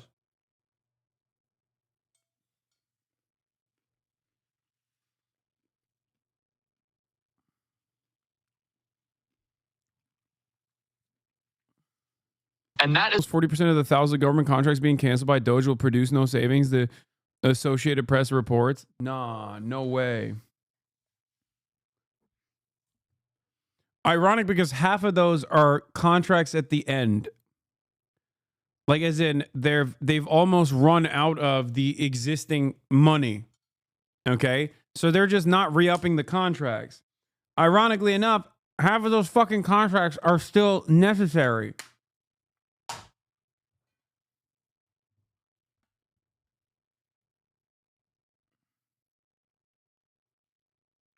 Anyway, I'm not going to make fun of that chatter for sending me a no Twitter chat. Apologies. Thank you for sending me the DOGE administrator information.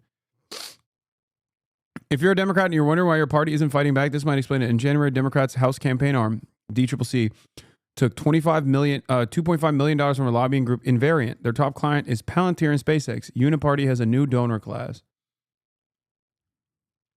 Okay, Jank. You win this round. Normally, when someone sends me a link from Uncle Jank, it's usually something ridiculous, but he's right about that. For some, maybe good news. There's this guy called William Bank who got arrested stealing lawn signs, escaped jail, scam $50K from crypto was donated to Palestine, allegedly. Yeah, that's a bit, dude. That's not real. I think they, I think they rented out a prison or something. It's not real. He didn't actually escape jail, dude. Can you imagine if there was a prison riot and it was a real prison riot that took place and a dude actually escaped prison and then it just wasn't in the news?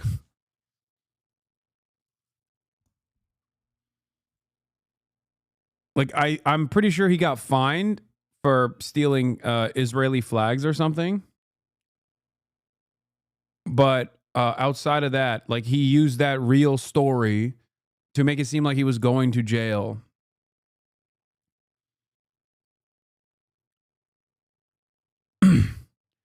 And then he acted like he found a phone in jail or snuck in a phone in jail and then acted like he actually broke out of prison. They rented the prison, but it was a huge payoff following that in real time. Real fucking entertaining. Yeah, no, I know.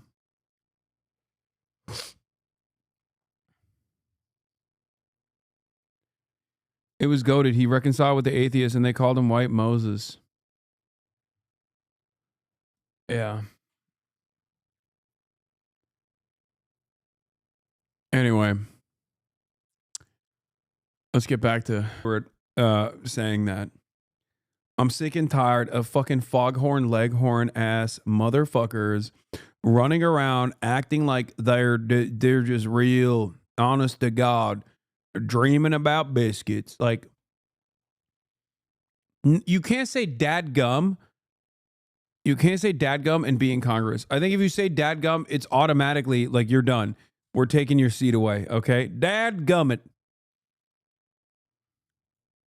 You're a congressman from Tennessee. You didn't spring fully formed out of a primordial cracker barrel. Yeah, also half these guys are like fucking Rhodes Scholars. Like, famous example, John Kennedy. Was it John Kennedy? The Kennedy from Louisiana, but not from the actual Kennedy family. He literally is a Rhodes Scholar. He went to Oxford, chat. He's a Rhodes Scholar, went to Oxford, and he's always like, that's right, if you ever issue, call the goddamn, if you ever issue with the police, next time you got a problem, call a crackhead. It's like, dude, come on. What the fuck? You literally... You went to Oxford University, okay? You were probably a part of a fucking debate society using the original Latin when you are debating. And then you come back to America and you're like, yeah, that's right. I love having sex with my sister. I'm a real honest to God, salt of the earth kind of guy. That's me. Yeah, that's right. I fuck my cousin. Ain't no problem with that.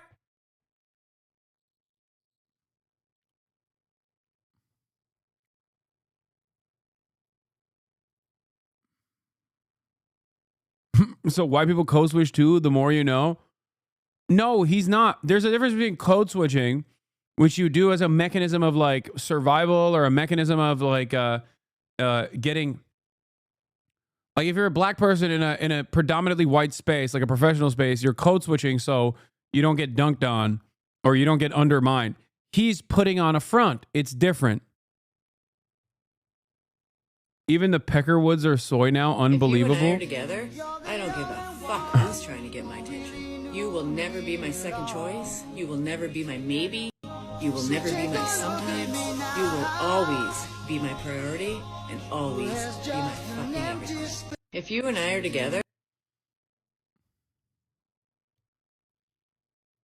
Ugh. Zesty Peckerwood Boys is funny. All right, let's finish this. Oh, this here bureaucracy is a... Yeah, I love Gen X content on TikTok. It's the best. He will put studies like this that sound ridiculous on its face out there, and immediately like a shit ton of scientists will be like, hey, I worked on this study. It's literally to, figure out the dangers of pesticide or some shit. Okay? And no one cares.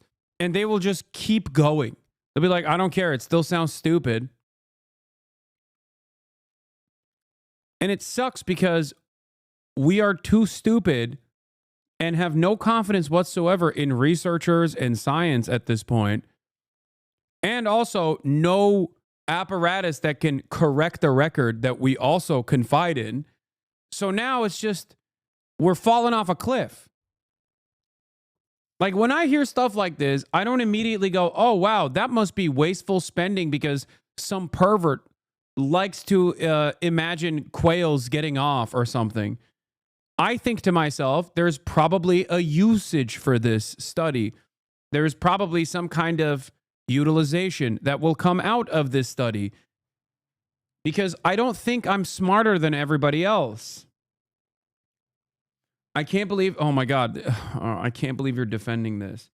I'm literally explaining to you when I hear something that sounds weird that grants have funded in the field of research, I don't immediately go, hey, I'm smarter than every scientist. I know for a fact that this is dumb, okay? Because I'm not a fucking bot. I'm explaining to you, not only am I telling you what my thought process is, I'm urging you to also exercise that similar caution, because I suspect that Jon Stewart will probably now describe what that study was for. Because this is quite literally how animal experiments work in general. They're not just to harm the fucking animals. Want me to look at it? Do you want me to find like what the studies that they mentioned and then tell you what the exact usage was? Because once again, even a wrong answer is not a waste in the process of scientific discovery. Okay. $1 million study: cocaine's effect on Japanese quail's sexual promiscuity. Cocaine's effect on Japanese quail sexual promiscuity. What's the animal where you draw the line? Beagles? No, I don't care. I eat meat, dude. What are you talking about? I don't give a shit. Cocaine induces state-dependent learning of sexual conditioning in male Japanese quail. State-dependent learning effects have been widely studied in a variety of drug abuse. However, they have yet to be studied in relation to sexual motivation. The current study investigated state-dependent learning effects of cocaine in male Japanese quail using a sexual conditioning paradigm. Cocaine-induced state-dependent learning effects were investigated using a 2x2 factorial design with training state as one factor and test state as the other factor. So they're looking at what? Cocaine... They're looking at cocaine's impact on what? Sexual conditioning in men across the board, but they can't test it on human men. So they're testing it on... Yeah, cocaine pre-exposure enhances sexual conditioning and increases resistance to extinction in male Japanese quail.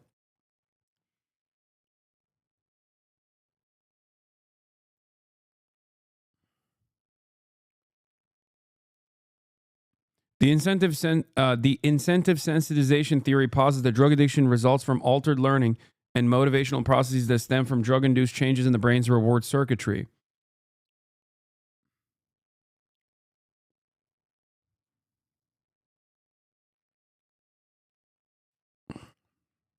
State-dependent learning occurs when learned information is better recalled when an organism is in the same state of consciousness as when the memory was formed. In a classic experiment by Goodwin and colleagues, male volunteers were asked to perform various memory tasks while under the influence of alcohol or while sober. The following day, they were retested under similar or opposite conditions. The results indicated the subjects who learned the material while intoxicated had difficulty recalling the task in a sober state. Conversely, subjects who were tested and retested under the influence performed as well as subjects who were tested and retested under sober conditions. Thus, in accordance with state-dependent learning, memories appear to be best recalled in the same physiological state in which they were encoded. So if you get drunk while learning, you have to get drunk while taking the test. Kaya.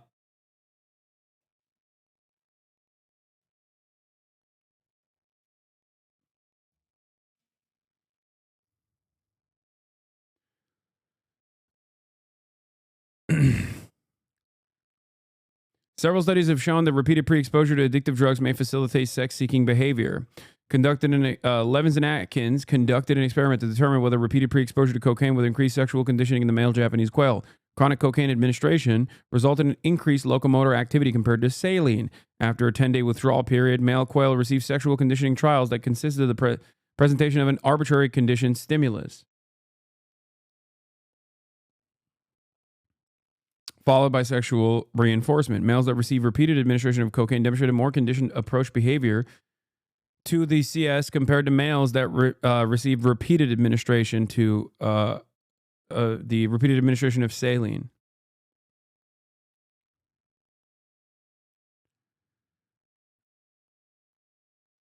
Results in discussion. Anyway.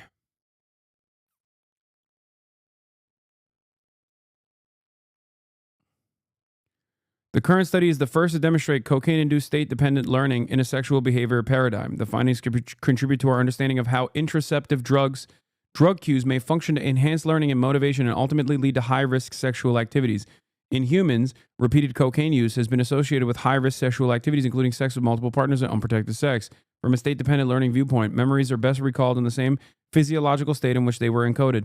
The current findings suggest that repeated exposure to cocaine during sexual activity may later increase sexual motivation, and this may in turn lead to high-risk sexual behavior. There it is. Now we know. That's why they did that study. You have proved their point. The study is useless. Oh my God. No. I hate this. I hate this country. I hate the people. Okay. I hate how stupid people are. Because you go, we already knew that, didn't we? Yeah, by taking cocaine, like, I get horny when I'm on cocaine. These studies then also yield new scientific discoveries, chatters. Oh my fucking God. The tequila gin drunk sunfish study they mentioned was from 1988, by the way. Oh my God. Oh my God. Oh my God. I'm losing my fucking mind. Oh my God.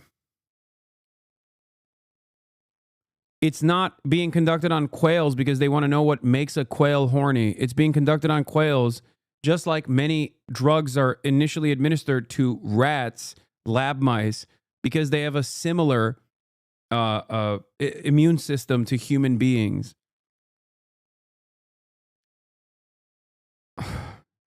If you were to parse through every instance of scientific research and then get to decide what is valid and what's not, we would never actually fucking have, we would never actually have any sort of scientific discovery whatsoever. Reward pathways in the brain, not immune system. Sorry.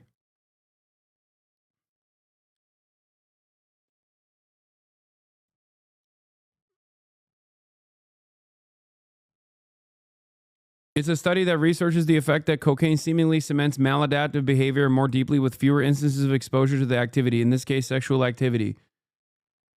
Oh my God.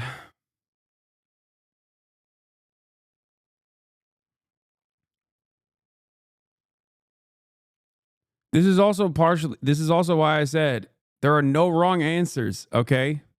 An 8-ball? There are no fucking wrong answers in scientific discovery. Even a wrong answer is still helping you or get closer to the fucking truth. Yeah, I mean, here, this is how experiments with Gila monster venom led to the blockbuster weight loss drugs like Ozempic. Okay? Last year, one person tweeted the U.S. government paid for an experiment that tested bobcat urine on rats. Musk responded, some of this stuff is not merely a waste of money, but outright evil. However, Musk also publicly supported using weight loss drug in the same category as Ozempic and tweeted that nothing would do more to improve the health, lifespan, and quality of Americans than making GLP inhibitors super low cost to the public. Nothing else is even close.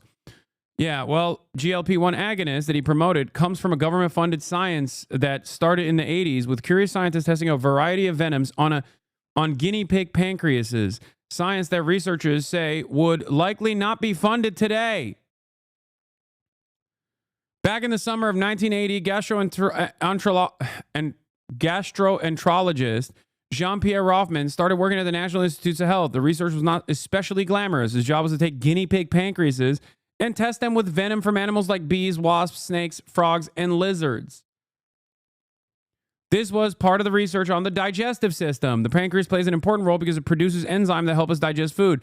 The researcher Rothman worked under wanted to know if there was anything in the venom that would trigger the pancreas to release more enzymes to digest food more quickly. But if we left it up to fucking dumbasses, yeah, but that sounds more scientific than coke and... You can't say that there isn't stupid excitements. You can't even spell experiments, dude. Shut the fuck up. My point is, it's better to leave this up to the fucking scientific researchers than random dumbass tricky keys in the fucking HasanAbi broadcast. You don't get to have a say. Do you understand how these grants are given? Do you think that it's just like, oh, dude, I have a spare $7 quintillion laying around. I can't wait to give that to my dumbass scientific friends. Just come to me with any silly experiment, and I'll just give you the unlimited funds I have. Do you think that's how it works? You fucking idiot!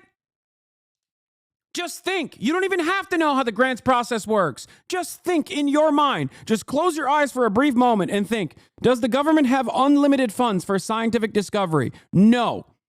Does that mean that there's probably a rigorous application process for handouts, grants given to scientists? Probably. I don't know why I need to walk you through these fucking steps. How do I have to walk all of my chatters through these fucking steps?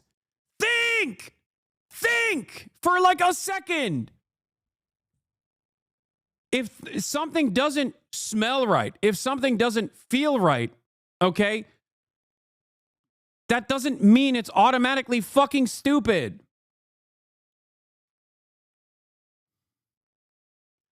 This is at the heart of American exceptionalism, where people unironically think, well, if something doesn't sound right to me, well, that means that there's some trickery afoot. Okay? There's got to be some goddamn trickery afoot. You are literally undermining scientific discovery. Okay? I don't want to fucking live on a planet where you have a say in this process. I'm sorry. You're too fucking stupid. And you know who else is too stupid? Me. Okay? But the difference between you and I is that I know I'm stupid. You don't know you're fucking stupid. So someone needs to tell you you're fucking stupid. Okay?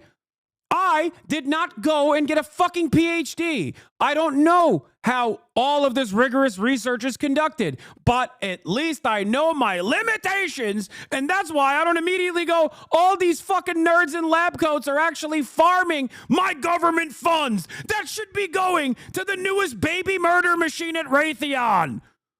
Fuck!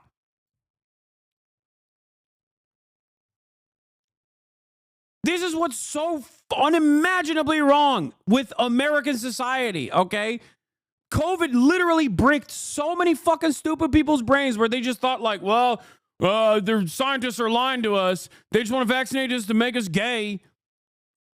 You know, famously wealthy scientists, by the way, famously.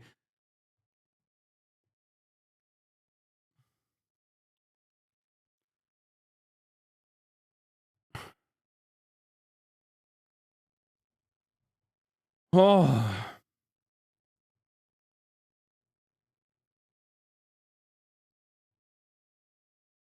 I learned about scientific discoveries from animal testing in high school in the Middle East. Do Americans not learn about it? Americans don't learn anything. They just fucking fly off the handle. They just decide if something sounds stupid, then I don't want it. Because it sounds stupid to me. And I'm God's most brilliant soldier. I'm an American, damn it. Of course, I'm exceptional. If I think something is stupid, then it must be stupid because I'm fucking brilliant. That is unironically the modus operandi of like 95% of Americans you encounter. I swear to fucking God. No one has a sense of shame. No one has like any capacity to be like, where are my limits? Okay. What are my immediate limitations? So fucking arrogant and so dumb.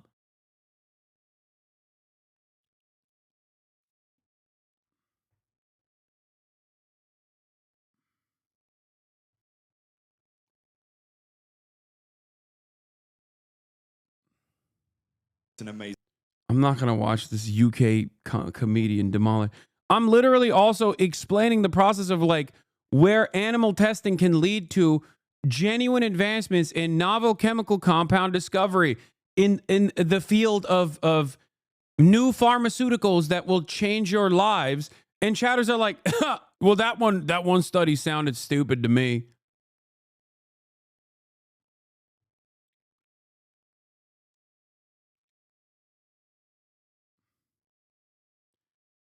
Yeah, cocaine behavior isn't novel. Oh my God. Are we going to find new drugs based on quail behavior while on cocaine? No, just give humans the coke and study them. It's reductive otherwise. Chatter, I know you're making a joke because you're like, I want the cocaine. Why are they wasting it on the fucking quails? I get it. I understand it. But time and place, please. There are unironic chatters who look at a study like that and go, well, that sounds stupid to me, so we shouldn't fucking fund it. They will never understand the intricacy of the biochemical reactions they can monitor with animal testing. Yeah.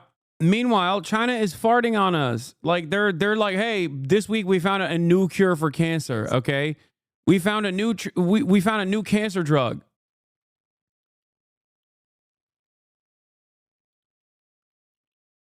The point here, for the record, is not so.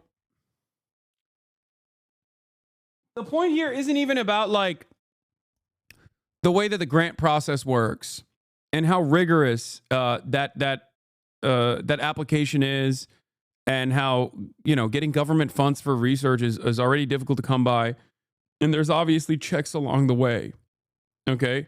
The point here is larger than that. The point I'm trying to make is exercise critical thinking. When something, like, exercise critical thinking and know what your limits are. Okay? Exercise critical thinking and know what your limits are. You will automatically be smarter than 95% of the fucking dumbass mouth-breathing Americans that have to remind themselves to breathe manually if you do this. Okay? You don't have to be a particularly brilliant person. You just have to be smart enough to know what you don't know. Okay? That's it. It's literally that simple. It's that fucking simple. The problem with so many Americans is that they unironically think they're smarter than everybody else. Okay? That's why I try to walk you through the steps of why, when something sounds stupid, it probably is serving a higher purpose that you can't immediately understand. Do you understand? Do you get it? That's why I explained to you, like, that process sounds fucking stupid to me as well as you. And that's because we're fucking stupid. We are. The difference between you and I, on the other hand, is that I understand that I'm stupid. Some of you don't. Some of you literally think you're smarter than the fucking scientists that are working. They're working on animal testing.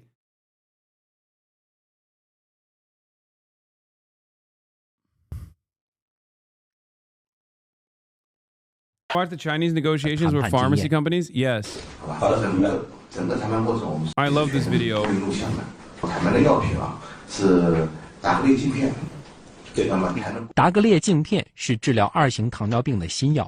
this shit. Watch this shit. Hold on. I'm going to fix it for you. 那么我们就开始低廉报价，其他的客单价位就不讲了。我们低廉报价是5块6毛啊。企业第一次报价没有在医保谈判价格范围内，企业谈判代表马上重新快速调整报价。所以我们第二轮报价，我们就报一个4块7毛啊。这款药国际价格是7到8元钱每片，企业第二次报价是4.72元。第一轮是恭喜你，应该纳入到我们收入的范围之内了。谢谢。Government official, now you're in our price range. 我们继续说下来谈。It's a good medicine. It was in our Medicare list in the past, and being recognized by our health professionals. I'd expect you to give a consideration to lower the price in the next offer. 价格入围了，可以继续谈下去。谈判双方都算是松了一口气。不过，国家医保局的谈判代表还是希望这个价格能再降低一些。Oh, you want access to the Chinese market, dude? Guess what? You're gonna have to fucking pay for it. 4块6毛2，国际价我觉得我应该授权。 Farmer rep says, I don't have authorization to lower that price. Official says, there's still room. 时间在1分1秒的过去，国家医保谈判代表竭尽全力，力求用最合理的价格让好药进到医保目录。10块5，再下调3个点，这个1分1毛的。这个价格已经比韩国还要低了。 但是你要想韩国多少人口啊？在中国多少人口 He says, what's the population of South Korea versus China? I'm here to negotiate on behalf of the whole nation's healthcare system. You will receive many benefits. We can assure your medicine can gain access to hospitals in the quickest time possible.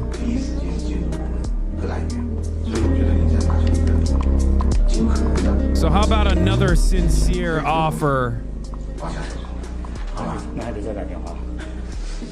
Rep says I need to make another call. 企业给出了4.5元的全球最低价，但是国家医保部门谈判前已经全面了解了药品在全球的销售价格，再结合中国的患者人群数量，测算了谈判底价。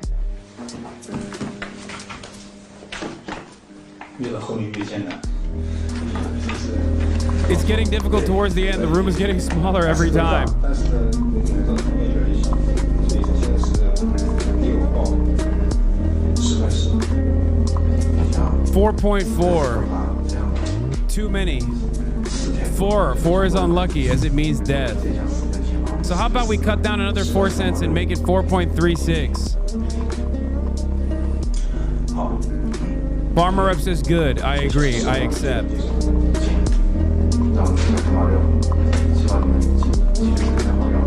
Says please keep making good medicine to benefit the public 每个药 need. 品后面跟着的都是一个疾病，这个疾病又涉及到很多患者。一个药品能不能进来，甚至关系到参保人员的直接受益。所以，作为国家医保部门 Anyway. So, by the way, this is not exclusive to China, okay? I guess like the recording process of it might be exclusive to China, but like this is literally how it works. Okay? A better future is possible, okay?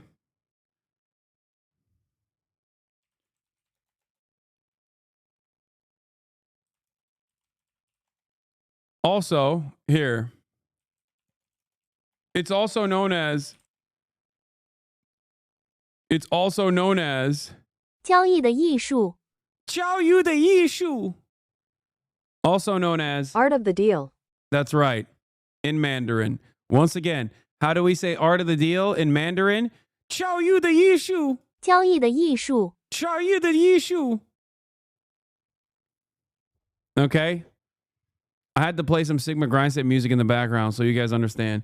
In the US, the drug costs $8 per pill, by the way. 4 yuan is less than $1.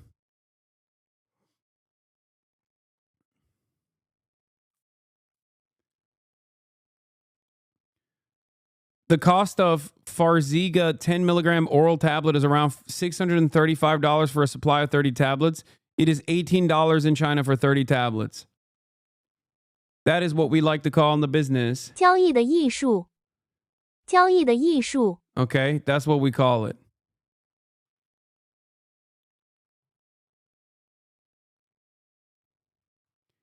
America is one of the only marketplaces where pharmaceutical companies actually dictate what their prices are, just so you understand. It is one of the funniest, most fraudulent things on the fucking planet. And our politicians don't even make a stink about it, okay? Barely do they do this for fucking insulin. The reason why it's so cheap in other places is because we subsidize the cost for the world. Is that true? No, that's a fucking American Enterprise Institute talking point that the likes of Steven Crowder, Ben Shapiro, and any other fucking liberal capitalist also parrots like the bots that they are. That is not the case, okay? In terms of delivery patents, the American marketplace is literally different than every other country, okay? America, Japan have specific distribution patents for drugs that a company makes because that's how profitable it is. It is literally the American and Japanese marketplace is held to a different standard.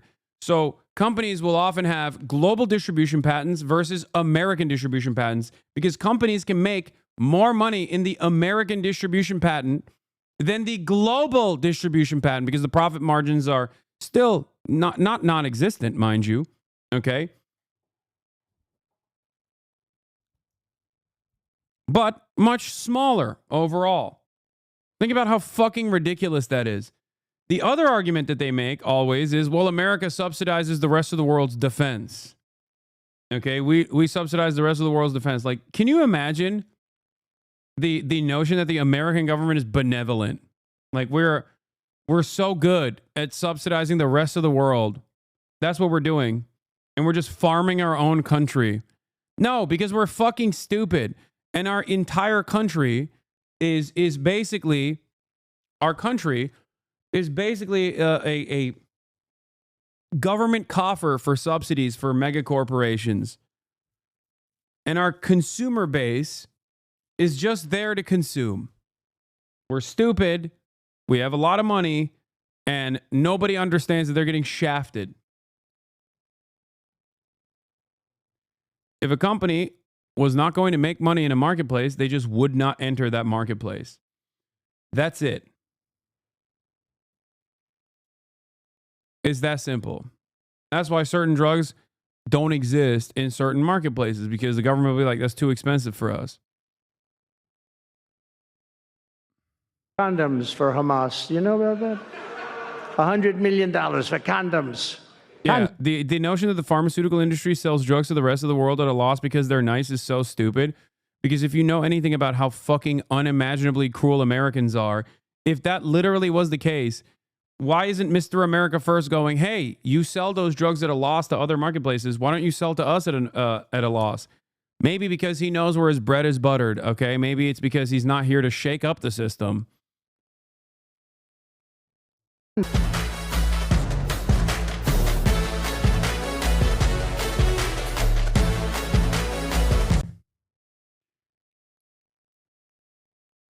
Ashley St. Clair.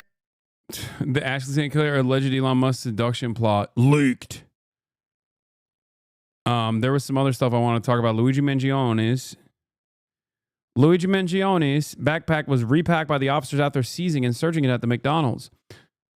They later brought it to the police department and found the gun. If his attorney motion for unlawfully obtained evidence is granted, all evidence will be inadmissible in court.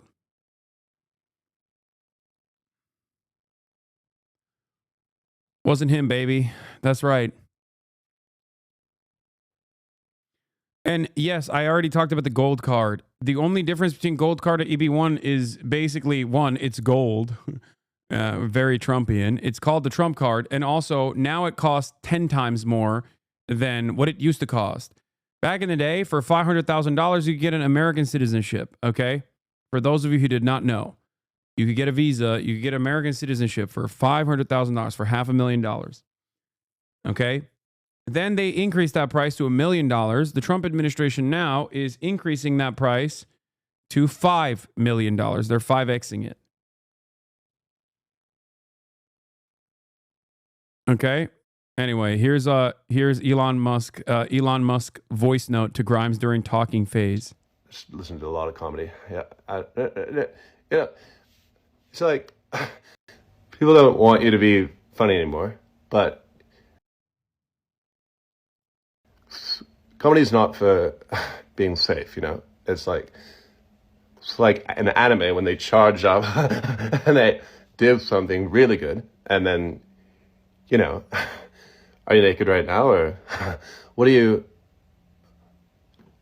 I love pleasing women, so yeah. It's pretty good. If Adrian Dittman can do it, why can't this guy? You know what I mean? All right. Ukraine-U.S. reaches an agreement on the mineral deal, ladies and gentlemen. Welcome to the program. We have some breaking news coming out of Ukraine, where officials say that a minerals deal has been reached with the United States in an attempt to improve relations with the Trump administration. Let's go straight to our two correspondents who are following developments for us. One is in Ukraine, Charles Strafford, and we have Alan Fisher in the United States. Let's turn to Charles first. Charles, what are you hearing coming from Ukrainian officials about this deal? Well, so far, according to the Reuters news agency, the agency is signing officials as saying that Ukraine's cabinet is expected to recommend the minerals deal to be signed on Wednesday. We have very little reaction other than that so far from the Ukrainians. But of course, this is hugely significant because certainly according to the Ukrainians that we've been speaking to all week, this is seen as being means that Donald Trump can basically get what he wants. Zelensky initially, the initial draft deal was thrown back at the Americans by the Ukrainian President Volodymyr Zelensky. Zelensky saying that it didn't have enough security guarantees. There has been, we understand, as one can imagine, significant additional pressure since then, and that includes the kind of insults that President Trump has thrown at Zelensky, calling him a dictator, implying that Ukraine was responsible for starting the war. So this is of huge significance that seemingly, certainly according to these reports that we're getting, that the Ukrainians have been persuaded to turn around. But it is of huge significance also in relation to Europe. We saw Macron, the French president, in Washington last night speaking to the US President Donald Trump, and he indeed said that he saw this potential deal with the US looking at harvesting effectively up to 50%, we understand, of Ukraine's minerals and rare earth materials. The timescale is as yet unclear. Macron himself endorsed this plan. He saw it as being something that was significant, that could potentially lead to some sort of the beginnings of true peace negotiations. So, as I say, of huge significance, and we are waiting for more details as they appear in Kiev this evening. But as I say, it is very late, and it is inconceivable, really, that we'll be seeing much reaction this evening. Okay, for now, thank you. Charles Strafford there for us in Kiev. Let's bring in Alan Fisher. He's in Washington, D.C. Alan, there have been several versions of this deal proposed by the United States. All have been rejected. Now it appears this version has been accepted by Ukraine. That's what we're hearing from Ukrainian officials, but still no confirmation coming from the United States. What are you hearing? We're getting no confirmation, as you say. Exactly, as you said, there is no confirmation from American sources. We know that Donald Trump had suggested that Vladimir Zelensky would be heading to the White House at some point either this week or next week to sign a deal. We don't know any dates on that. Nothing has been confirmed. We know that the United States wanted 100% of the rare earth minerals from Ukraine.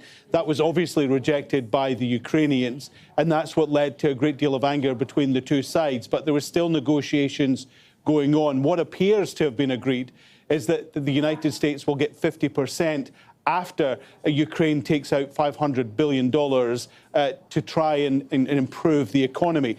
In some of the drafts that are circulating, and there are various drafts that are, one of the key sentences keeps repeating, which is the US government intends to provide long-term financial commitment to develop a stable and economically prosperous Ukraine, which suggests that whatever happens, this is tying the US into the Ukraine for a significant period of time. What appears to be missing are any security guarantees.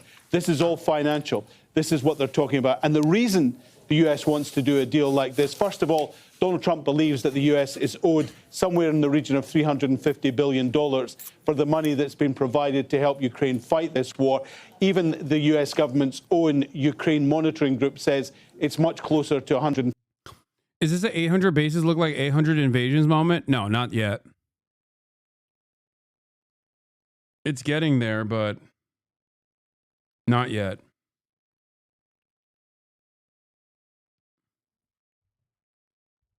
U.S. exploits Ukraine with promises of NATO membership, lies about the amount of aid given, and takes away crucial minerals. Meanwhile, Russia has assumed control of Ukraine's steel industry and faces no repercussions from the U.S. or to pay reparations. Yeah. It's like two hyenas picking apart a carcass. Okay?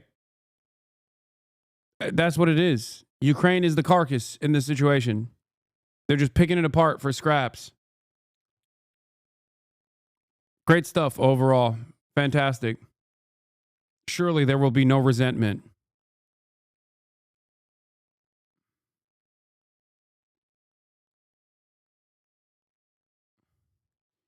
Can you elaborate on what 800 bases, 800 invasions means? Yes. The United States of America has 800 military bases around the world that we know of. Okay? And I always say that without soft power Because currently, with soft power, those 800 military bases are 800 security cooperation agreements with allies. Okay? Without soft power, those 800 military bases turn into 800 military invasions.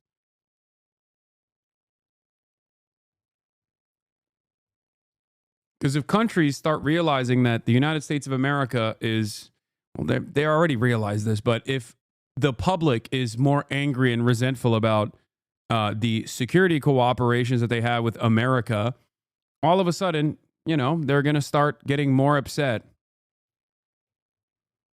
It's not going to look like a security cooperation, but instead a military invasion.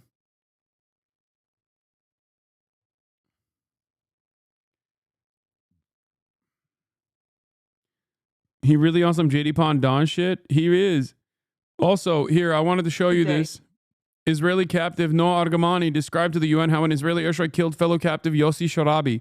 The strike hit the building where they were held, causing it to collapse. Sharabi, who had survived the October 7th attacks, became trapped under the rubble and was killed by Israeli forces. You know, I wanted to post this and I wanted to talk about this because, you know, there's a lot of back and forth going on with the Beavis family and how the Israeli government said that they were ruthlessly and brutally murdered by the hands of like Hamas militants or whatever. And, you know, here is a hostage that survived the process explaining to you that their biggest fear, this person, by the way, is very important for a couple different reasons, because Noah Argamani came back and the Israeli government weaponized her conditions that they had actually, the Israeli government weaponized their conditions that they put her through, okay, which she will explain in great detail here, and claimed that Hamas had actually harmed her, like broke her arm or whatever. And she said, bravely, that that was not the case. She came out and said on her Instagram story, that she had felt victimized again by the Israeli government when they used her personal accounts and basically lied about her condition, saying that it was actually Hamas that harmed her when it was actually the Israeli government that had harmed her. Okay? This is not a person who has any sympathies for Hamas. The Israeli government used her as the poster for all of the hostages. This is not a person in any way, shape, or form that has any sympathies for Hamas whatsoever. Okay? Wait, they broke her arm? No, dude. I'm saying that the Israeli government claimed that Hamas had broken her arm. They lied about her firsthand account. Yeah. She came here for Israel's ambassador, by the way. Like, it's not... This is a person that's not there to do propaganda for Hamas. But she wants to basically explain her conditions. After 54 days in captivity, it was just me, Itai Svirsky, and Yossi Sharabi. Both of them was kidnapped from their houses in Kibbutz Be'eri. We were in a war zone 24/7. It's terrifying for every day, for every second. One evening, the house that we all be holding was blown up, and we found ourselves in the destructions. Destruction caused by the Israeli state, chat. Just let me plug in the holes here for people who are dense and can't understand. Itai was able to stand up, and Yossi and I was stuck under the rebels. I couldn't move. I couldn't breathe. I thought it's going to be my last second of my life. I screamed so loud so someone would hear me. And I heard Yossi screaming too. But after a few seconds, I stopped hearing from Yossi. I was pulled out of the rebels and I tried to help Yossi. But it was already too late. Yossi was a close friend of mine, and he was a pure, kind soul. He will always be in my heart. Ita and I had to find someone else to hide. So one of our captors took us to another house.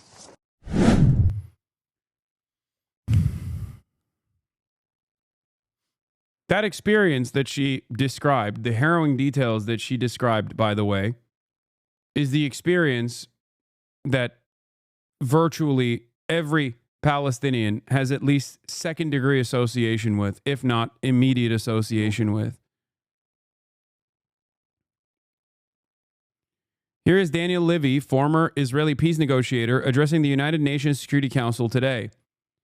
His full remarks are below, where he said a minute of silence for each of the Bibas children would be appropriate, and a minute of silence for each of the more than 18,000 Palestinian children murdered in Israel's devastation of Gaza. That silence would extend over 300 hours. Okay? These are Israelis. Okay? And it's not like these are Israelis that are pro-Hamas. Okay?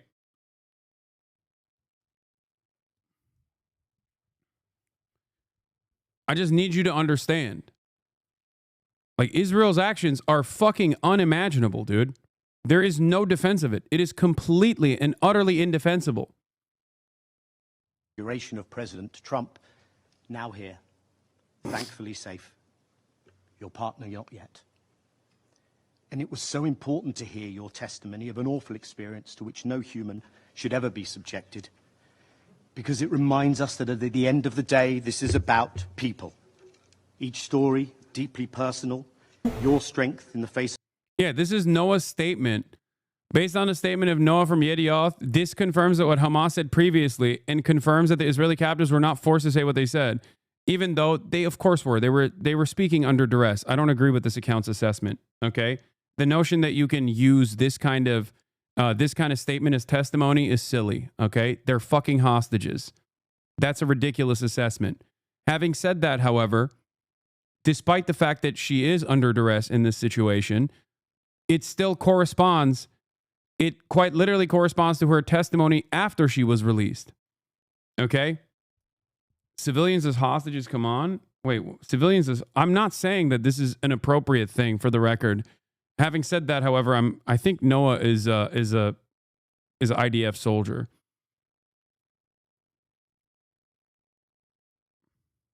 Why don't you diminish the two kids that died again? Says Elian Aragon. I did not do that, as a matter of fact. I did not do that at all. You are a fucking moron. I think you probably saw me laughing at the scary poster that Hamas had put forth, which showed that Benjamin Netanyahu looked like a villain, like a vampire. Okay? This is pure bad faith nonsense. You are a fucking moron. Okay?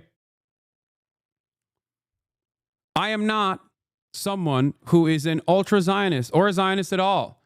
I don't laugh at baby killings. You know? You should take that up with other people, possibly in your social circle, that takes great joy out of the death and destruction of children. The likelihood that the Bibas children were also killed by an airstrike is still fairly high. I do not trust the Israeli government's initial assessment. I'm sorry.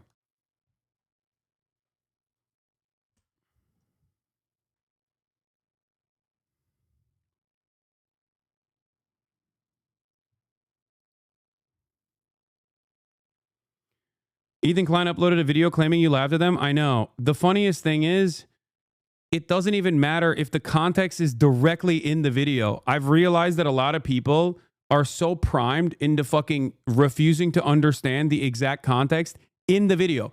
Even if he doesn't clip me out of context. Or this is not just Ethan either. This is just everybody that does the same shit. Sometimes they will literally feature the context. Like the famous case of me saying, the likelihood of rapes happening on October 7 does not change the dynamic for me even one bit, is literally me saying you cannot do a genocide on an entire population of people because of the likelihood of sexual assaults happening, okay? That is the most normal statement of all time. You are a psychopath if you go, no, actually, genocide is valid if sexual assault happened. Is that your argument? Why do you think it's appropriate? Is it appropriate to do genocide to an entire population of people?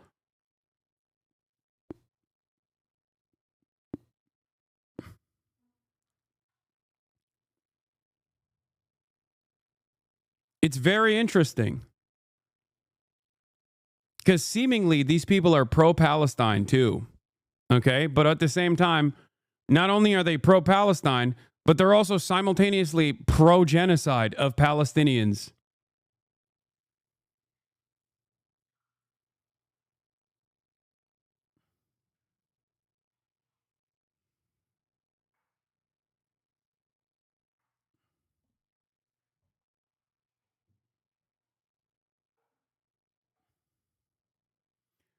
Kind of crazy that you got to literally adjust the exact same thing over and over every single day. I know, these people are fucking dumbasses who don't care either.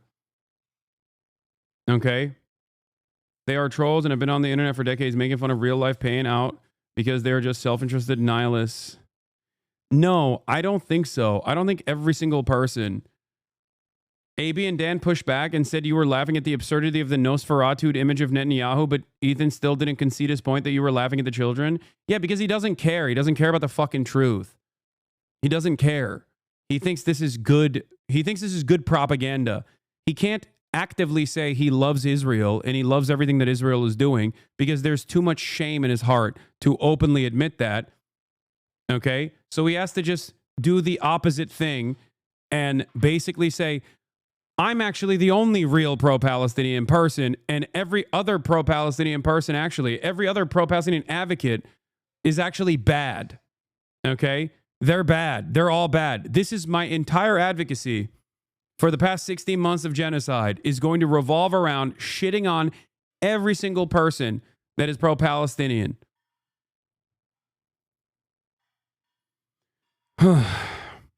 Yeah. It's also the, 1 year anniversary of Aaron Bushnell self-immolating in front of the Israeli embassy in Washington, D.C. I wonder what Ethan said about Aaron Bushnell. Because he's so pro-Palestine. I wonder what kind of things he said about that as a pro-Palestine guy. I'm so pro-Palestinian, I'm going to Israel to show everyone how multicultural and wonderful it is. That's how pro-Palestine I am.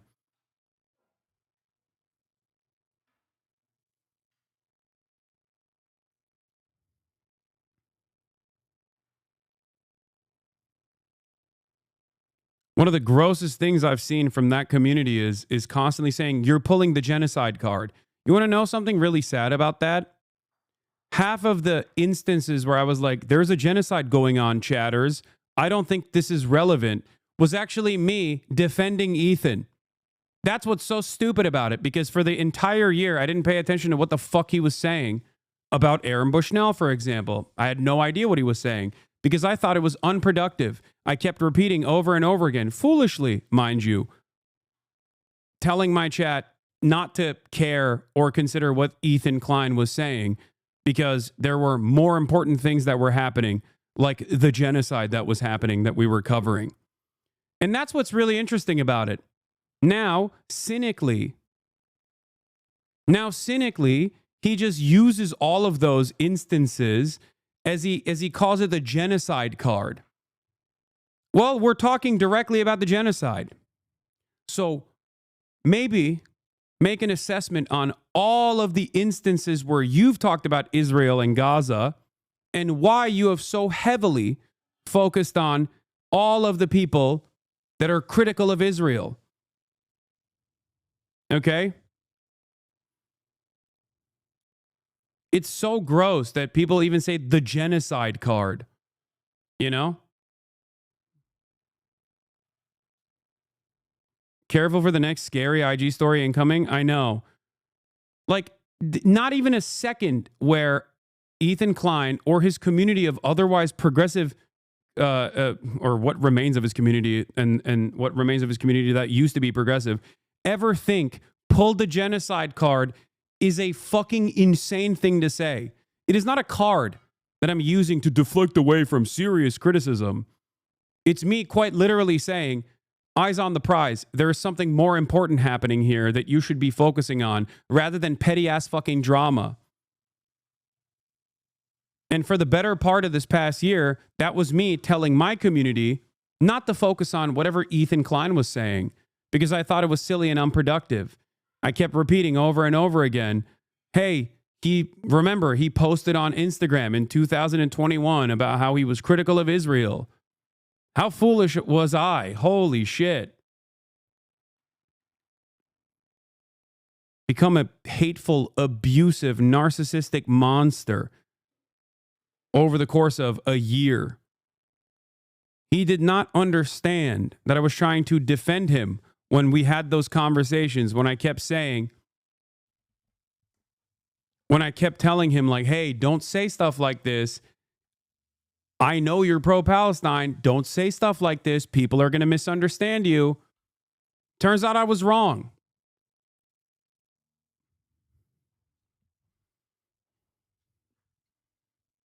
Yeah, in the words of Shonda Black, if your N-word compilation is longer than your advocacy for the Palestinian emancipatory movement, then you probably aren't pro-Palestine.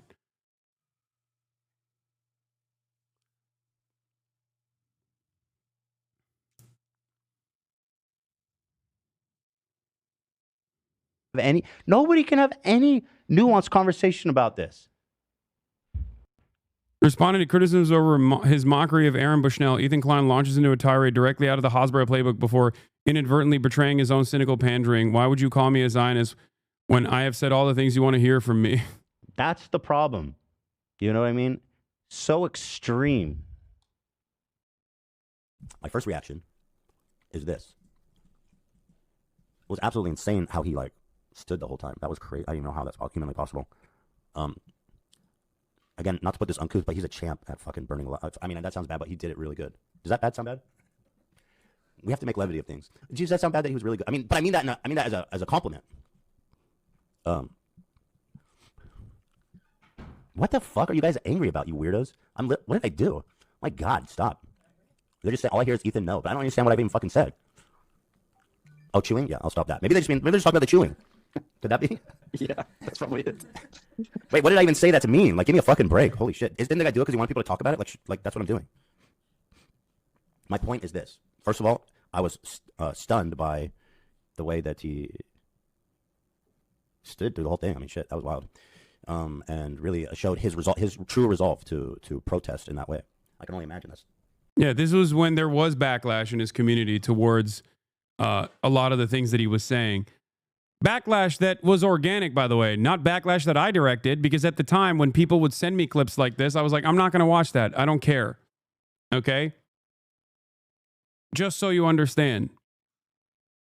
At the time, when members of his community would come in here because, post leftovers,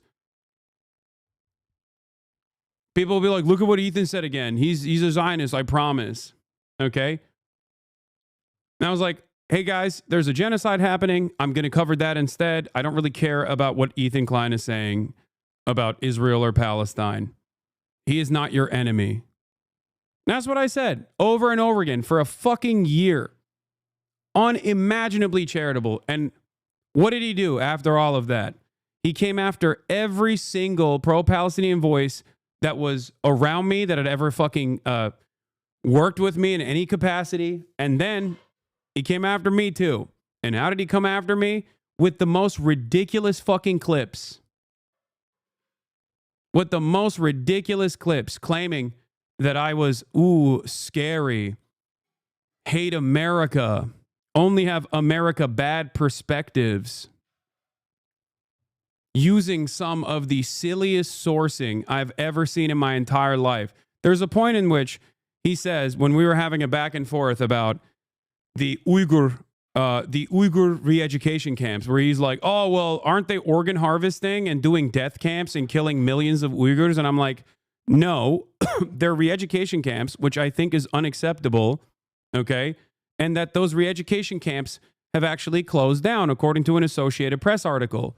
He turned around and acted like there was no Associated Press article. Dog, that's your fault. You didn't fucking Google it. And what you did end up Googling didn't even correspond to the evidence that you suggested that the concentration camps, the death camps, were still ongoing.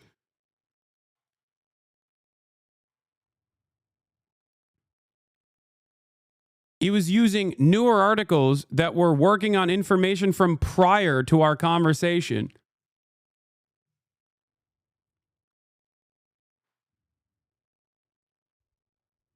Wonderful stuff.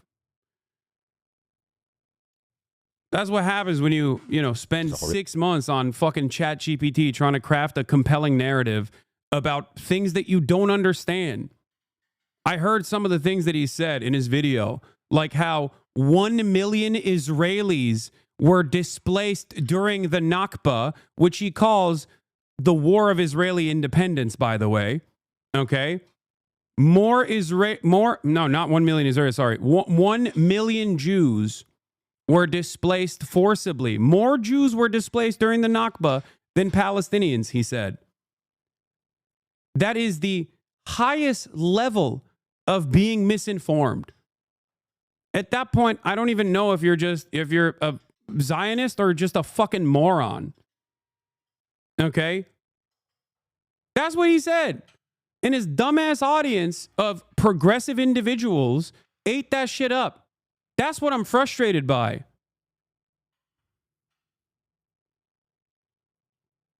That's what I'm insanely frustrated by. Because Ethan Klein, for better or for worse, did cultivate a relatively progressive community. And now he's just a Hasbara bot farming that community into a more reactionary position on a fucking genocide for an apartheid state. An apartheid state that he lived in and hated when he lived there.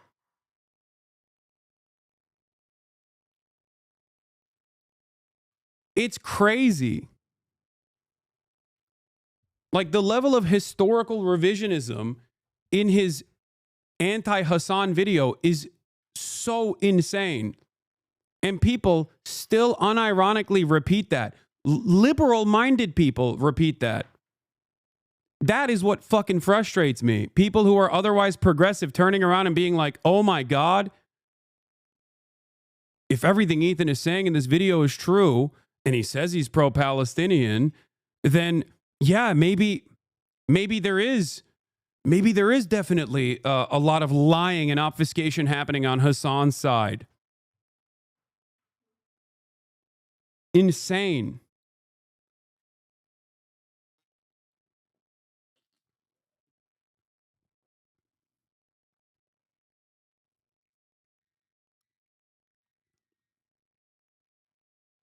Literally has the Hamas Piker meme in the background of his entirety of his new video. Yeah, of course. That kind of shit it flies. Like no one will ever bat an eye at that.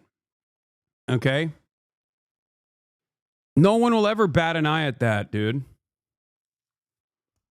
But God forbid you say fucking Sabra hummus is dog shit. Oh my God, it's the peak of anti-Semitism. I stubbed my toe. This must be Hassan's anti-Semitism.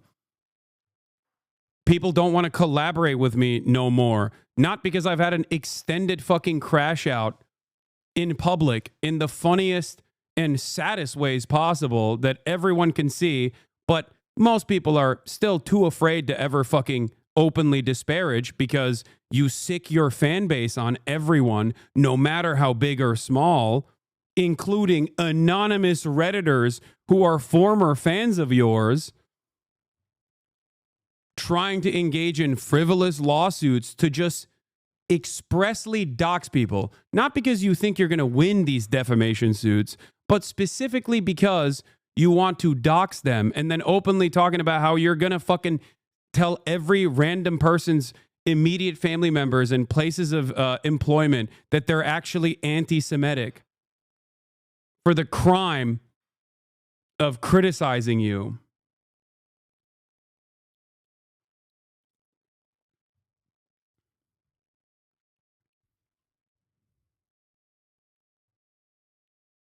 There was more Jews. What is this? Disinformation tracker, content nuke, part 2. Ethan lied for Israel. The 1940s ever broke just a. He claimed yesterday that you crashed out and you needed intervention and that you live a sadly lonely life just streaming. Yeah. If I'm crashing out because I fucking responded to one goddamn tweet, if I tweeted twice, okay, because I saw something that I consider to be a bridge too far, which is obviously this tweet. If this tweet is crashing out, what the fuck is doing Instagram posts every single day and 8 or 10 videos virtually covering me every single fucking podcast? What the fuck is that? We need a new term for that. If one tweet after months and months of endless fucking chirping is a crash out, what the fuck is this? Yeah, look at this crash out where I said, no way, the guy who ended his podcast over disagreements on Israel's genocide, who spent the last year trying to get every pro-Palestinian voice banned, is visiting Israel like Michael fucking Rappaport. He's going to show us all that there's no apartheid. He even mentions me in this. He can't seem to get my name out of his goddamn mouth. We're planning to go to Israel in June with my parents and all the kids. It's going to be such a great trip. And I'm actually really excited to go there. I want to show you guys. You haven't been there in so long. It's been a long fucking time. What I want to do is show you guys how I see Israel. Because you don't see that. When you listen to Hasan and you hear all these fucking mega lefties talking about it like it's some super racist. Yeah, dude, it's so crazy that these mega lefties like Hasan are calling Israel an apartheid state. I wonder what other mega leftists have called Israel an apartheid state. Oh, that's right. Nelson fucking Mandela, dude. I don't know. I feel like he knows a thing or two about apartheid, don't you think? Mega leftist, dude.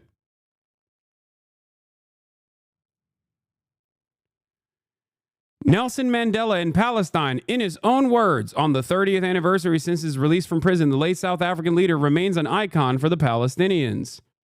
This was all the way back in 2020, this 30-year anniversary. Okay? I don't care about all the petty shit, okay? I don't care about all the petty shit.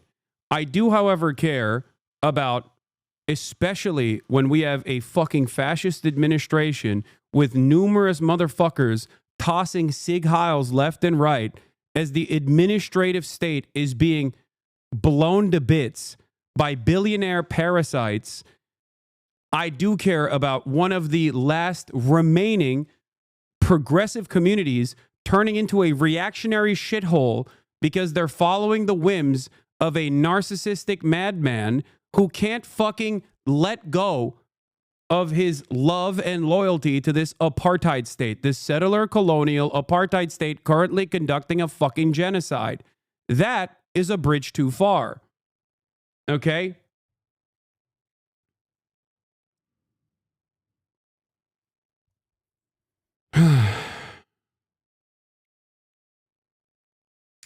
He openly stated that the PLO, he openly stated his support for the Palestinian Liberation Organization during a town hall meeting in the U.S. broadcast on the ABC channel. At the time, it was still regarded as a terrorist organization by U.S. and Israel. Okay? If you made an effort post video that does a historical dissection of the Hasbara slop, someone like Zach Foster, it would go so hard. Yeah.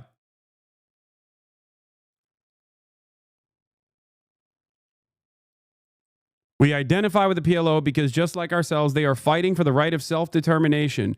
Arafat is a comrade in arms, and we treat him as such. In a 1977 speech on International Day of Solidarity with the Palestinian people, Mandela reaffirmed his support for Palestinian rights. We know too well that our freedom is incomplete without the freedom of Palestinians.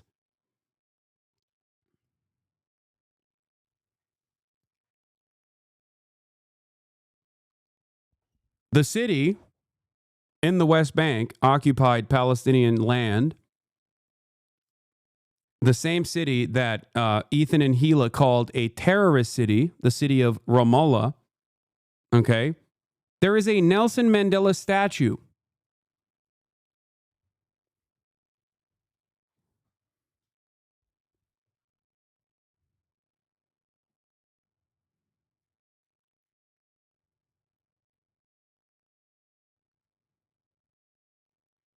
How ridiculous. I'm ashamed that there are so many people that straight up just dropped all of this stuff the moment that Ethan decided every single person that is a defender of Palestinian emancipation is bad and a terrorist. Okay? It's shocking. It's shocking how that turn happened. Like, what happened to individual thinkers? What happened to fucking progressive-minded people? He just purged them from his community. And then in the process, those who remained, I guess, were just rabid sycophants. It's like crazy, like Jim Crow style society. Like, I can't wait to show you. Yeah. Yeah. Remember, he's talking about Israel. The mega leftists are saying, like Hassan are saying that Israel's a Jim Crow style society. Like it's some super racist, like crazy, like Jim Crow style society. Like, I can't wait to show you guys how beautiful, how multicultural, how like free it feels for people, or just it's a beautiful place. It is. It's one of the most diverse places I've ever been. We're planning to go to so diverse. It's so multicultural and so diverse.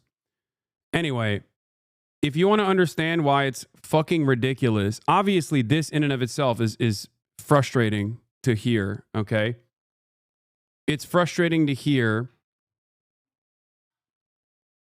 What? In response to you saying the Hamas wouldn't kill hostages because they're literally their bargaining chips, he went on to say that they killed the kids because, quote, they didn't want to take care of them. Yeah, I know.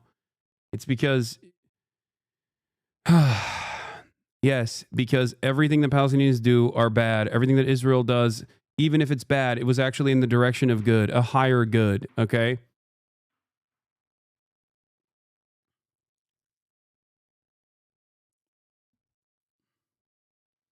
Hey, Austin, I was just wondering if you're anti-BDS because apparently it's anti-Semitic, or anti-blockade, despite saying Nelson Mandela and the ANC blocking commerce was base, anti-JF Jewish Voice for Peace, calling them a slur, anti-creators for Palestine because they're not real activism, and also wants to show how non-Jim Crow like Israel is to whitewash the apartheid.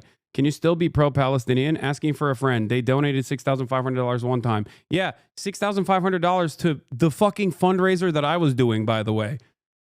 You know, the main terrorist guy.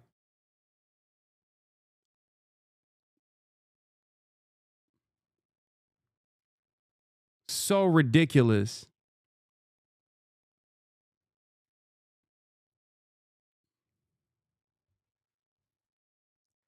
It's so fucking gross to use this ongoing conflict, no matter which side you're on, this ongoing conflict, as a way to drive a wedge, as a way to just be like, this is my own personal petty project. It's always pure projection. When he says you're using the genocide card, it's like, no, man, you're using an ongoing genocide to fucking go after people who are critical of the genocide. Because you can't fucking cope with the reality that numerous people from the progressive community that you cultivated obviously had disagreements with the way that you were covering this shit. Yeah. Meanwhile, the leftover episodes are still up on their channel while trying to get you banned from Twitch. I know. Dangerous, scary, radical terrorism that he put up on his channel and still maintains on his channel while actively trying to fucking get me banned, claiming that the platform he's on is, of course, not anti-Semitic, or the people that he hangs out with who literally voted for Donald Trump, they are all perfect little angels. But you know who's actually at fault? A person that I'm falsely claiming told his audience not to vote for Kamala Harris. Okay? Oh, I can't find any clips of Hasan saying don't vote for Kamala Harris? Well, I'll just lie about it anyway because my fucking audience will eat it up.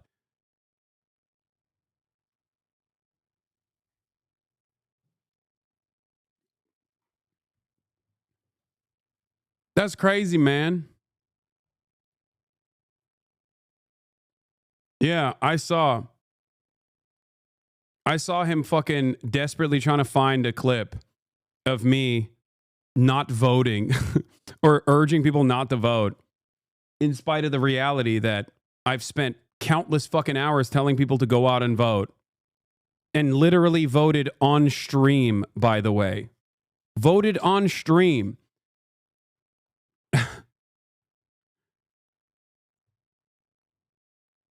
Yeah, Hasan is a big reason why Donald Trump won. Meanwhile, he had Steiny visit in person last week. A person who Donald Trump literally mentioned by name.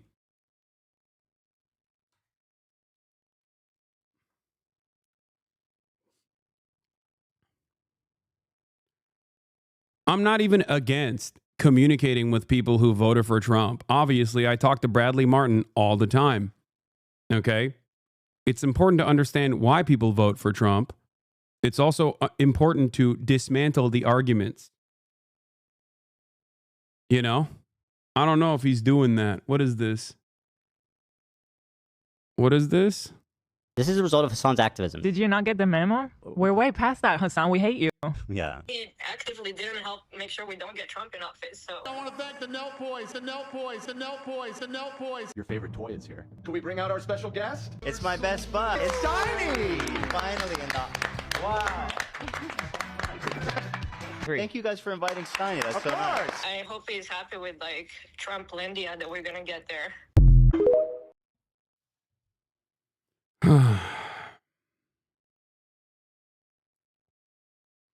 I don't think he's full-blown right-wing, but he is certainly not pro-Palestine, okay? Just saying.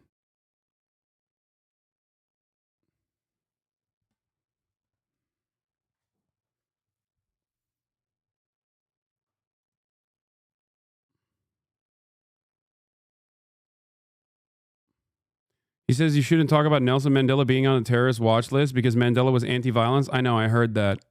It's ridiculous. Again, he does not know.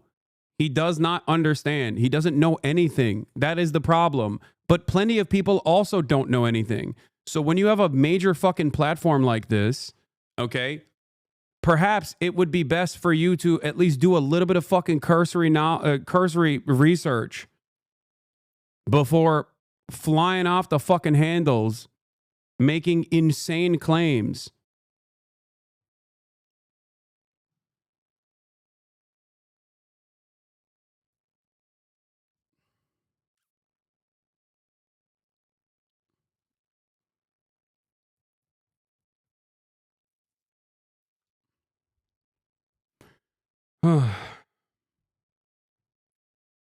There's a difference between asking people not to vote and choosing not to publicly endorse Kamala Harris out of good conscience and her Gaza policy. I've been watching you since 2019 and you've consistently said to vote, even Democrat down the ballot for statewide and local races. Yeah. But it doesn't matter because his audience has not seen that, because his audience doesn't care. His audience doesn't know the truth, and many in his audience don't seem to care about the truth. They're so washed away in the petty grievances that this man has. That's what's so sad about it.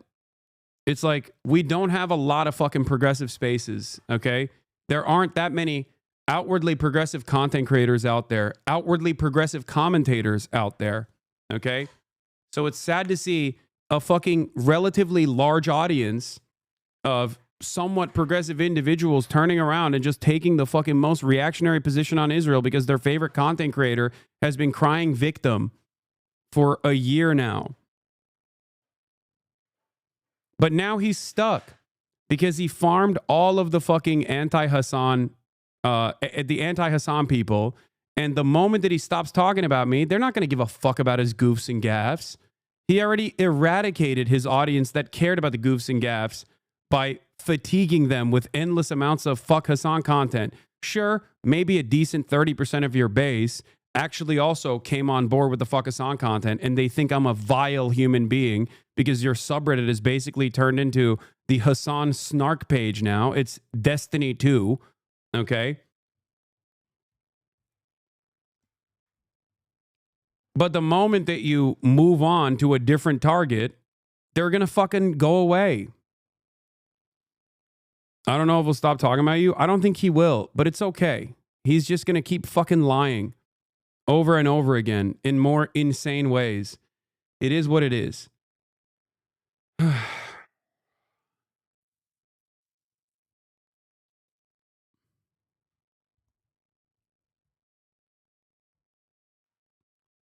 It's also extra funny that not only do they actively brigade shit, but then they also he literally they forced a fucking journalist to go private after writing an article about me because Ethan Klein posted on his Instagram story like a goddamn coward again, okay, crying about a positive article that came out about me on Slate.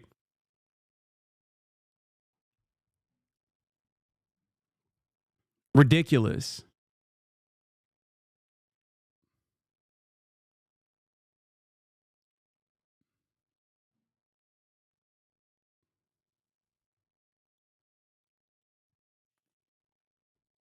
I know he worked with Dan Saltman, Sex Pestini's doxing brigadier general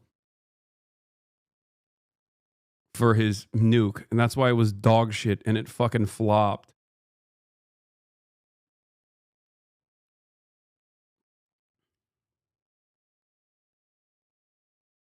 Yeah. Have fun suing Reddit mods, dude. I'm sure that'll make people like you. He got the views though? Come on, dog. His fucking Keemstar nuke was like 6 million. He literally activated his inactive channel to try and, you know, farm more people to the fucking cause. All he did was remind people that they were subscribed to his old channel and then subsequently unsubscribe. Cried about me not watching his fucking content puke.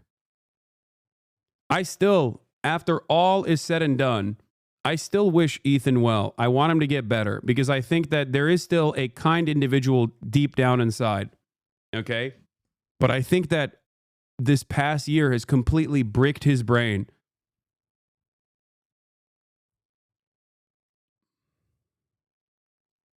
He literally thinks like people calling him a Zionist is the most anti-Semitic thing he's ever heard. When, you know, he's just defending Israel over and over again. Not directly defending Israel and saying like Israel's the greatest nation on the planet, even though he did do that when he said he was going to go to Israel. Okay? But defending Israel nonetheless by attacking every fucking vocal advocate of Palestinians and calling them all fucking terrorists. Like, sure, he's not doing, I hope your beeper goes off memes in public, okay? But that doesn't change the reality that he has actively worked to deplatform every pro-Palestinian content creator. Like, how the fuck can you say you're pro-Palestinian?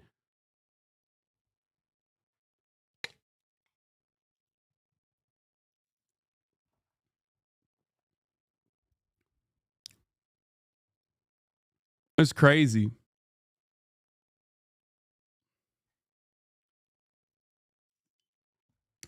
What he said to Muhammad on Twitter wasn't that far off from a Bieber meme, to be fair. I mean, yeah, have fun in Gaza or they'll throw your gay ass off the roofs. I think that was one of the last things he tweeted before he was like, oh no, I can't take it. I should leave Twitter. And then lo and behold, what does he do? He just fucking goes around posting Instagram stories because you can't see the replies on Instagram stories, you know?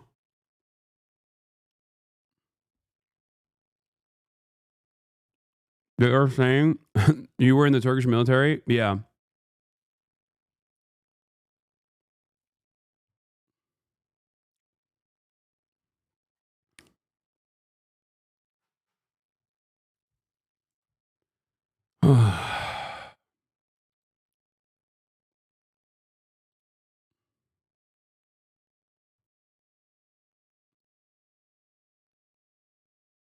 Did you see that your tweet about that weird gamer guy? All the groypers are under that now. Oh, this one?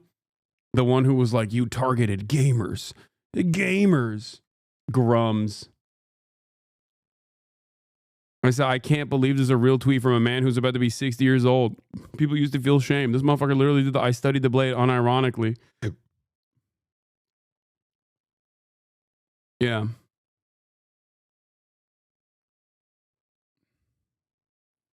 The Quartering posted this. Yeah, I look hot as fuck, dog. What are you talking about? You will never be able to look like that.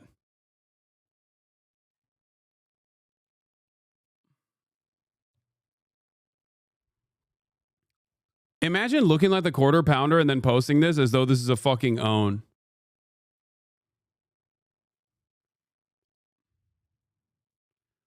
I'm going to quote retweet it.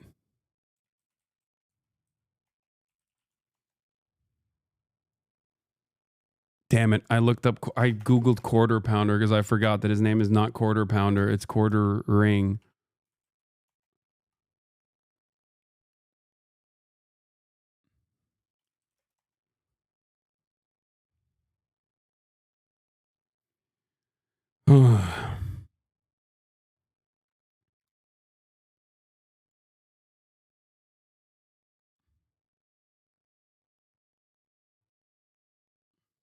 Yeah, quarter pounder is Mr. How to Hide CP on your computer. Yeah, remember that? When he was giving advice to pedophiles on how to hide their child pornography on their computers? Or who could forget the time when he pissed in his basement? Yeah. Remember those goofs and gaffs? Speaking of goofs and gaffs, that's the type of people Ethan used to clown on. Now he's fucking linked up with half of these dumbasses, dude.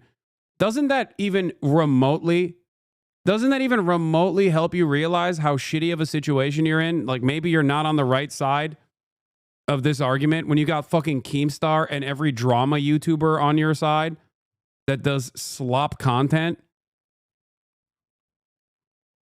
Perhaps that should have clued him in on where he was at on this issue, or maybe his audience.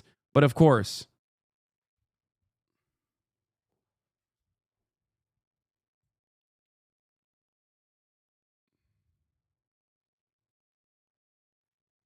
nope. Oh, God damn it. Kaya farted again. Is the Drewski vid out today? No, it's not. This is what Grums took from that interaction, by the way. What is this? If you told me last year that I would be triggering Hasan twice, I would have never believed you. Oh, God. That's so sad. Triggered?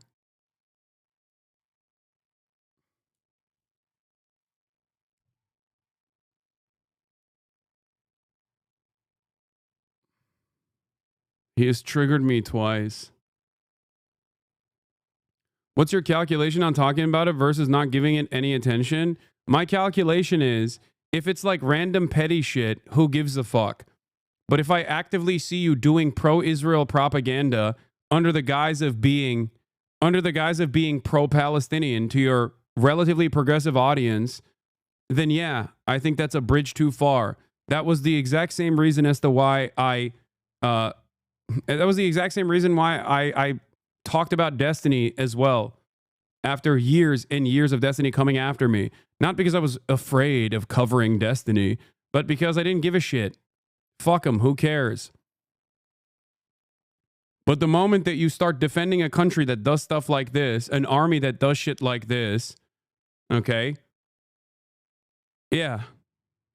It's ridiculous. Ironically, at the time, I didn't think Ethan was a hardcore Zionist. A famous clip of me telling directly to his face, "There's only so much I can do about moderation when you're coming across like you're defending Israel," is from an argument where he called JVP Live capos. Nice try playing the genocide card, scumbag. You can't hide behind your advocacy. Bitch, you're hiding behind Instagram stories. You can't even talk to me in person. I'll go on your fucking stream.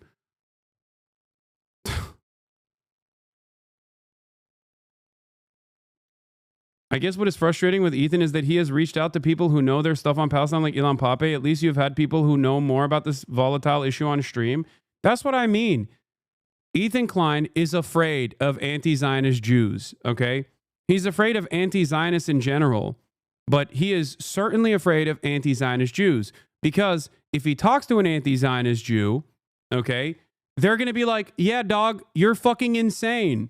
And he's going to freak the fuck out. That's why, if you noticed, half the clips that he fucking uses are literally clips where I'm sitting next to Alex, Lol Overruled, Noah Colwyn, or Felix Biederman. Why does he never talk about Felix Biederman or Noah Colwyn?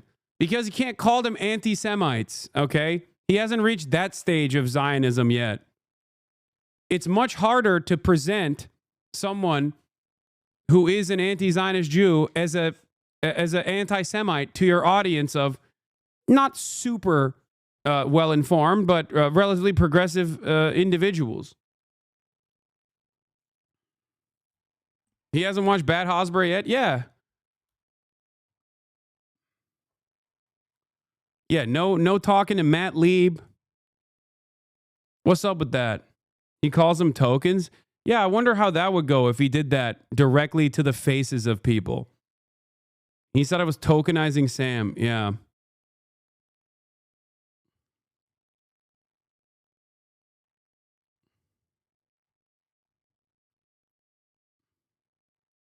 Ridiculous.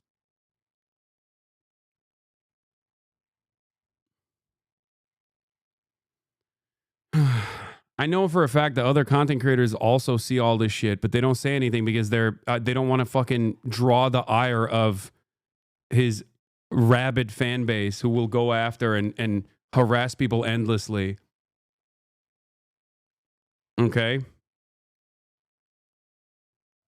Classic. Hold on. I gotta take Kaya out.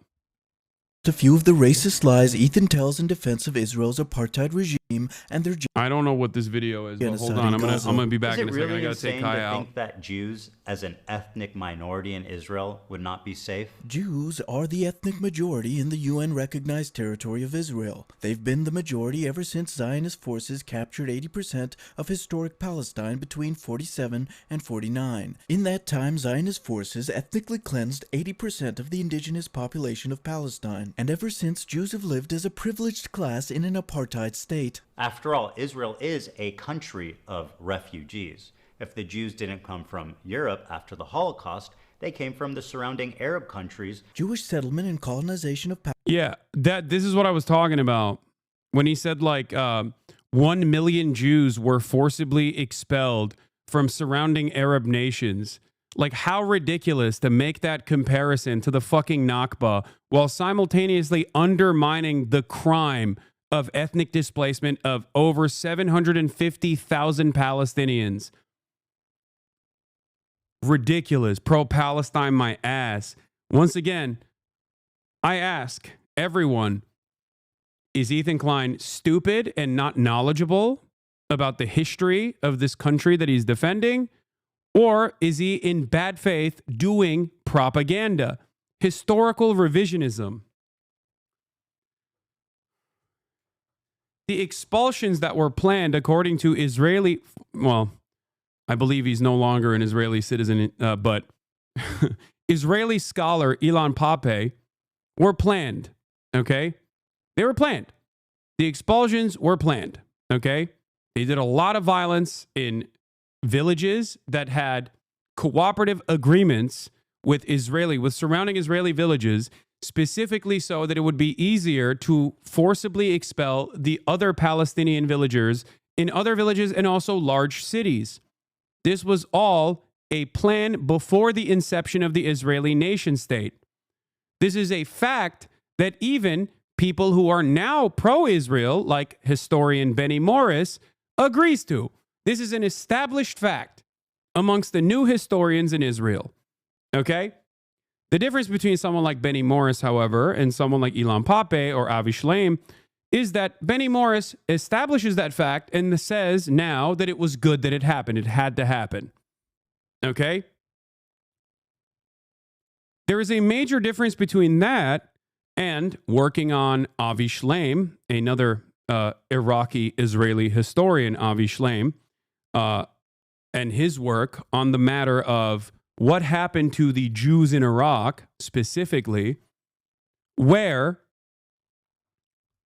the Israeli government literally blew up synagogues in an effort to create pressure amongst the Iraqi Jewish population. Many of these Arab nations did not want the Jewish populations to leave.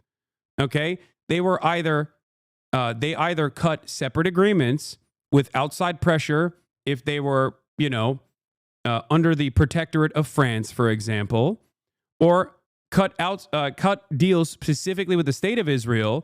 And on top of that, there was still a lot of violence that Israeli citizens, or not Israeli citizens, Jews experience in these countries due to pan-Arabic nationalism at the time, and also due to the violence that the early Zionist brigades enacted upon the Palestinian villagers. Okay? The notion that this is in any way, shape, or form comparable to the planned expulsion of 750,000 Palestinians from their ancestral homelands is fucking ridiculous. It is akin to genocide denial. Okay?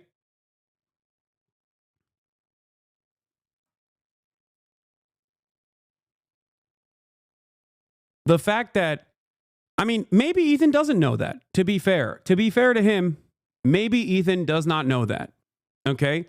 But he should not be so confident in saying something so ridiculous, such as the expulsion of Jews from Arab countries, from surrounding Arab countries, was worse than the Nakba. Okay?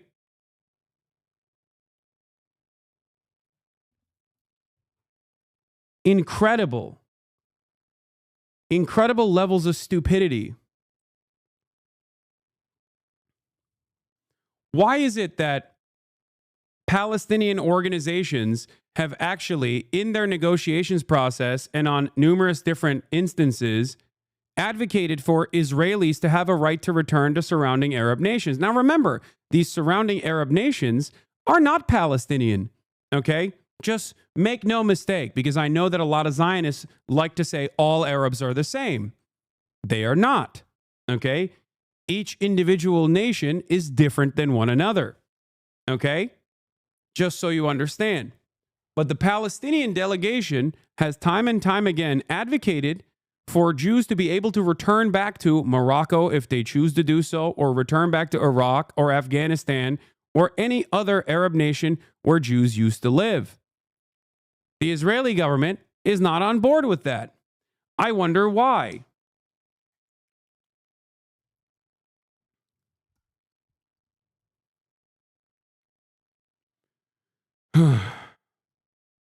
Thank you for the 50 gifted subs, Haplois. Palestine began in the 1800s, well before World War II, and the refugees to which Ethan refers actively participated in massacring and ethnically cleansing the indigenous population of Palestine. The point Ethan is making is akin to claiming that the white Afrikaners of South Africa, or pilgrims in America who arrived as poor people with nowhere else to go, should be seen as victims despite their colonization of the land and extermination of the indigenous population. Can you please elaborate on how Nakba is worse than the expulsions from Middle Eastern countries? My Jewish best friend does the exact same argument. I already did. One is a planned expulsion through terror of ethnic Palestinians from their ancestral homelands that Israel wanted to develop a nation state on top of. The other is literally goaded by the Israeli state because it benefits their settler colonial agenda. Okay? And yes, there were expulsions on top of that, or not expulsions necessarily, but there were crimes, hate crimes against Jews that took place too, of course, born out of the violence that all of these other Arab nations had seen the early Zionist brigades bring on top of the Palestinian population. But the notion that this was like an instantaneous response and that there was mass purges that took place all around the Levant is ridiculous. It was not planned and prepared. And in many instances, Israel itself, because it suited their purpose of settler colonialism, actually urged these governments to expel the Jewish populations. The governments themselves did not want to expel their Jewish populations. Here is Iraqi British-Israeli historian Avi Shalem, one of the new historians from Israel, explaining this. Okay, he wrote an entire fucking book on the subject matter. If Ethan, being someone who is pro-Palestinian and having this massive audience, wanted to actually educate himself on the history of the ridiculous apartheid state that he's trying to defend, poorly, mind you, he could just as easily search this information. So the question remains, why won't he search this information? Why does he go on the attack, especially against others who he knows are not anti-Semitic, people like myself, okay? While there is a sea of anti-Semitism out there, why does he single out someone who has actively combated anti-Semitism over and over again? Jews were convinced that Israel had a hand in uprooting them.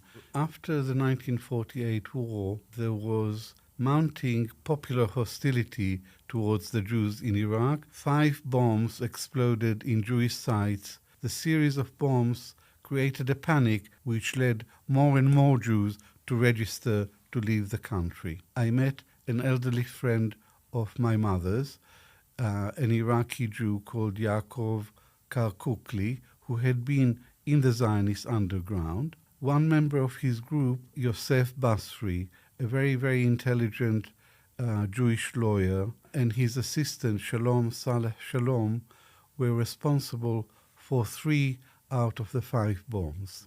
Basri's controller was an Israeli intelligence officer named Max Binet, who was based in Tehran.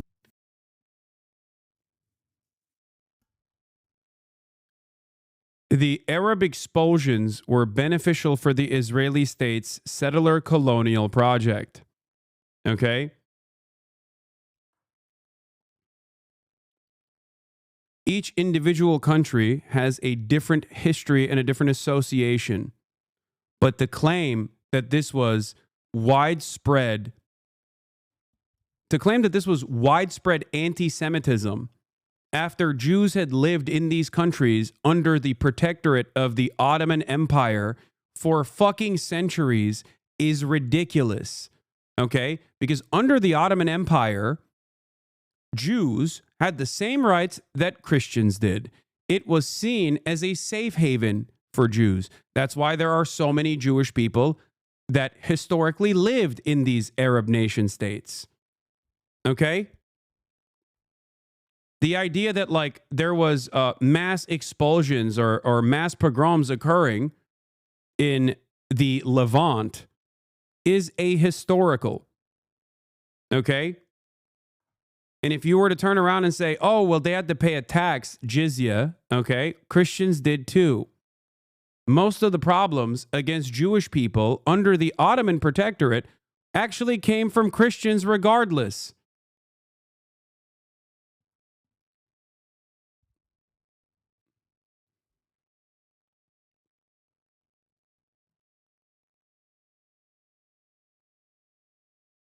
It is ahistorical and fucking ridiculous.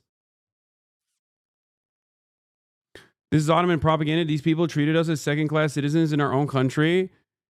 Okay. First of all, once again, chatter, it's not Ottoman propaganda. It's historical Jewish propaganda then, okay? Because the Ottoman Empire was broadly seen as a safe haven for Jews because Jews were victims of pogroms in the Christian Western European nations, in Europe in general. That is just the truth. And in terms of being considered a second-class citizen, okay, it is the exact same for non-Muslims across the board. I'm not saying this was the most woke, but in comparison to the fucking Inquisition, yeah, it was infinitely better. The notion that there was unimaginable anti-Semitism happening in comparison to the fucking Inquisition is ahistorical. Okay?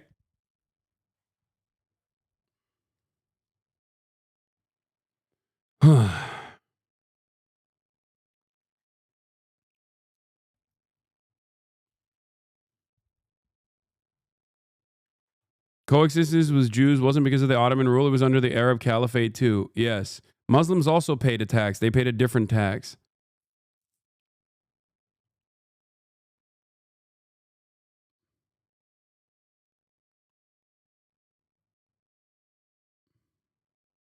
History of Jews in the Ottoman Empire.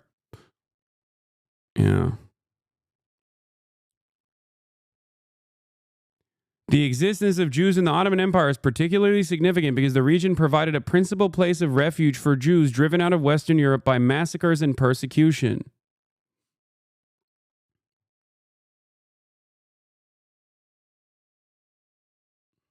Anyway, this isn't a defense of the shit that the Ottoman Empire did. Of course, they're a fucking empire, all right? But in comparison to, it was on the Jewish Chronicle too. What did the Ottoman Empire ever do for us? Quite a lot, in fact. Contrary to the prevailing view, the Turkish civilization had an egalitarian, multicultural outlook which protected Jews.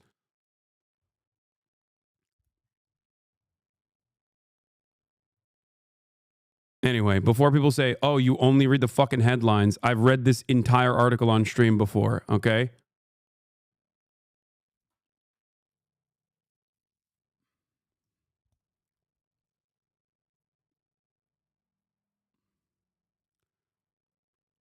Regardless, the only reason why I brought this up is because a lot of people falsely say that there is like a historic ancient anti-Semitism among the Arab nations, okay? This is not correct. This is completely incorrect. It's a relatively new phenomena that the Western world has very openly passed the torch on after their historic anti-Semitism and their pogroms and the Holocaust. Now they, even in Germany, claim that the woke Muslim radicals are actually bringing anti-Semitism to Germany. Ridiculous. In fact, there was more Jews displaced than Palestinians during the Nakba. 1 million Jews. There is zero. Yeah, I could not believe this is what I meant. This is like insane. Factual basis to this statement. The Nakba is the ethnic cleansing of Palestine, which took place between 47 to 49. There was no mass displacement of Jews during the Nakba, approaching anything close to 1 million Jews. Jewish emigration from Muslim countries occurred over the course of decades, and Middle Eastern Jews were not expelled by their respective governments or through military force. The Arab countries got super anti-Semitic against their own Jewish citizenry that had nothing to do with Israel. And as a result, they kicked them That out. had nothing to do with Israel. Like, what are you talking about? People voluntarily left to go to Israel. Like, what do you mean? It's not the entire story, but Jesus Christ. Out 1 million plus of them and forced them to go the one place they hated the most, Israel. And now those same people that forced them out of their homes are telling them they don't belong there. So if the Jews of Israel are surrounded by Islamic military... So this also is a really funny point that he made in his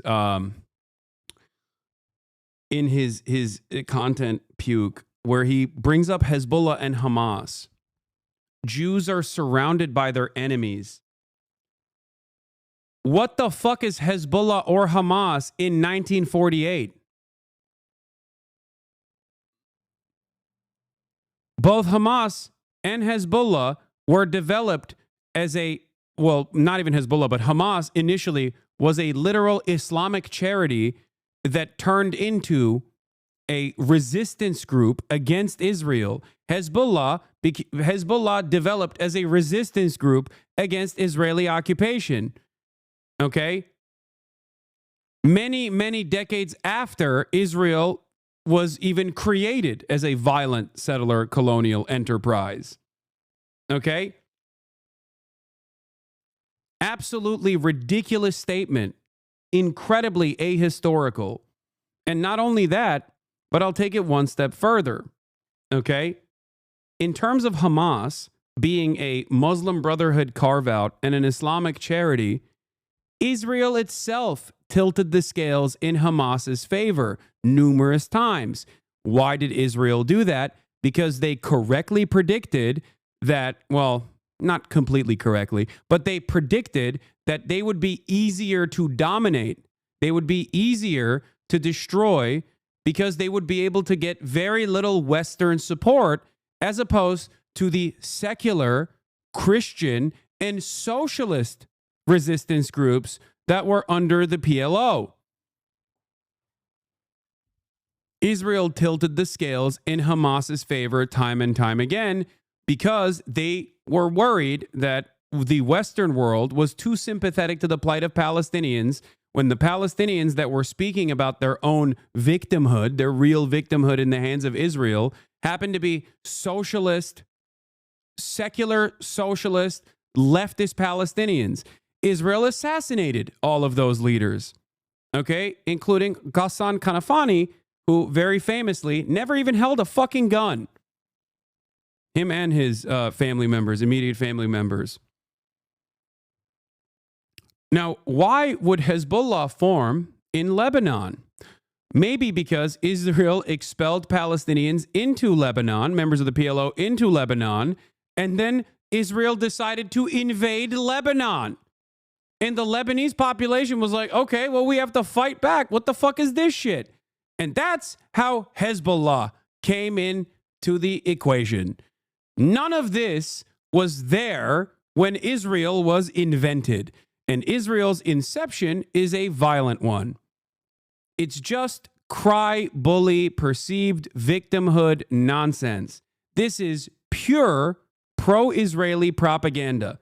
It's historical revisionism, and it's ridiculous. If you have done any reading whatsoever on the inception of the Israeli state or the inception of the resistance against the Israeli violence in numerous countries around Israel, you would know that this is a ridiculous thing to point to.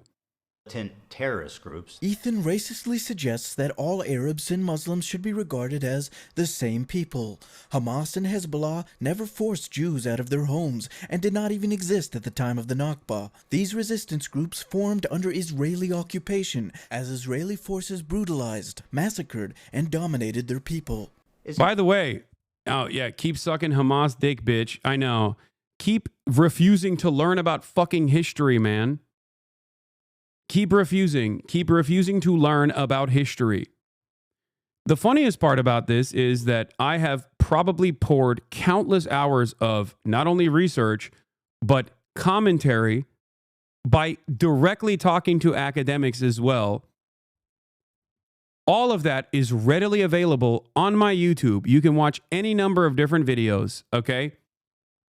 But instead, you just plug your ears and go, la, la, la, I can't hear you. Okay, it's fine.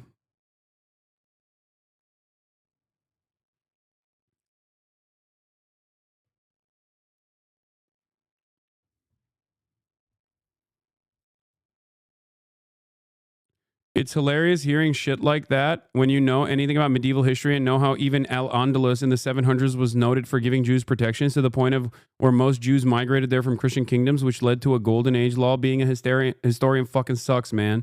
Yeah.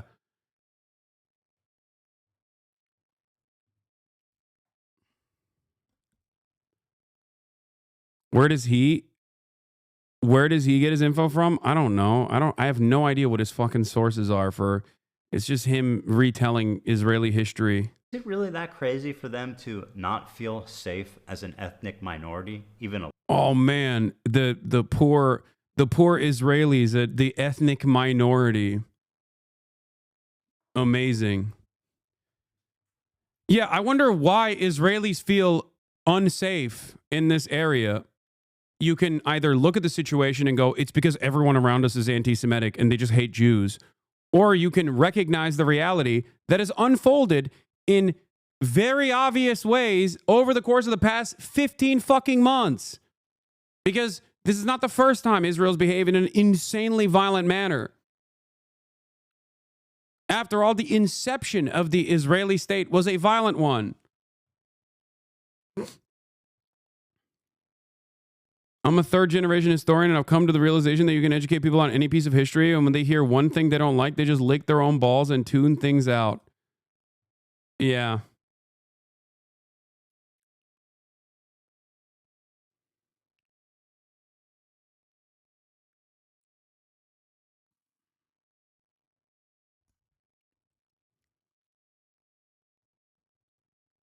Wasn't the whole thing that Israelis don't feel safe? Yeah, of course. This is literally the mindset. Yeah. Israel and Zionism, in its contemporary interpretation, or even in its historical inception, has always been a ethno-religious supremacist project. This is why I say Zionism is a fascist ideology. Okay? You can masquerade it as perceived victimhood. You can masquerade it as serious security concerns, but that is the reality. And that is precisely what the Nazis did as well. Okay? Nazi ideology didn't just fucking magically exist one day and everyone was like, all right, I guess we hate the Jews now. No, it was a carefully crafted dehumanization mechanism that inevitably led to the Holocaust. Okay? For years and years, Nazis first dehumanized Jews with already the existing historical anti-Semitism in the region. Okay? And beyond that, they obviously made security concerns all the fucking time. They kept erroneously claiming that Jews were a parasitic force that was dominating both the aspects of labor through trade unions and through Judeo-Bolshevism, but also simultaneously they were controlling the money supply in the highest state of society, and also the academia, because they were elites that were making Germany a morally degenerate hellhole to undermine German superiority. This was the argument. We look back at that argument and say, well, that was fucking ridiculous that they said that. Except the lesson that you're supposed to learn from that is to not repeat it. Okay? You're supposed to understand how ridiculous and how violent that endeavor ended up, and then go, we should definitely not repeat that ever again. Instead of repeating the same fucking talking points, but instead of saying it about Jewish people, you now say it about fucking Arabs. It's ridiculous.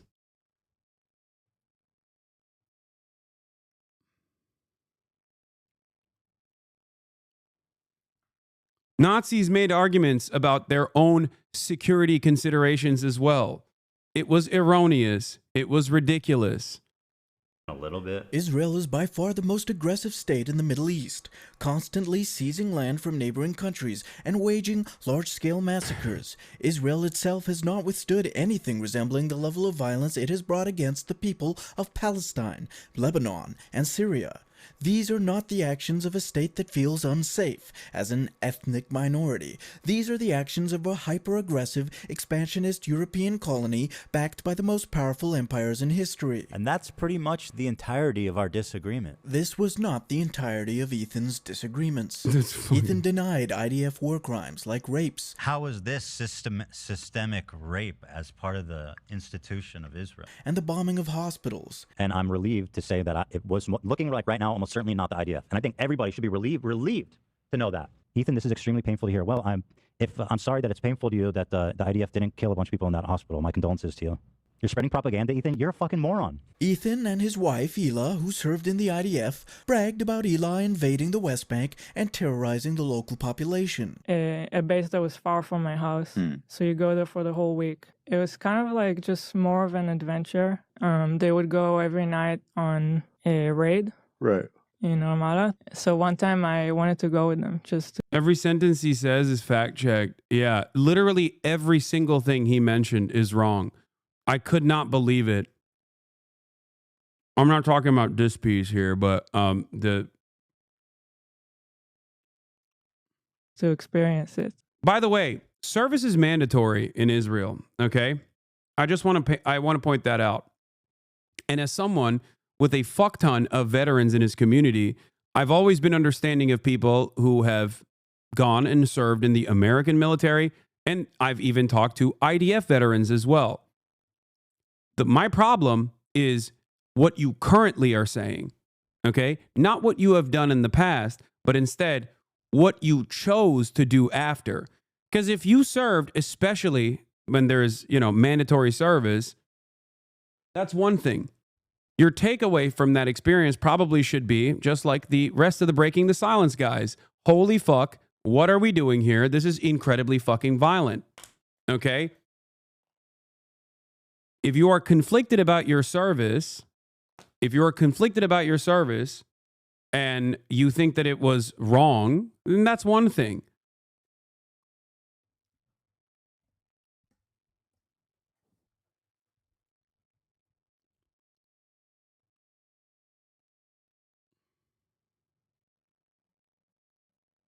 If you're still to this day defending the Israeli occupying force and its actions and the Israeli government, and then every now and then claiming that it was, well,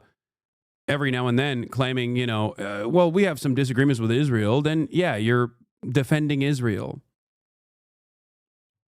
Okay? It's additionally crazy that Ethan also spends more time after this. Okay? I'm not going to watch this whole thing. I don't care about this. Okay? But Ethan spends the rest of the fucking content puke, I believe, also repeatedly saying that the Yemeni teenager that I also thought might have been a Houthi, because everyone was calling him Houthi Chalamet, a fucking Houthi terrorist over and over again. Okay?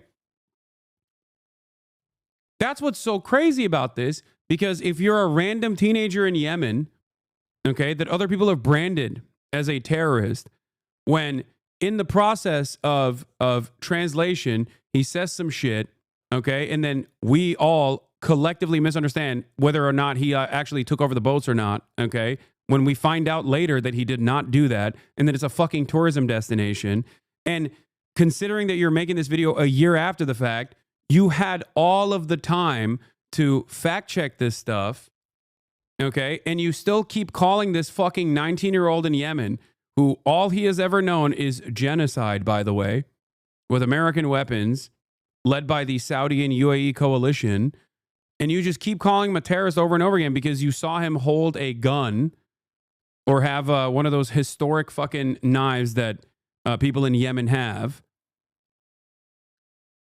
That's a little ridiculous, don't you think? Like, especially when you're talking about raiding Ramallah. He literally was with the hostages, bro. No, he wasn't, dumbass. He was not. He was not. That video is not even from the Galaxy leader, okay? You're wrong.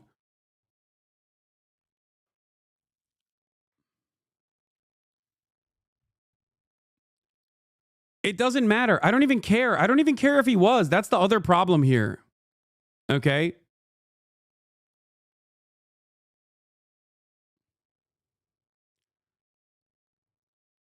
I don't even care if he was a part of the Ansar Allah movement or if he was an active combatant. I would have interviewed him differently if he said he was.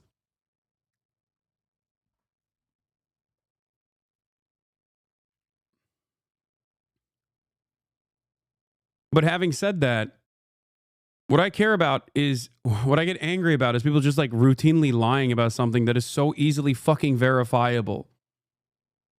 Okay?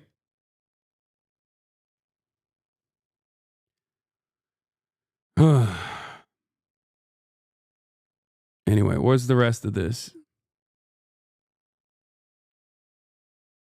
People's efforts. Like a lot of people. City. Ela called. Feel like a normal neighborhood? No, it actually looked like a nice city. Ela called Yoav Gulant a really good guy after a year of overseeing a genocide. Just the other day, Bibi fired. Yes, they docked the ship and then they allowed the residents to come on board and tour it. Yes. The 19-year-old didn't actually fucking go out to sea and overtake the ship. Okay? Even if he did, like, he didn't tell me that, okay?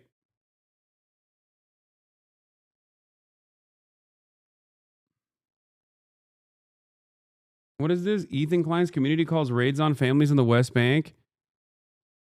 2 years that I served in. Ethan Klein's community calls raids on families in the West Bank justify police action. The raids violate international law. They're meant to terrorize the population. H3 radicalizes viewers into racist extremists. Compare the soldier's description of raids to Gila's.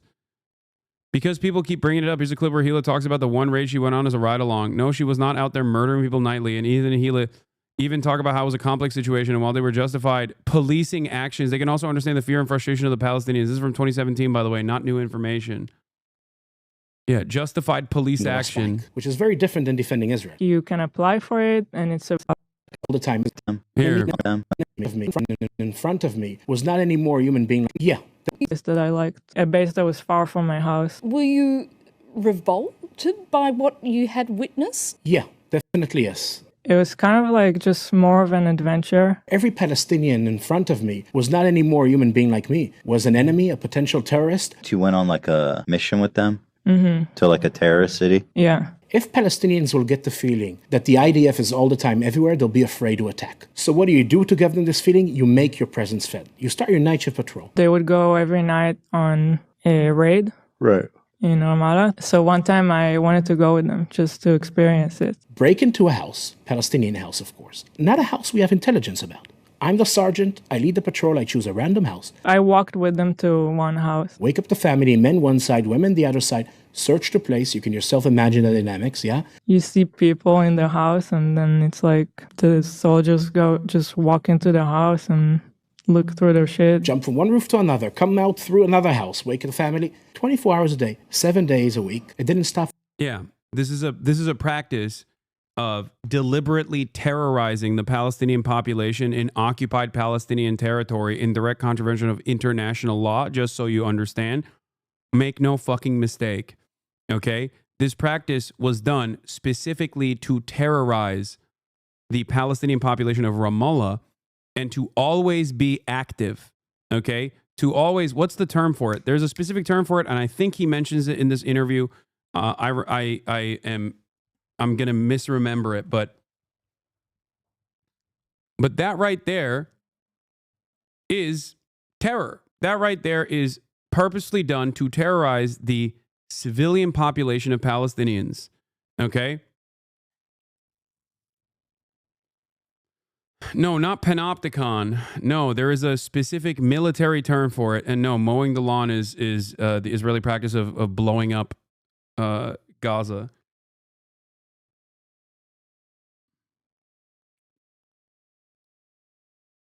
I forget what it's called. Anyway. For 1 second. Does it feel like a normal neighborhood? No, it actually looked like a nice city. The idea is that every Palestinian will feel the military is right here. It's to do what we call in the military, ליצור תחושת נרדפות, to create the feeling of being persecuted. This is not an action of a rogue soldier or officer. This is your mission. There is no way of doing it nice. People are so easy to judge Ela for doing mandatory service in Israel, right? Everybody goes, I would have objected. I would have chosen to go to jail and be ostracized by society. They took. That's not even my expectation. Like, that's literally not my expectation. Okay? I have also literally talked to I've talked to people who refused to serve and even went to prison in Israel. Okay? Conscientious objectors like Tal, if you remember. And I've talked to IDF veterans as well, who then became conscientious objectors, who are members of the Israeli Knesset. For me, what you say now matters a lot more. Yeah. Took me with them one time, even though they're not supposed to, because it was not my job. They did it just because I asked and I'm cute. You asked and because you're cute? Is it possible for an Israeli soldier to serve in the territories with a clear conscience? I don't believe a soldier who served in the occupied territories has clean hands. It's not that every soldier murders innocent Palestinians, but no Israeli soldier who served in the occupied territories, his hands are clean after that. Because at the heart of what you do, there is no way of seeing Palestinians as equal human beings. Anyway, the point is, this person is also an Israeli occupying force veteran, okay?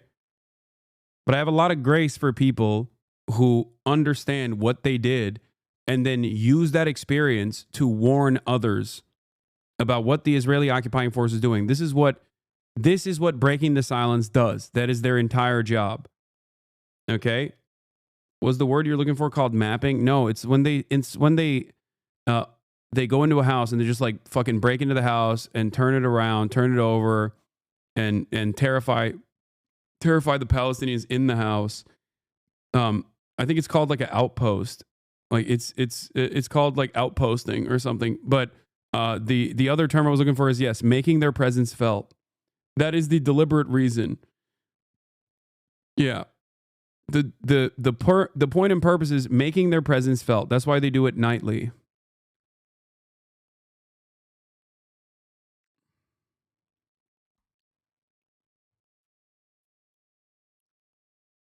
Anyway, it's a common practice within occupying forces. I mean, Americans do it too.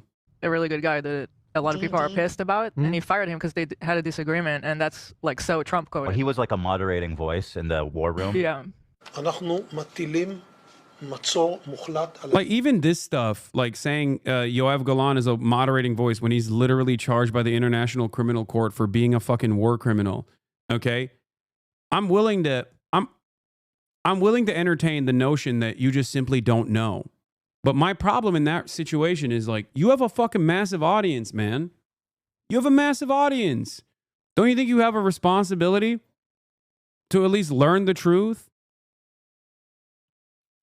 Like, what the fuck are you doing? It's crazy to me that Ethan did more research scouring the Sex Pestiny subreddit, looking for fucking clips out of context to create this like comprehensive argument that virtually no one, with the exception of his own fucking community and already pre-existing haters of mine, loved. Okay? The remaining members of his community.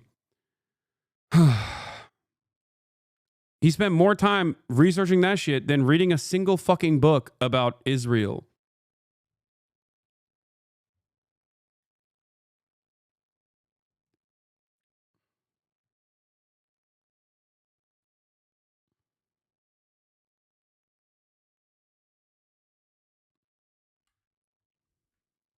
You know, people's efforts to smear him because he wasn't like anti-genocide enough. Fuck Joe Biden. Respectfully. That's fine. I personally think he was actually a really good president. It's a funny thing about me. I don't like terrorism, and I don't like terrorists. What is terrorism? It's intentionally targeting civilian population for political goals. Oh, he's going to call out the IDF here, right? I assume. Ethan and Hila literally bragged on their podcast about terrorizing Palestinians in the West Bank. You see people in the house, and then it's like the soldiers just walk into the house and look through their shit. Does it feel like a normal neighborhood? No, it actually looked like a nice city. Now, just how little rights do women in the Houthis Yemen have? Well, according to this, there's been 1,181 violations committed by Houthi rebels against women. According to this? What is this? This was the other thing that I was going to mention. He just cynically puts article titles to beef up the actual argument that he's presenting. And virtually every argument, if you look at the year, you're like, wait a minute, 23/02/2021. That's an interesting time to be writing about Yemen and what the Houthis were doing in Yemen. And then you actually look at it, and it's fucking Saudi propaganda. Okay? Here, let's look this up. Yemen, women captives. Yemen, women captives recall ordeal in Houthi prisons.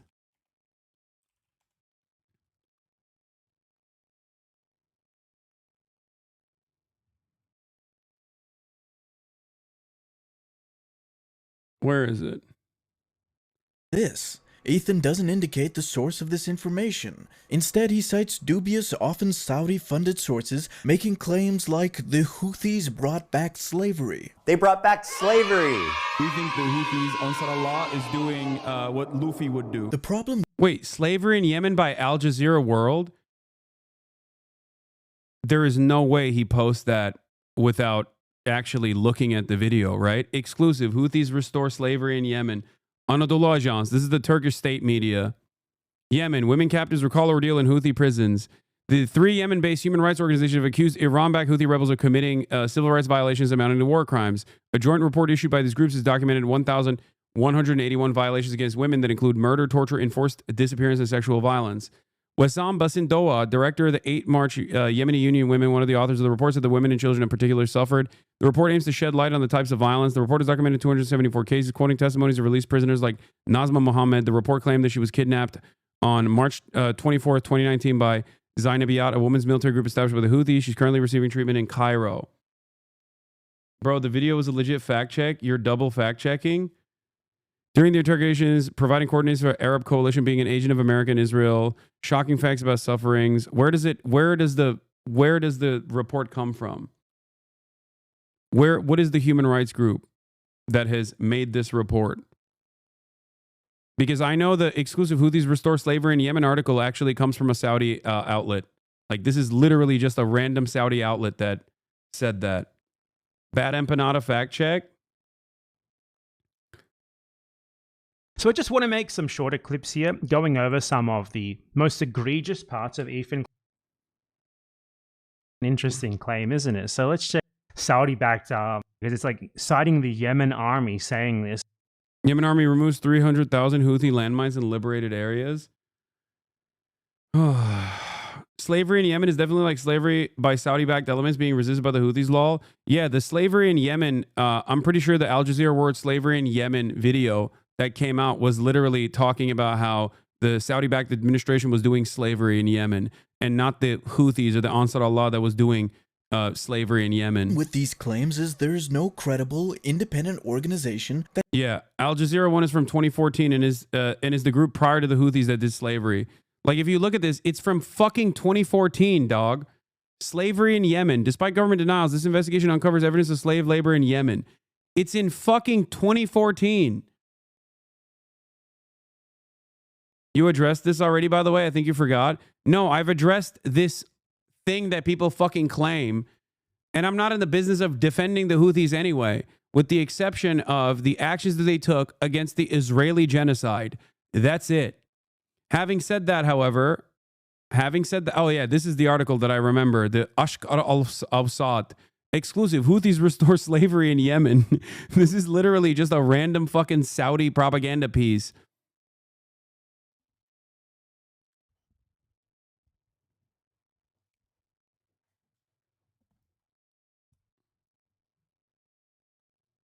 That wrote this article while they were doing a genocide in Yemen. It is a Saudi paper owned by Arabic International newspaper headquartered in London, a pioneer of the offshore model in Arabic press. The paper is often noted for its distinctive green-tinted pages. Although published under the name of a private company, Saudi Research and Marketing Group, the paper was founded with the approval of the Saudi royal family and government ministers and is noted for its support of the Saudi government. The newspaper is owned by Faisal bin Salman bin Abdulaziz Al Saud, a member of the Saudi royal family. The article that he's using is literally a Saudi royal family owned propaganda paper that literally released this report literally while they were doing a famine in Yemen, okay? They had a blockade and a man-made famine in Yemen.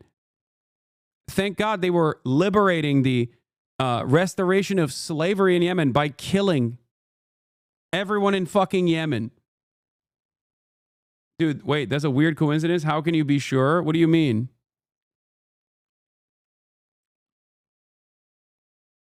Wait, wasn't he using the Turkish site? Yes, the Turkish site will also, the Turkish state apparatus is also going to fucking use the same sourcing.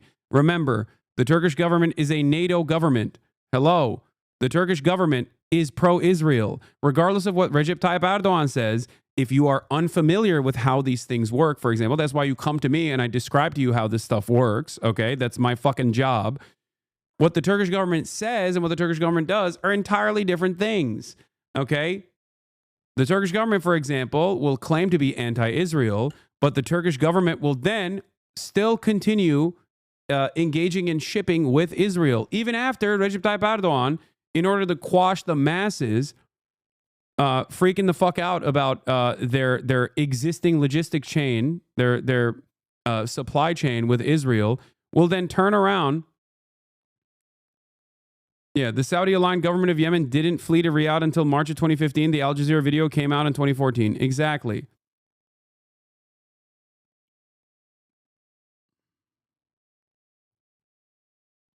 Saudi Arabia also is a U.S. ally, by the way. That has verified them. They come straight from Saudi state-funded media, which provides zero evidence to back their claims.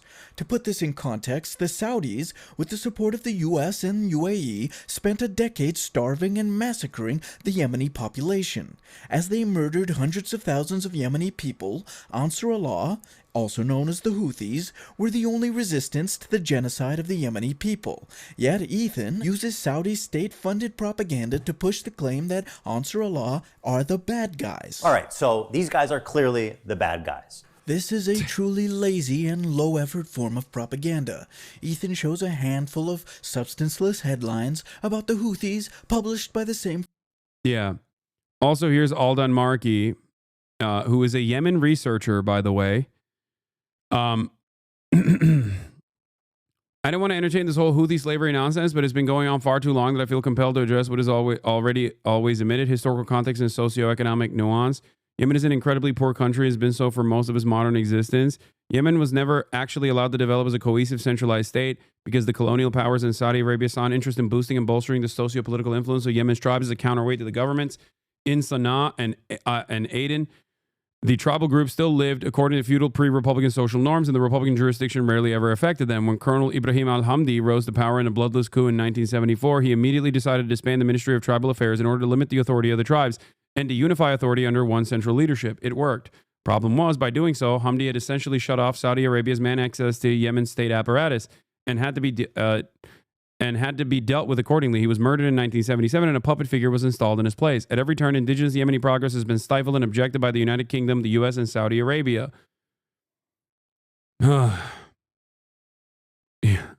Fact check. Fact check comes from, again, the Saudi fucking...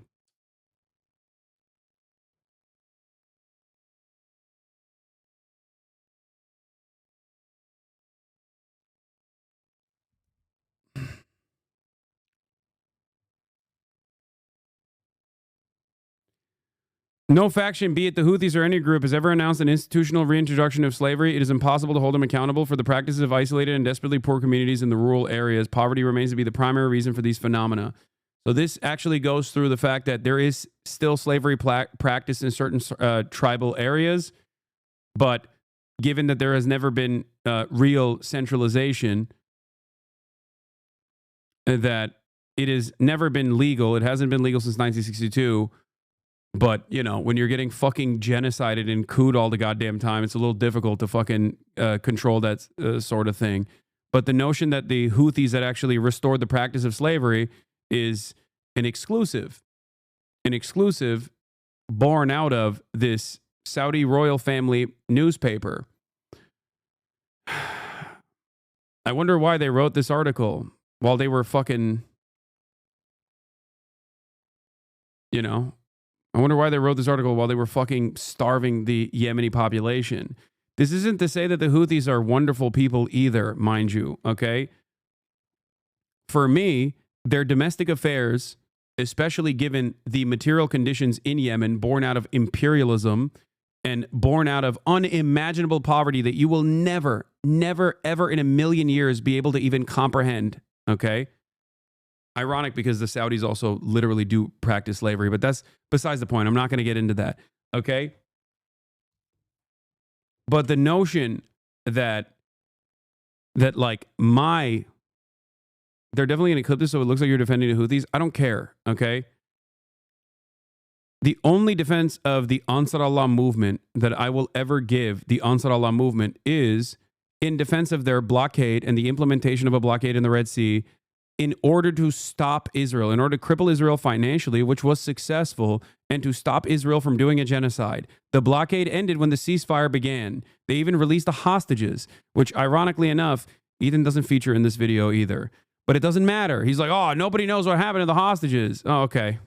Forces which have been genociding the people of Yemen, and then states that they, not us, are clearly the bad guys. In Ethan's world, committing genocide against Arabs and Muslims is worthy of praise, as in Joe Biden or Yoav Gallant. But resisting genocide... He says that you're dodging and the source does not matter when the facts are there. This is what him and Dan were saying about the Reddit article. It's the crazy level of propaganda on that channel. That's insane, dude. What do you mean the source doesn't fucking matter? They are the ones who are doing the fucking genocide. Also, this source doesn't even say what Ethan thinks it says. This is from 2014.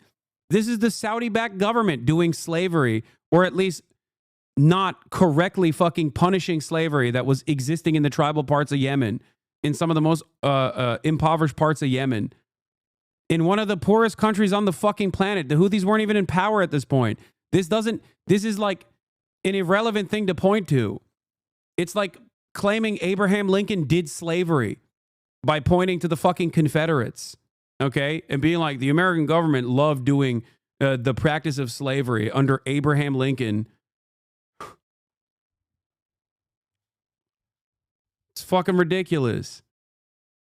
Is bad. Ethan's coverage of the Houthis is so lazy that he gets basic facts wrong, like when he suggests that the crew of the Galaxy Leader is missing. And once again, the crew is still MIA for over a year. That crew has already been released, and prior to that, they were in contact with international organizations to verify their safety. Like, this came after, this came before Ethan's video was released, if I'm not mistaken. Yemen's Houthis released crew of seized cargo ship Galaxy Leader. And their location. Next claim is that it's owned by an Israeli company.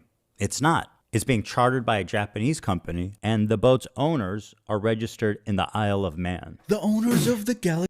Oh, damn. No way, dude. I guess it's awfully suspicious that the Isle of Man seemingly, okay, the Isle of Man seemingly just has incredible, industrious individuals that love maritime law, okay? Yeah, Isle of Man, the powerhouse of industry. Or maybe Isle of Man is easier to fucking put on the ship manuscript. I don't know. Which one could it be?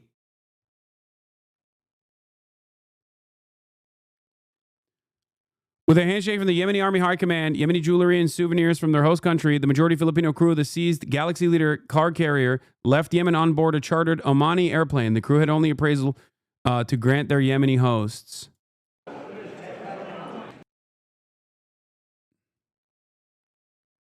Once again, this also came before Ethan releases content puke. He could have just, figured this out as well. It seems like he just omitted key details here. Galaxy Leader are Israeli. The boat is registered in the Isle of Man for tax purposes.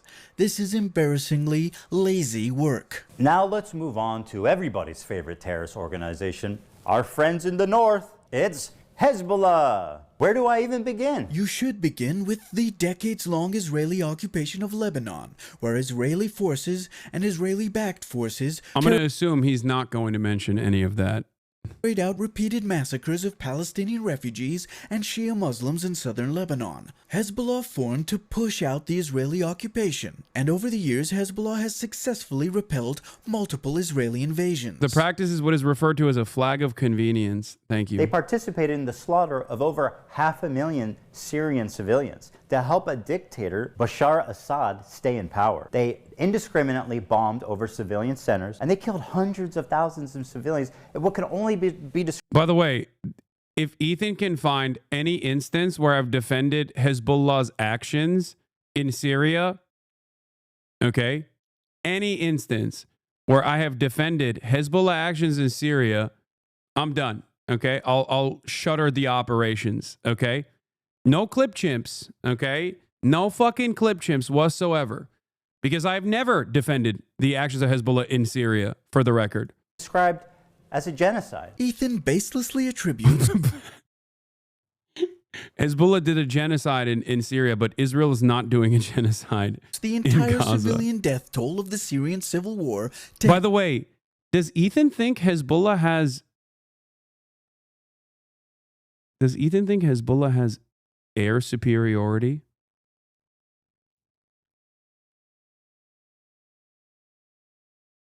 Does he think Hezbollah has fighter jets and the capabilities of deploying 2,000-pound bombs?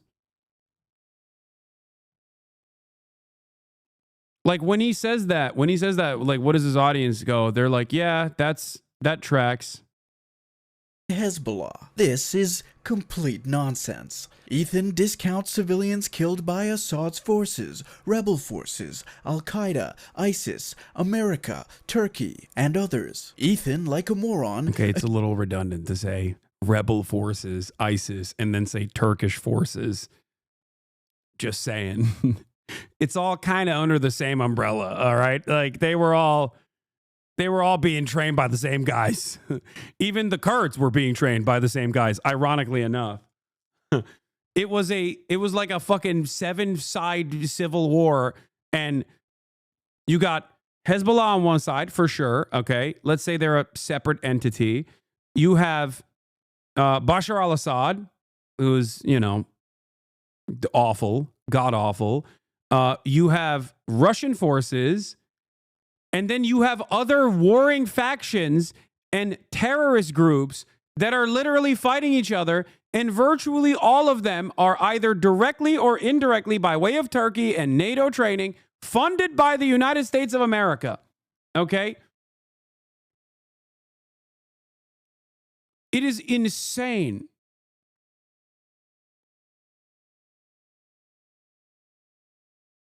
Ethan is also so easily called like 3 different things a genocide, but has not and will not say that Israel is committing a genocide on Palestinians. Yeah. Attributes all deaths to Hezbollah simply because it suits his propaganda purpose. The quality of this argumentation is less than garbage. They are a designated terrorist group by the U.S., by the EU. Okay, oops. All right. U.S. and EU have starved, raped, tortured, and murdered millions of Arabs and Muslims over the last several decades. Hezbollah formed to defend the people of Lebanon against such massacres, to defer to governments which have been actively committing genocide for the last year and a half, governments which have invaded and destroyed multiple countries across the Middle East. It's not a terms of service violation. By the way, Israel's currently invading South Syria because why not? I mean, I know. Why would they? Why would they not do that? Okay, they're unrestrained, and also there is definitely TOS violations here. Whose armies rape and torture populations en masse, as the authority on who is and isn't a terrorist is a sick joke. And now, let's move to Hamas, the catalyst for this entire thing. Like a true Israeli propagandist, Ethan doesn't consider the brutally violent apartheid state of Israel and the daily beatings, kidnappings, torment, harassment, I think one of the craziest things about this is that if Ethan had like charitably listened to what I was trying to explain to him at the time in November 2023, he probably would have spared himself so much heartache and an entire year of like losing his mind as to why his fan base did not like these guys and had sympathies for these children. Okay? That's what's like it, because I was trying to explain to him to the best of my ability, and he was just like, la la la, I can't hear you. In certain circumstances, he literally did do that.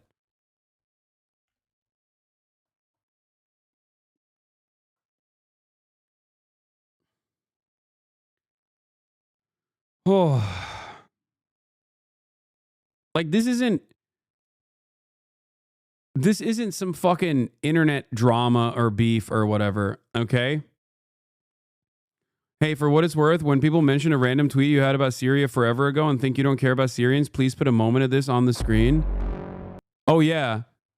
We must help Syrian refugees. When I said, oh, hey, now the world cares about Syrian children, which is a tweet that an American Enterprise Institute government stooge always points to all the time to say that I don't give a fuck about Syria. I literally was writing this article at the time, and I was mad that people didn't give a fuck about Syrian refugees.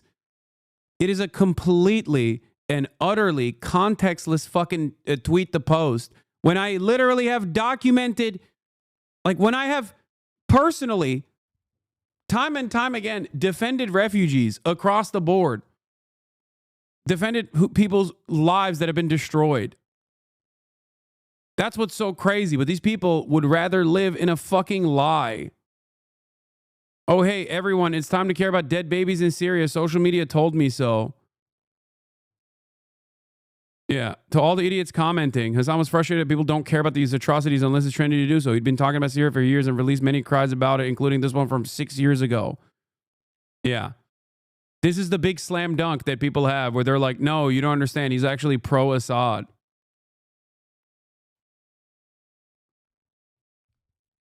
Yeah.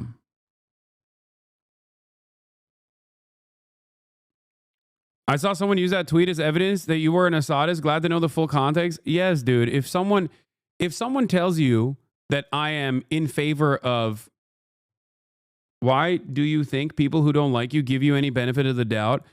I mean, it's not the people that don't like me, but it is definitely other random people that probably are confused by it. You know? This is for those people who have gotten lost in the sauce. Torture, rape, and murder of Palestinians as the catalyst for the Hamas response, which provided the pretense for Israel's genocide in Gaza. They steal foreign aid from the people of Gaza. This is a lie. The IDF allowed gangs... This is pure Hasbara, dude. This is what I mean. The entire fucking content puke was just all Hasbara. All of it is shocking.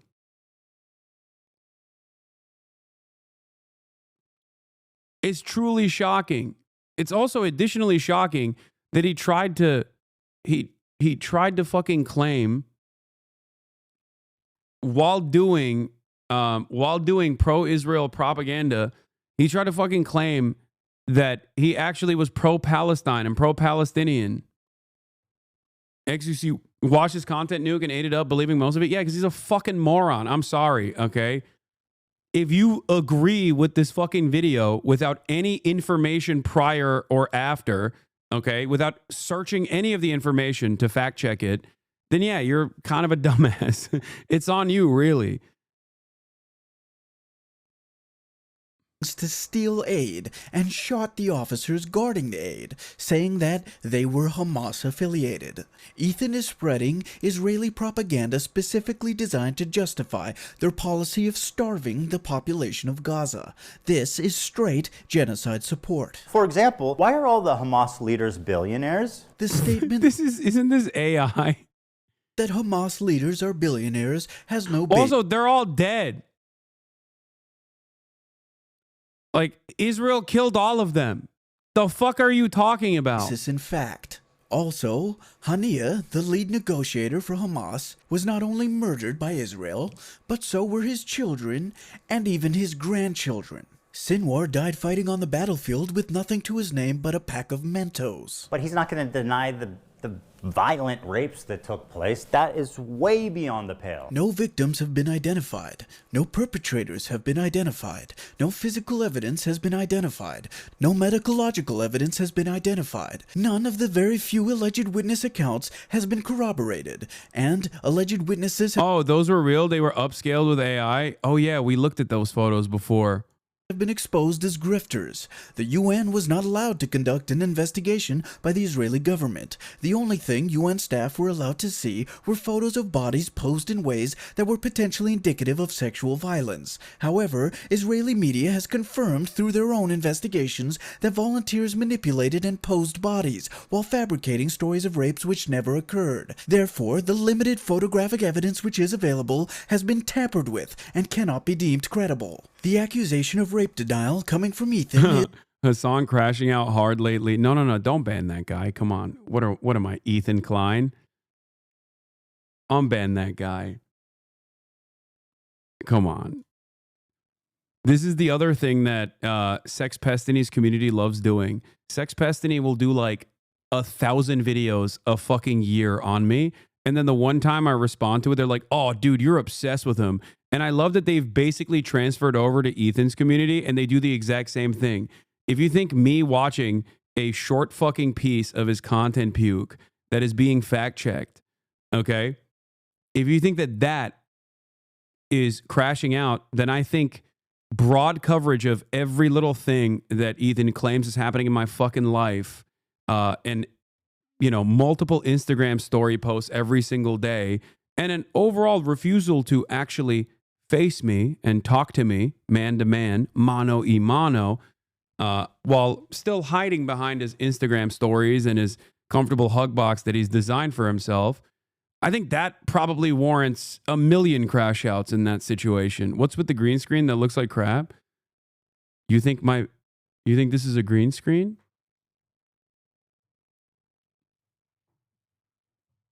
This.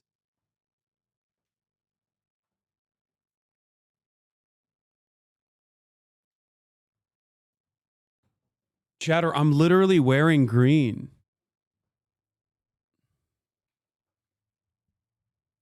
I'm wearing green currently.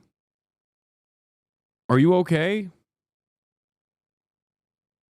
They're going to come up with some bullshit complaint about how you're going out of your way not to watch it directly or something. That being said, I really do think you should consider watching La Bamba on stream. Yeah, I don't really care. He can fucking complain about it all day, every day. I've already made it very clear.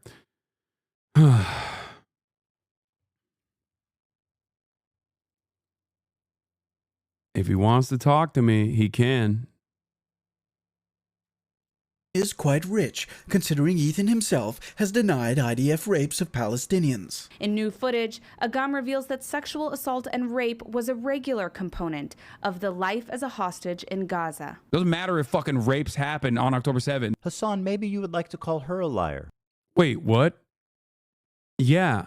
Doesn't matter if rapes occurred on October 7. This does not change the dynamic of Israel's genocide for me one bit. Ethan, do you think it's appropriate to genocide the Palestinian population in its entirety because of suspected rape on October 7?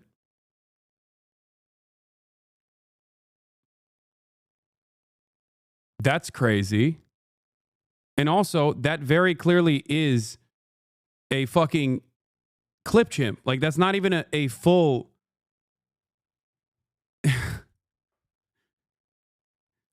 That isn't even a full statement. This was his piece de resistance. You could tell he was sweating when he edited this. I know. It's so sad.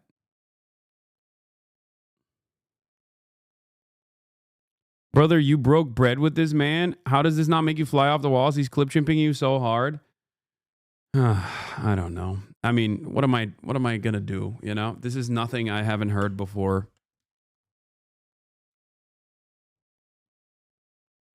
Also, it's ironic because I'm quite literally arguing with the chatter that there is a likelihood that rapes did happen. A chatter was like, why don't you deny the rapes on October 7? And it's me literally saying, I can't tell you definitely that rapes didn't happen. And there's a high likelihood that they did happen. That is the saddest part about this fucking clip chimp, is that if he actually moved beyond the Sex Destiny subreddit to source his information directly, he would have probably fucking figured out that I wasn't even advocating against what he thinks I'm advocating against. Goldstein never claimed to have been raped, nor to have witnessed any rape in Hamas captivity. She only relayed rumors. These facts are mischaracterized in the clip that Ethan features, which comes from ILTV, an Israeli propaganda channel that makes English-language content specifically aimed at spreading Israeli propaganda to the Western world. Ethan is acting as a direct Israeli propaganda mouthpiece. And it gets worse.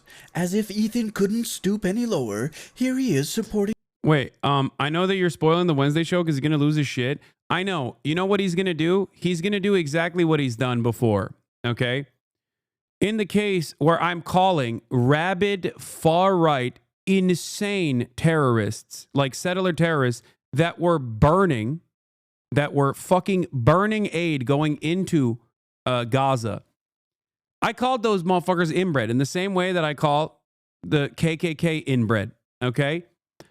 He literally turned around and said, those guys are probably just nice guys doing charity. Why would you think that they are inbred? Why would you say that they're inbred? It's because you're secretly anti-Semitic or overtly anti-Semitic. They're charity workers. And you know what else he did? He cut the part where I describe who those guys are. So that's precisely what's going to happen. Throughout this entire hour-long process, Ethan is going to most likely clip key parts of my reaction and, one, cry that I'm watching someone else's video because I'm too afraid to, like, respond to him or something, which is idiotic, okay? I've already said I would respond to him directly. Okay, that's number one. What more do you want?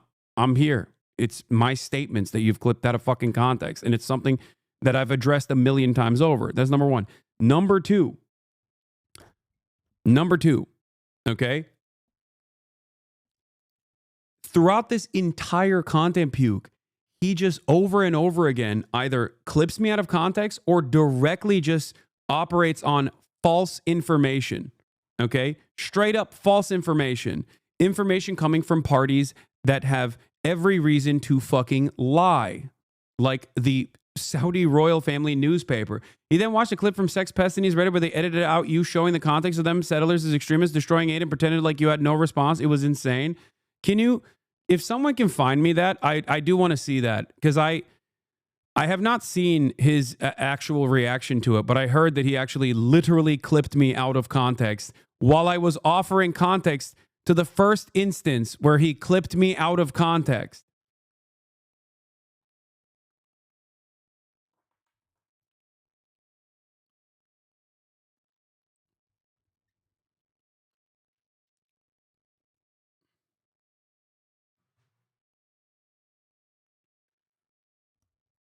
It's pretty crazy. Yes, the clip he showed you after your correction was cut to make it look like you were yelling at an innocent chatter for moving the goalpost when the previous 30 seconds was you providing 2 levels of context. No, it's not this. Inbred fucking douchebags in the background. Like, these are just dudes standing back there. Entirely Like, comprised of messy. And this is an ongoing like joke with this community. These are just fucking benign dudes. Just, I don't know what the fuck they're doing. Yeah, I reacted to this. I reacted to this clip on stream. Okay? I reacted to this clip on stream and I re-offered the fucking context. Okay? I re-offered. Is this the part? Oh, here, look at this. Look. Here, we'll start here, okay? Ethan Klein's content nuke on Hassan Piker backfired beautifully by North Star Radio 13 days ago.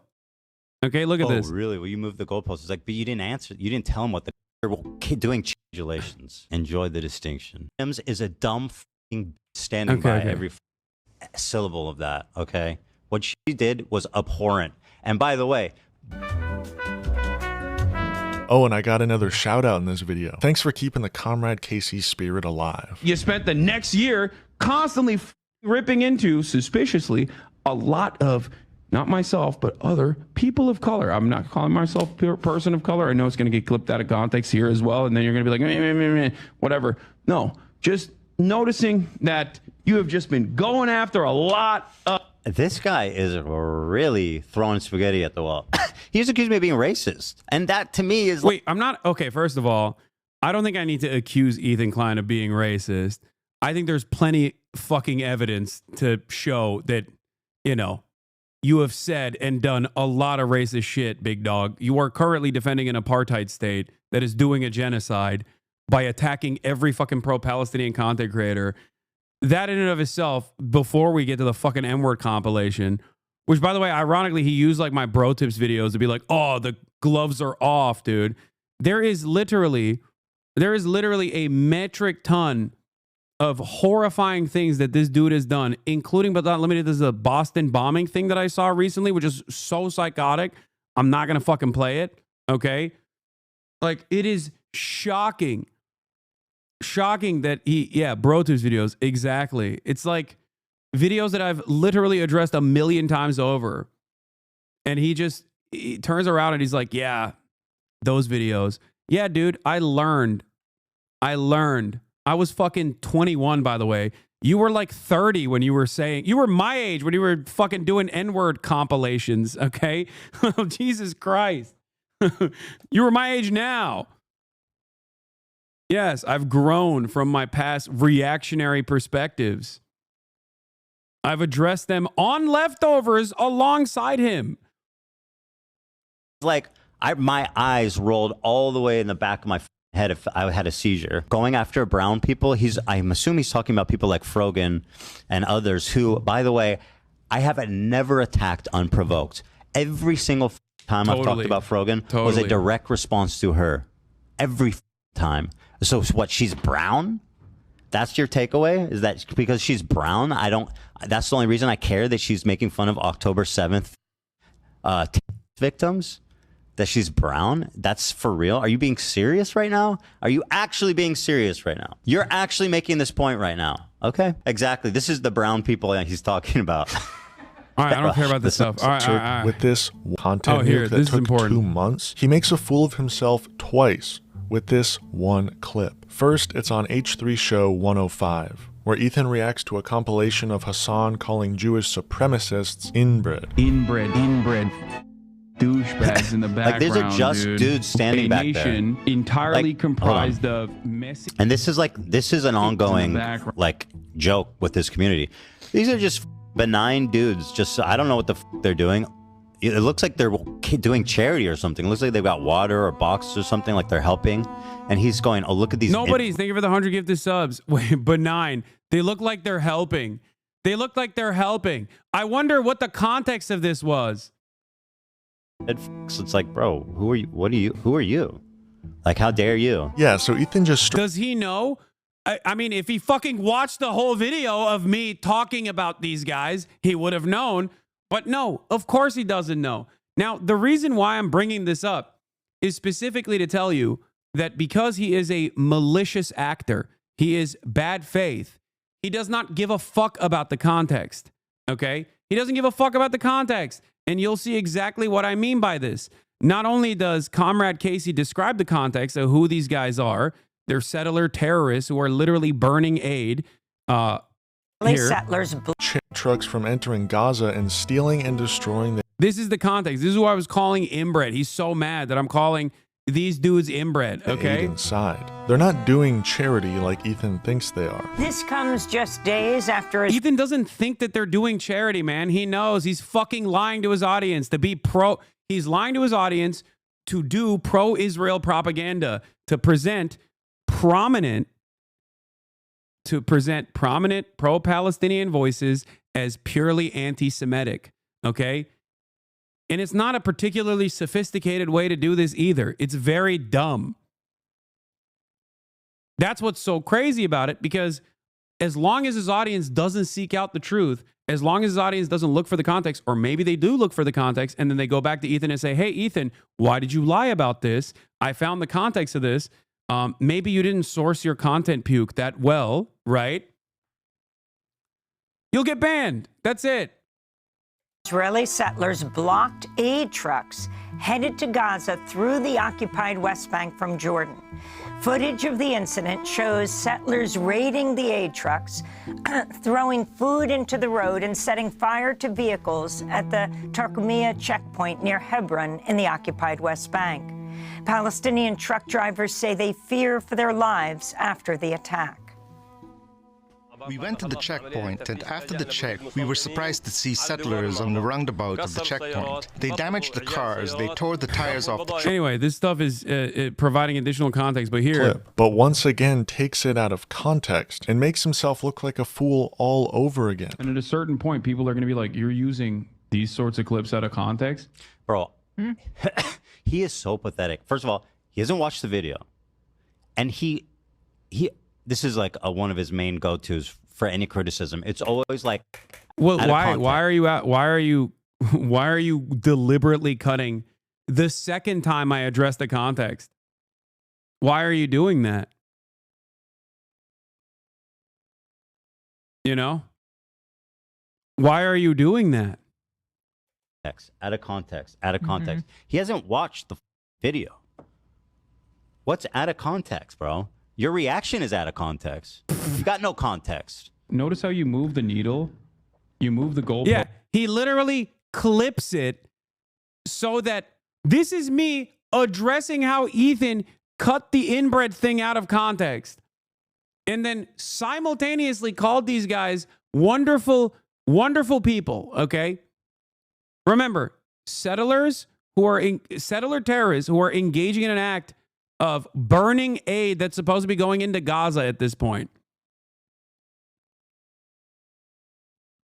I said that it's out of context. You demanded I describe to you what the context is, and you immediately moved on, and you're like, well, that's not the major point of the. But you didn't. What is he talking about? Apparently, a chatter is calling him out. Like, he says, how do you know the context? You haven't watched the video. I'm assuming was it. But then he goes, oh, really? Well, you moved the goalpost. It's like, but you didn't answer. You didn't tell him what the context is. So there's no goal. There was no kick. When you move the goalpost, you're moving it further from the kick. There's no kick. At a certain point, you have to understand, like, okay, well, if this is incorrect, do you like being incorrect? Can anybody tell me what the he's talking about? He hasn't watched it. I have. He hasn't cited anything that's out of context. The video, this is precisely why I said having a back and forth over clip chimps is never going to be productive. This was the reason why, aside from the fact that it really pisses him off, and I think that's kind of funny, and he even cried apparently on camera because I hadn't watched it. Once again, the reason why watching the fucking context puke on stream is not something that I'm terrified of. I will address it face to face, so you can't fucking clip me out of context in person. That's it. That's it. Because you did it after the fact. He's talking about, oh, you're incorrect and you like.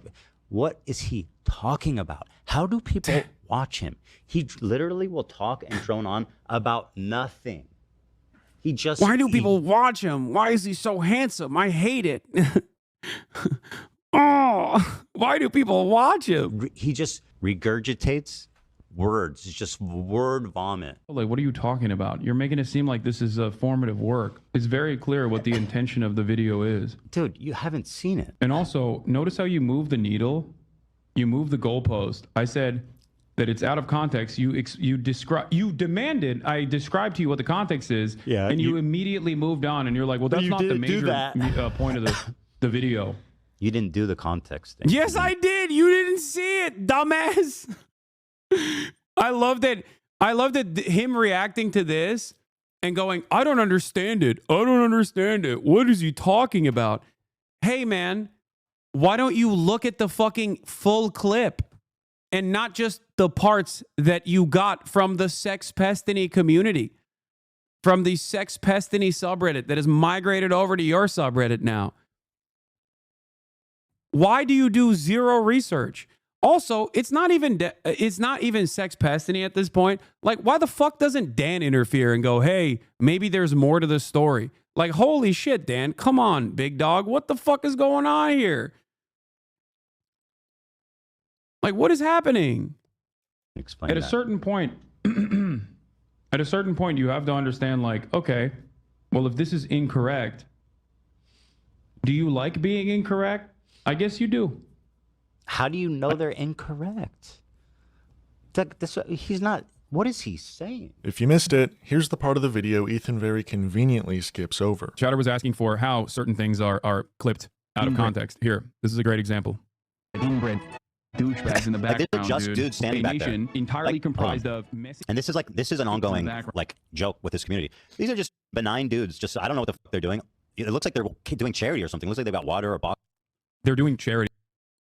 Like, you have to be insane, legitimately, to think that I would look at a bunch of Jewish guys doing charity and call them fucking inbred. Okay? You would have to literally be insane. Here's the context. Remember, by the way, this is a video that he quote unquote researched for months. Or something like they're helping, and he's going, "Oh, look at these." It's like, bro, who are you? Who are you?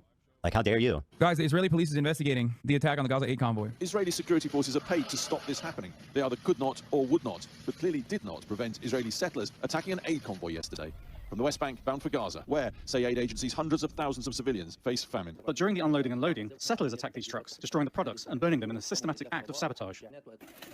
A continuation of images seen yesterday as settlers destroyed food at the same crossing point. So, does that make sense? Do you understand now? Every single clip that he used, every single one is exactly like this. Where's that one chatter who asked that question? I assume he f***ed off immediately after coming in and saying, like, this is, he said some other stupid shit. I mean, that's clearly not the messaging of the video. If you're saying his claim is you scared him, do you have any media literacy whatsoever? Do you think I need media literacy to understand a YouTube drama slop video? Like, what are you talking about? You're making it seem like this is a formative work. It's very clear what the intention of the video is. And also, notice how you move the needle, you move the goalpost. I said that it's out of context. You demanded. Oh wow! So now this is doubly cut, doubly devoid of the context. Okay. The initial clip is presented to make it seem like I'm saying like, oh, random Jewish people are like Jews are inbred or something like that. Okay. Then he plays that on his stream where I react to a chatter and explain to the chatter how Ethan actually purposely manipulates clips to drive home a fucking point about my supposed anti-Semitism. Okay. And then when I react to that, he clips that out of context too. He just chops the context again and again. This is precisely the reason why entertaining the fucking content puke is idiotic. I'm sure on Wednesday, he is going to do a couple different things. Is Wednesday the day that he's, tomorrow he's going to be live, right? He'll lie about a bunch of shit. He'll then turn around, okay, and say, Hasan is too scared of my brilliant content puke. Okay. He'll say, Hasan is terrified of my content puke, my intellectual prowess. I've dominated him in the marketplace of ideas. Then he'll turn around and clip a bunch of shit that I looked at today out of context to extend his crash out. This is why this is a purely unproductive, idiotic thing to entertain and engage in. Okay. I stand on my position. And that is that Ethan Klein is doing Hasbara, either because he's fucking stupid and doesn't know the history of the nation state that he's trying to defend, or because he's malicious. Okay? It's got to be one or the other.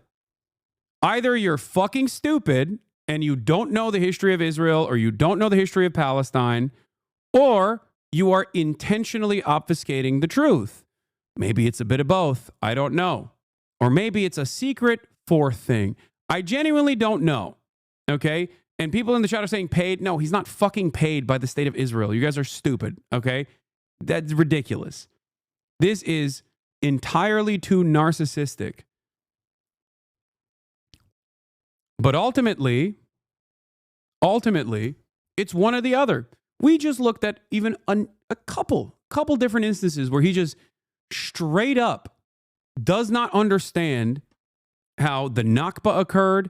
He straight up compares Jewish people from Arab nations voluntarily moving to Israel or leaving their countries, some of which were literally pressured by the Israeli state, because that was the settler colonial project's goal, was to bring as many Jews to Israel as possible, because that's what you do when you're a settler colony.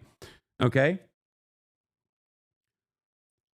And he just straight up fucking incorrectly interprets all of that to a degree that I think is unconscionable and completely propaganda for the state of Israel.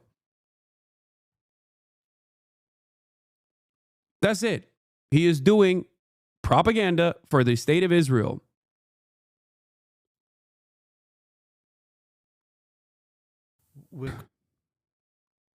There are so many people, so many resources, academics that he could rely on. But no. Okay, take a look in the mirror, my friend. 46-month subscriber. Debate lording at 10 p.m. is crazy. My brother in Allah, you are watching an edited video from your own community. First of all, this person is not... Wait, what? Oh my God! Wait. 46-month subscriber went, take a look in the mirror, my friend, my brother in Allah, and then said the N-word.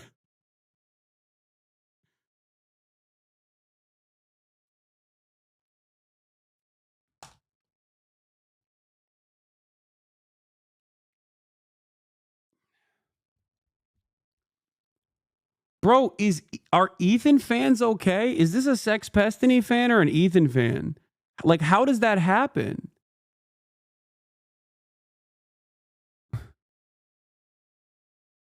Bro just said the N-word with the ER. did he get hacked or something? What is this?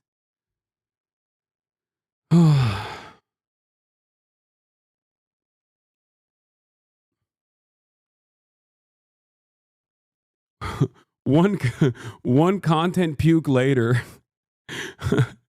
Normal guy otherwise, okay? Normal guy otherwise, Nick Pollum fan, okay? Will is the best. And then watches one content puke and instantly just saying the N-word. Are you all right, dude?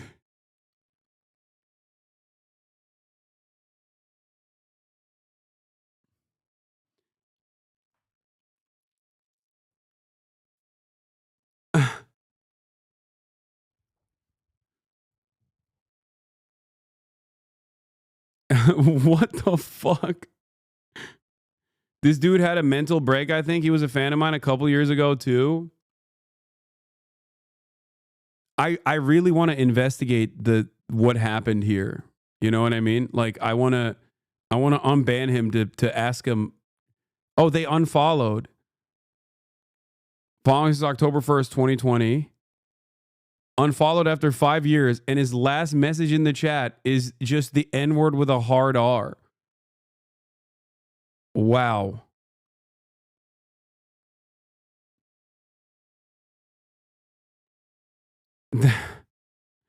I guess we'll never know what the fuck happened.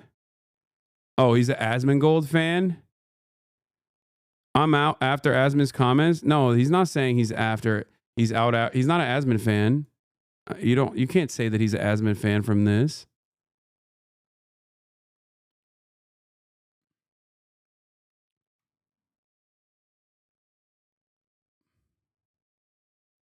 Oh my God, account suspended or deactivated.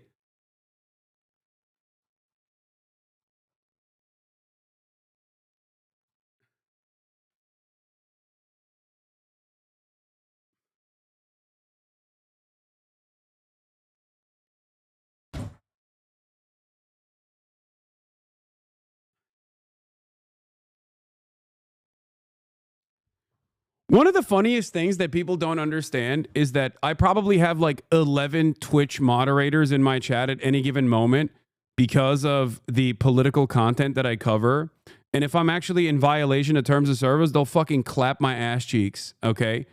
This is why people don't understand that others who routinely violate terms of service by saying the N-word or telling me to kill myself oftentimes get, clapped instantaneously. That's why it's so funny when they're like, yeah, dude, Hasan is in the pocket of Twitch. Meanwhile, it's like, no, they're making sure that I'm not fucking up and saying some shit that will make it to front page news.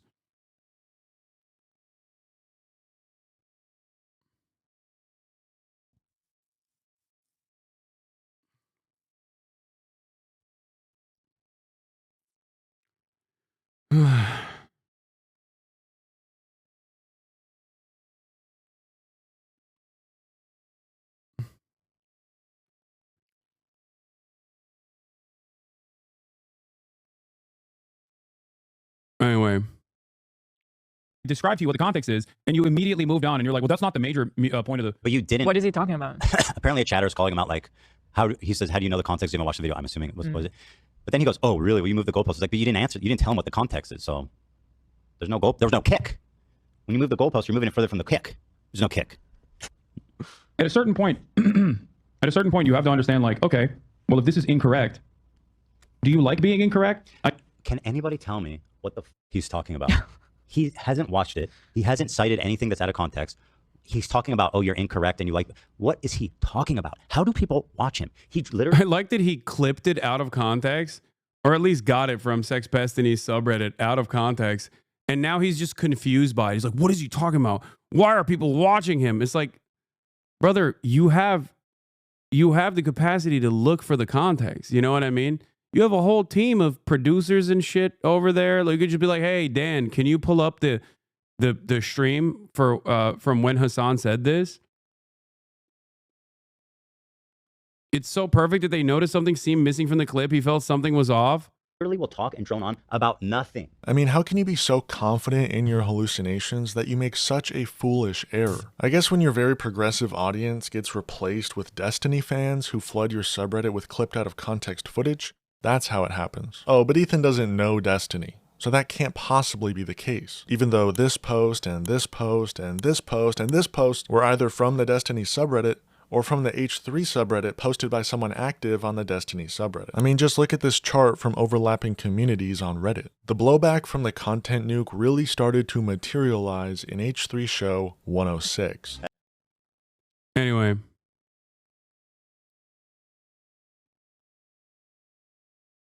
There's a recent stream where he clips out someone mentioning bad empanada.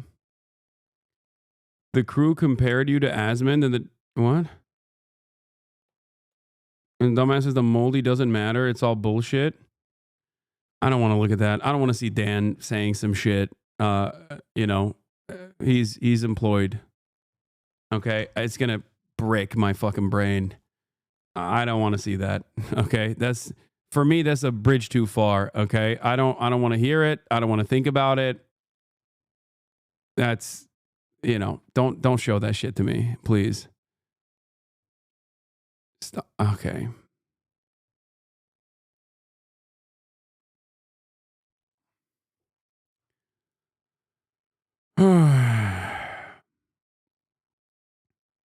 Is a reconciliation possible? Brother, what are you talking about? This man is literally spending insane amounts of time fucking not only lying about me in like very obvious, very noticeable, very silly ways, but also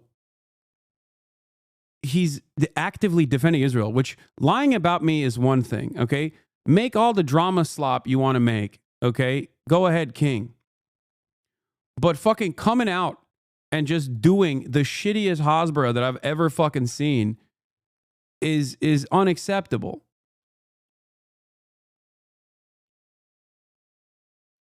Sex criminal Destiny, whose community he used to source most of the disinformation featured in this video. Take, for example, this clip of the streamer Destiny. He was permanently banned for what he said here. That community is never worth engaging with. There's just no point in doing it. Like, it's too, the risk of me, like, ending up getting, like, permabanned and my life destroyed because of these, like, inbred fucking disgusting losers is, like, it's just not worth it. It's just totally not worth it. And okay, you know, fair enough. If you're going to be consistent with the enforcement, then, you know. Yeah. Please, Twitch, ban Hasan. Please. Please ban Hasan. They don't even care. They're just making up lies about they don't even care if they're making up lies about you. Cry more. Who cares about the lies against you, lol? You're confused by everything. You're slow. All I hear is crying. Nobody's terrified of you, homie Lamau. Nobody cares. That's what. Cry more. Who cares about lies against you? Dude. Brother, please. I need you to understand something, okay?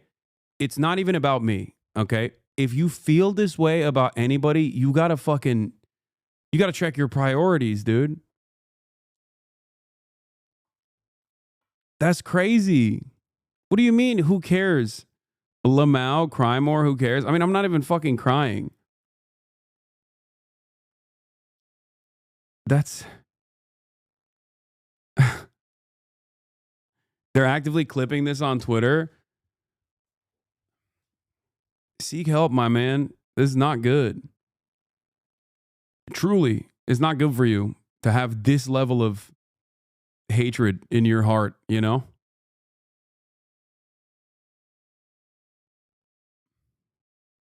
But yeah, like I said, they'll clip stuff from this limited reaction that I had, also out of context, and they'll go off of that context and we'll continue the farming operation. You know? But you do have to address the Biba situation. Gila literally said they hate you. I know. It's weird. I don't know why. Oh my God, watch the video. You watched some of the video. Oh my God, cry more, baby. Yes, I'm crying. I'm crying really hard. It truly destroyed me. Hearing Ethan clip shit out of context and then complain over it over and over again with spooky music. Like, oh, he keeps saying Jews are inbred over and over again. Hasan, you should put a clock on how long you've been live. Someone on screen so these clips become obviously clipped. It doesn't matter.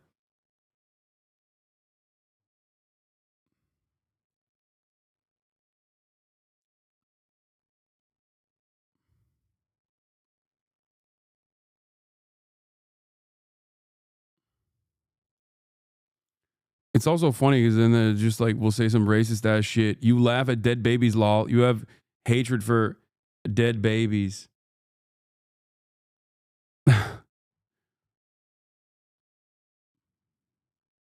What? When I met Ethan Klein, he was surprisingly rude.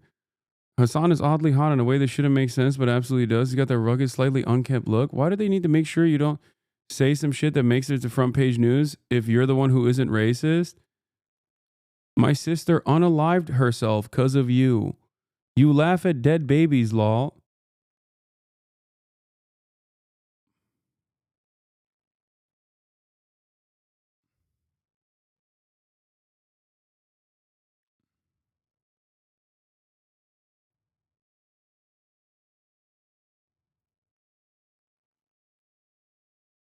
Are you okay? At least this one got banned before he dropped the hard R.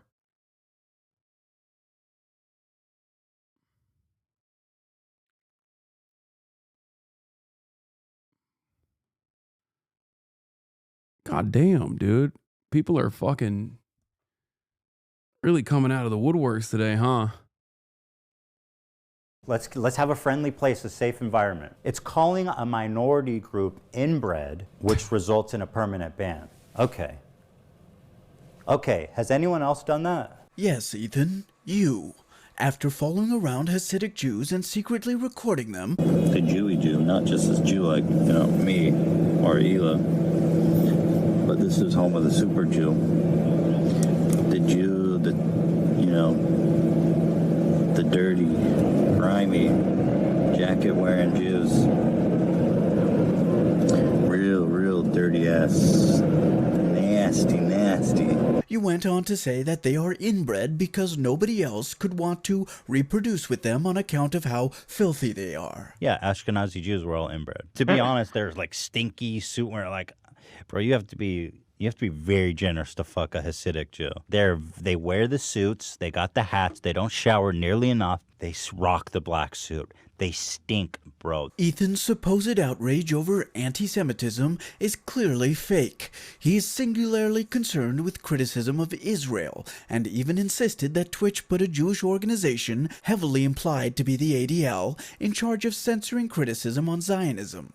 It's official.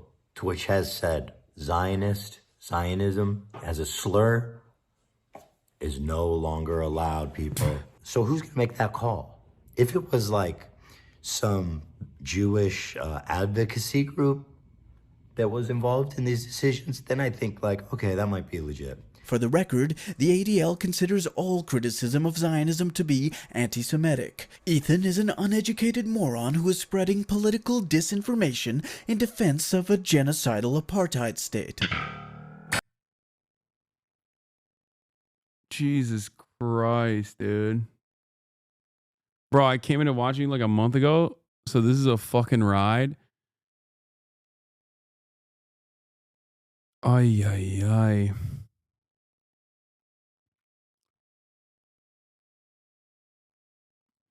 Yeah.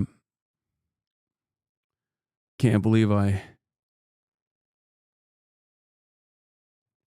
love how your ops like E and Diddy Saltman have constantly defeated, looking constantly disheveled, knowing how pathetic they are. I mean,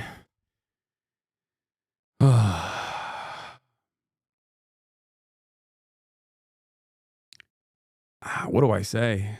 Jesus Christ. I feel like this community in and of itself is already knowledgeable enough that if I were to just like play the fucking content puke on its own and just walk away for the 2 hours and 30 minutes or however long it fucking is, you would already be able to address it in real time.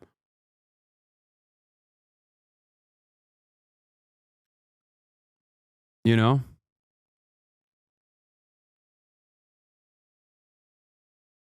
do a show. I'm surprised someone hasn't already made like all the out of context clips. Like someone like Lil Bear hasn't already taken all the out of context clips and then expanded them to offer what I was saying and how Ethan maliciously clipped it. Show you guys how I see Israel, because you don't see that when you listen to Hasan and you hear all these fucking like mega lefties talking about it like it's some super racist, like crazy, you know, like Jim Crow style of society. Like, I can't wait to show. Okay, I don't want to look at this. This is too much. Watch Bad Empanada's content, Czar La Bamba, the people demanded. Dog, that shit is 4 hours long. You're out of your freaking mind if you think I'm going to watch. If you think I'm going to watch 4 hours of Bad Empanada, you're crazy. No disrespect. I'm glad he did that. And I'm sure the way I see it, like, Bad Empanada probably addressed all of the fucking insane shit that Ethan said. All the insane shit that Ethan said that's like just objectively wrong and ahistorical, and most likely doesn't give a shit about what was like clipped out of context in terms of like what I have said.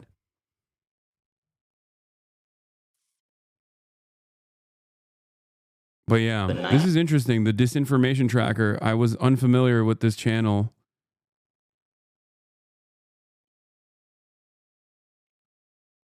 On his alt channel, he uploaded 5-10 minute scripted and edited videos on most of the points in the Bomba. I started watching in 2021 when I met my girlfriend of 3.5 years now. I used to be a moderate conservative Trump guy who watched Jordan Peterson. This has been a wild ride, lol. This shit has been mad funny, but also kind of nutty in retrospect. Yes, I mean, look, there are many others like you in this community. That is also partially the reason why. But if it's out of context and you show us the context, I'm going to lose my mind. I literally just did for at least 5 of the key things that he brought forward in his argument.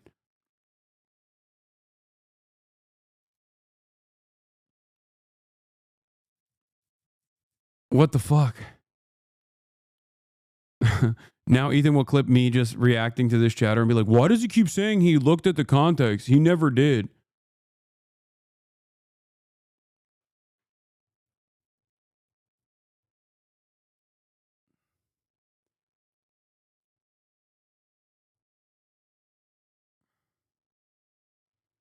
Hello, everyone. I just like.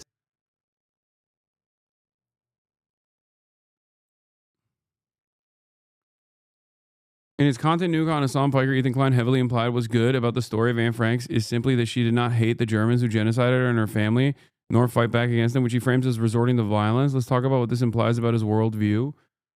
Yeah, I didn't even see that part. That's an insane thing to say.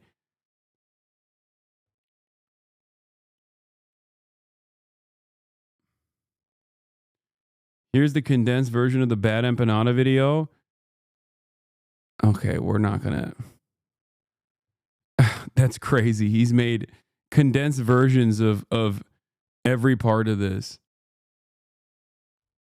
Sex pest Ethan Klein harasses teenager. Content nuke destroyed. Number 10.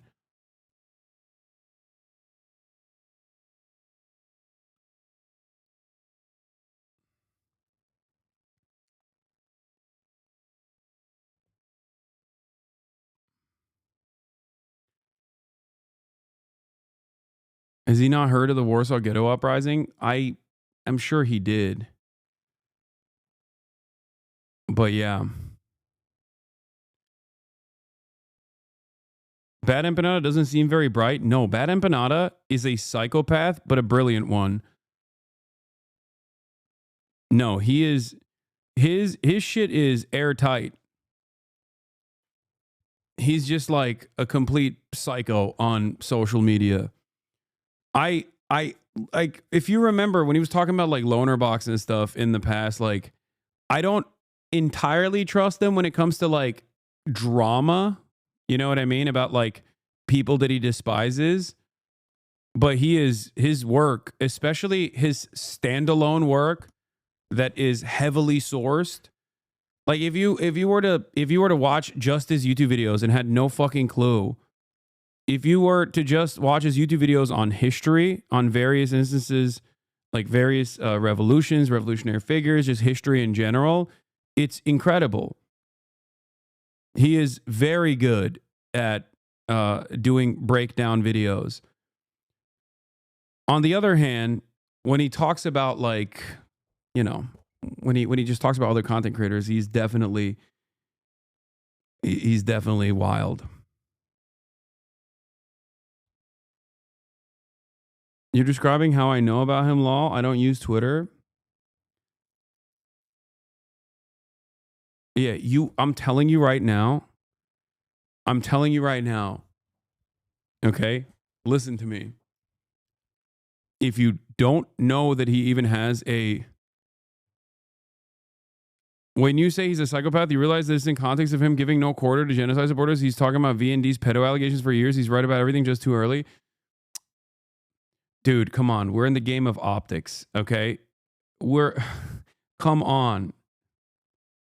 We're in the game of optics. I'm literally telling you right now, I just said he has brilliant videos, okay, that are incredibly well sourced, addressing a chatter that said he doesn't seem smart. No, he is. He is. He's very smart. And he's also incredibly well read. But, like, let me have this. You know what I mean? Sometimes you're exaggerating. He's just a bit mean on the timeline. Okay, listen.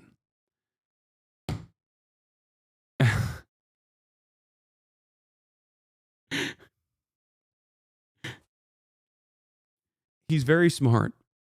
But when you're in his crosshairs, he will fucking definitely take it multiple steps too far.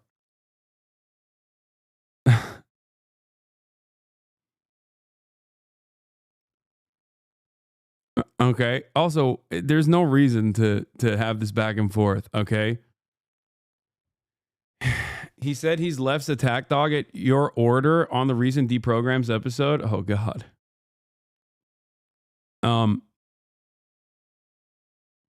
He's also said before, at best, you're center left. I like that. He's right. It's people like him that make me look tame in comparison. And it's not necessarily wrong or bad. Okay? It's good. Because in terms of my advocacy, regardless of my worldview, okay, regardless of what I think is best for the future of mankind, my advocacy is so tame, with certain exceptions. My advocacy is basic social democracy with, like, anti-imperialism. That's it. Like, I'm a no-war social democrat if you just listen to what I have to say. That is what I believe is the best way forward in the interim. So when people fucking yell at me and present me as some, like, rabid fucking, you know, Maoist third worldist or whatever, I always find it really funny. Like, you ain't never seen a real fucking third worldist, you know? And it's not even a con. It's not like I'm sheltering my true opinion. This is my true opinion. I think that in order for there to be any sort of class consciousness in the United States of America, we have a lot of organizing to engage in. We have a lot of advocacy that we must engage in. Okay? There's no labor militancy in this country.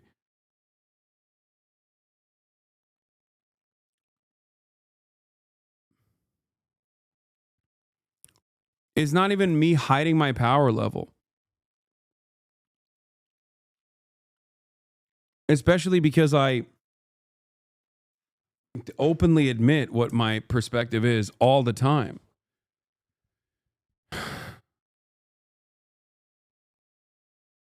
You know?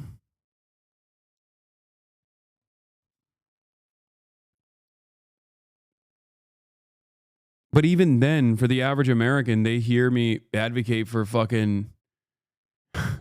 They hear me advocate for, like, modest expansions of the pre-existing welfare state, and they go, that's the most radical communist thing I've ever heard. This guy must be killed.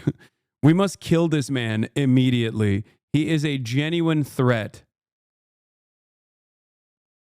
I mean, look at this. All this like extended Ethan Klein crash out included. How the fuck did it happen? It happened because my radical perspective is, yeah, I don't think you should do a fucking genocide on an apartheid state and 75 years of occupation. Of course, people are going to fucking lash back at that. Of course, people, when you push them into a corner, are going to fight out of that corner. What the fuck are you thinking? That is my radical perspective here. That has led people into trying to scour the internet with a fine-tooth comb to find like any and everything I must have said. Any and everything I must have said that, ooh, he's laughing at dead babies. He wants to kill dead Israeli children. He wants to kill Israeli children dead. Like, it's like fucking ridiculous. You're an insane person. You know?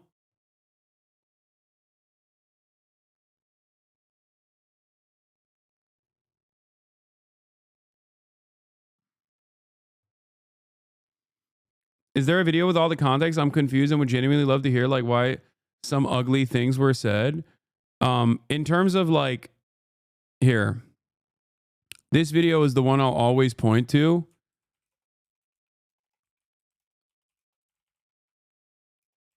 Here, there's numerous videos. But I would say that this is the best one, okay? Ethan Klein versus Hasan Piker explained. Now, this video is from 4 months ago, 5 months ago. If you watch this video to completion, you will realize that I'm actually addressing a lot of the points that Ethan brings up in his content puke. So how did I actually address these points before the content puke came out, you might be wondering, okay? Virtually all of them.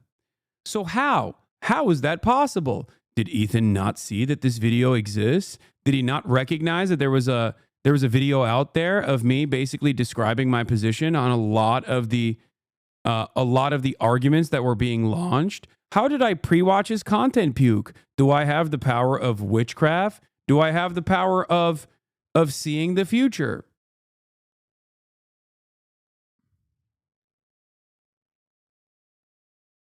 Or perhaps the content puke is an assortment of clips that were clipped out of context long before this content puke ever existed.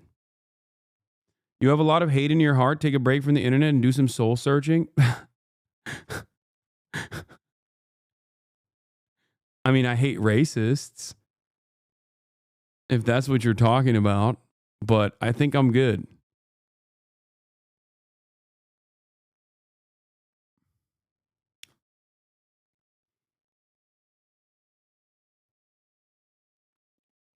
Here come the alts? No. I mean, the premise of the nuke is that he's a dumb fuck who didn't even research his own podcast host before starting a political show. It's embarrassing. I mean, yeah.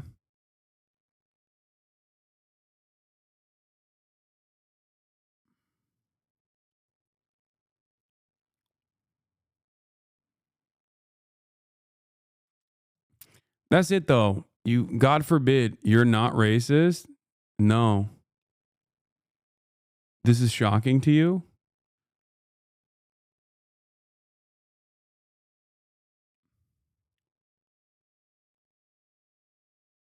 Why is this shocking to you? Wait, do you think I'm like another content creator or something? What's going on?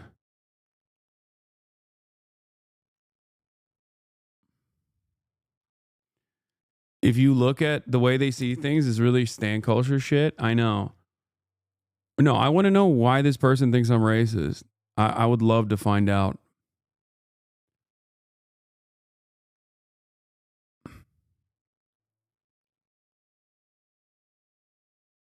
Maybe. You're racist towards Israel? You kidding me? I'm racist towards a genocidal apartheid state? Not Israelis. I've had plenty of Israelis. There's plenty of Israelis in my community, and I've had plenty of Israelis, including members of the Knesset, on my broadcast. I've had Israeli academics on this broadcast. I've relied on the work of Israeli academics to inform my perspective on Israel. Okay? But if you say I'm racist towards Israel, do you mean like the apartheid state that's doing a genocide? I'm not racist towards Israel, but I dislike the apartheid. Okay, IG, that's how you can sleep at night.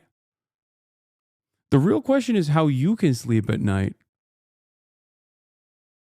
You want them to die, lol? No, I do not. There has never been a moment where I've said that they should die.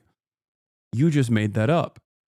If I had opinions like that, you would be valid in saying that. I mean, I don't know if you could say racist, but you could say I'm fucking an extremist, a bigot. You want them to be murdered by terrorists. No, I do not. No, I do not want that at all. Where are you getting this information from?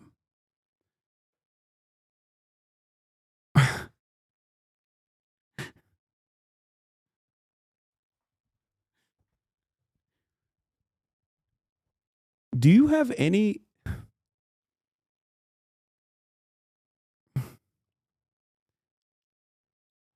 I'm just going to ask a very easy to answer question. Do you think Israel is an apartheid state?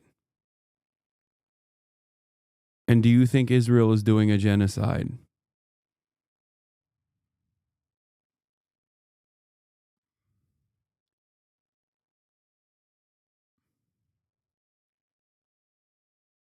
Do you know what those words mean?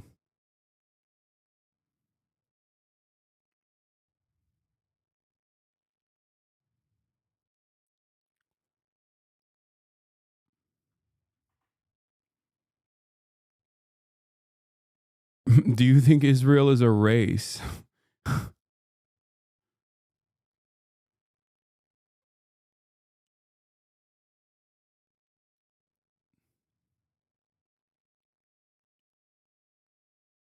Okay, I think they left.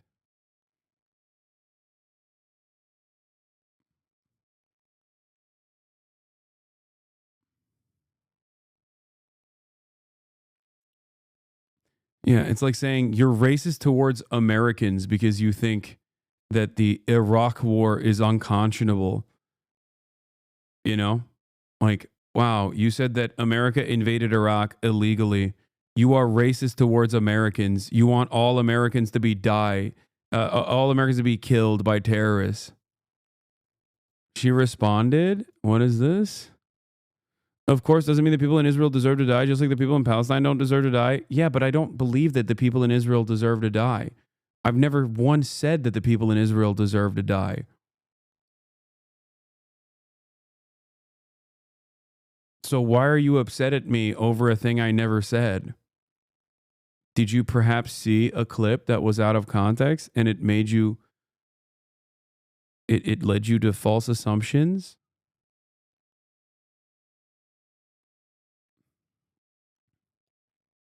Maybe that's what's going on? Then why support these terrorist groups? Do you understand that if you admit that Israel is doing a genocide and Israel is an apartheid state, that of course there is going to be a reaction to such violence?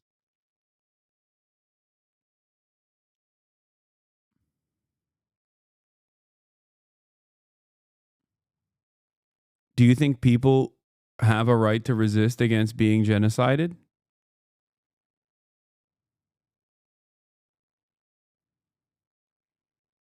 Or do you think they should just sit by and take it?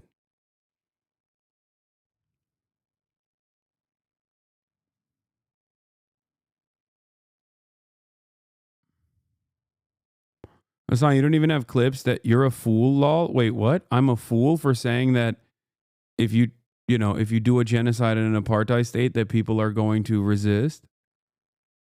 And that inevitably, considering the escalation of violence, which is always in the hands of the settler colonial entity, that the violence and violence and the resistance is going to match that violence.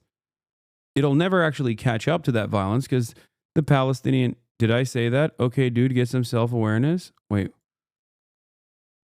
No, I'm telling you, I've never said that.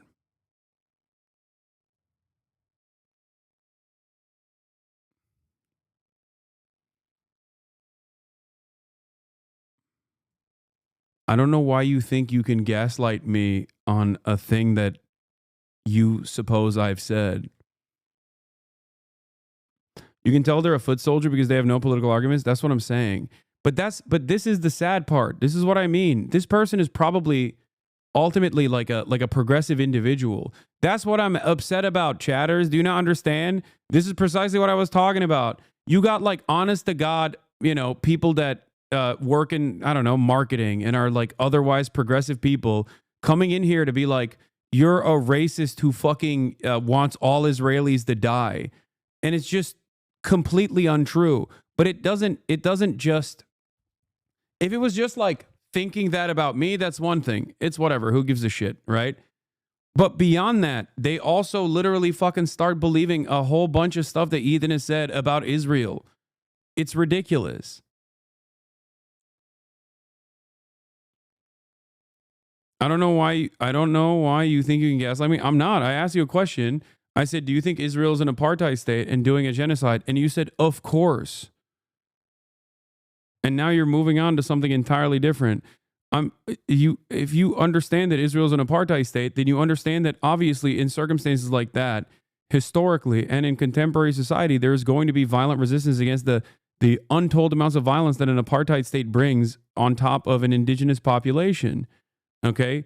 It's like coming in here and complaining about the Nat Turner Rebellion or the Warsaw Ghetto Uprising or numerous emancipatory movements that have engaged in acts of violence against like truly horrifying systems of cruelty.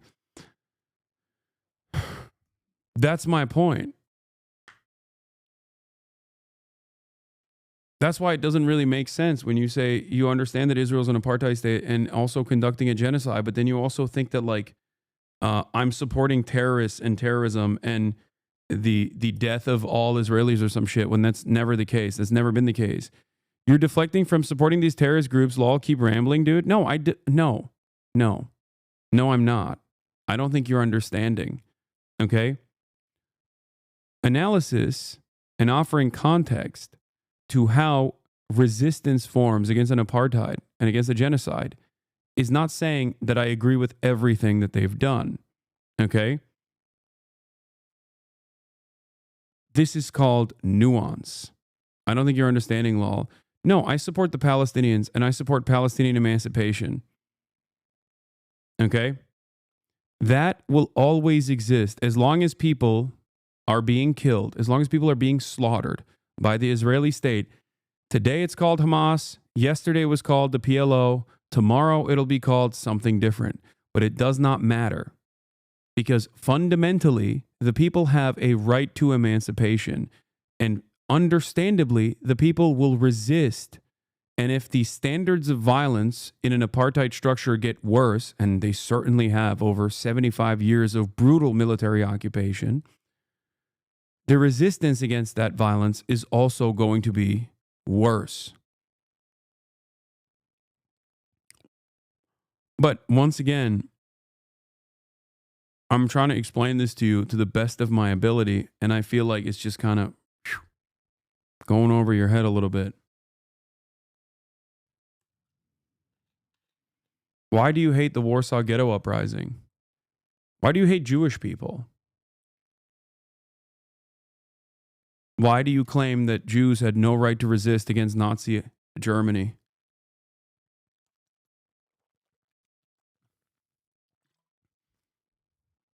Because if you want to be bad faith, I can be bad faith back to you.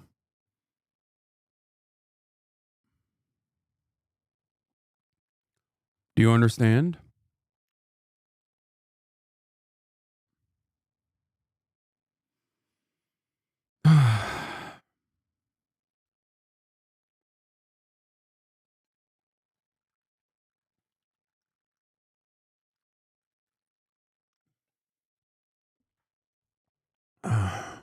Anyway, you will understand one day, 10, 20 years down the line, you'll act like you always understood it. I want you to understand it now.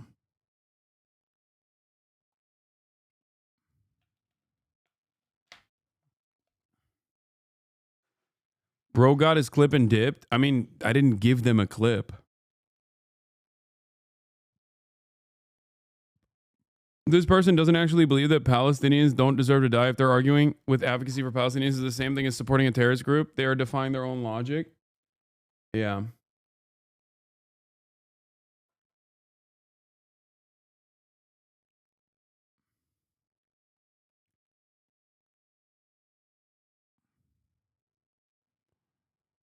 Ay, ay, ay.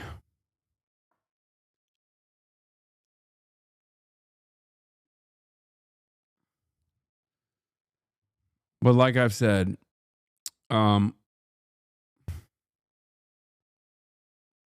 this is why.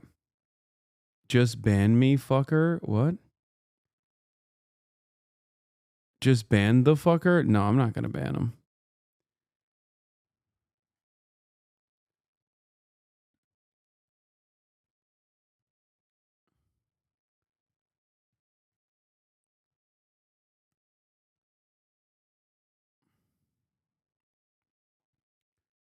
Why nervous? Confirm you're racist. Confirm your is racist. Why nervous? You need to get off the internet and live a little. Okay, chatter. Well, thanks for the suggestion.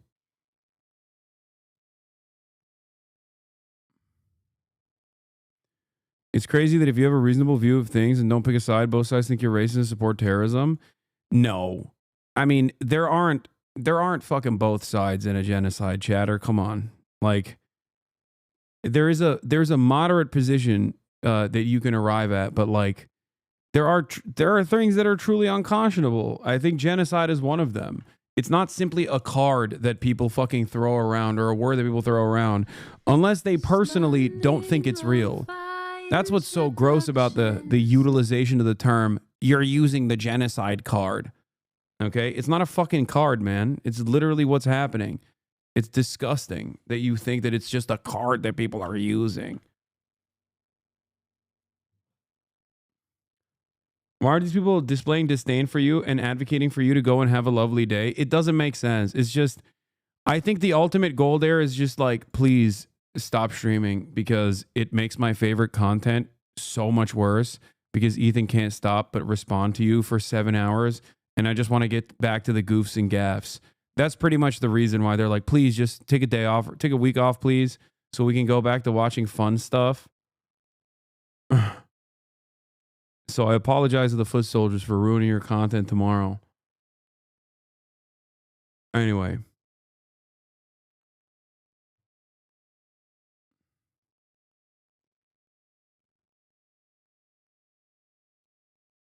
Came back from Japan to sit on the internet and read comments all day, every day.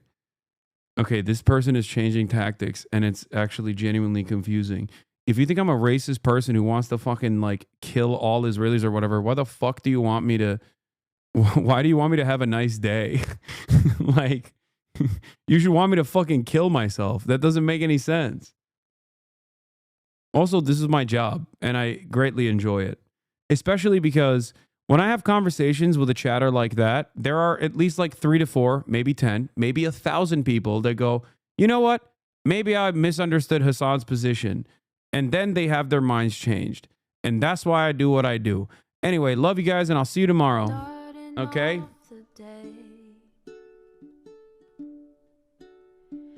All the chatter's trickling in has how people hate. Peace, everybody. Bye-bye. Sunny Los Angeles, California, says Hasan. The starlock to the starlock to the topic just begun. There he is again, Hasan is streaming. Hasan is streaming. There he is again.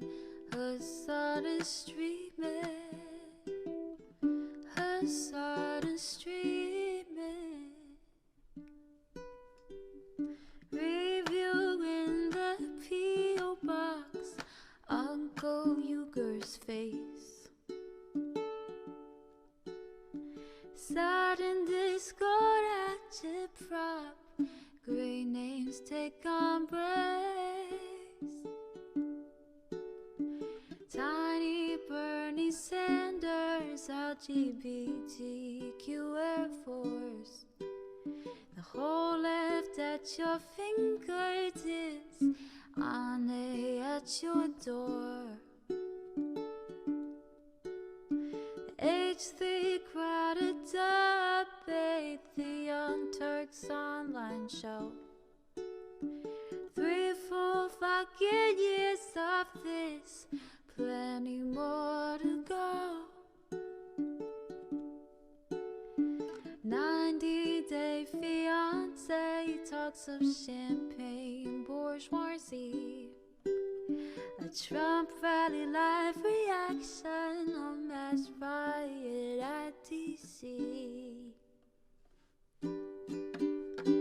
There he is again, Hasan Street.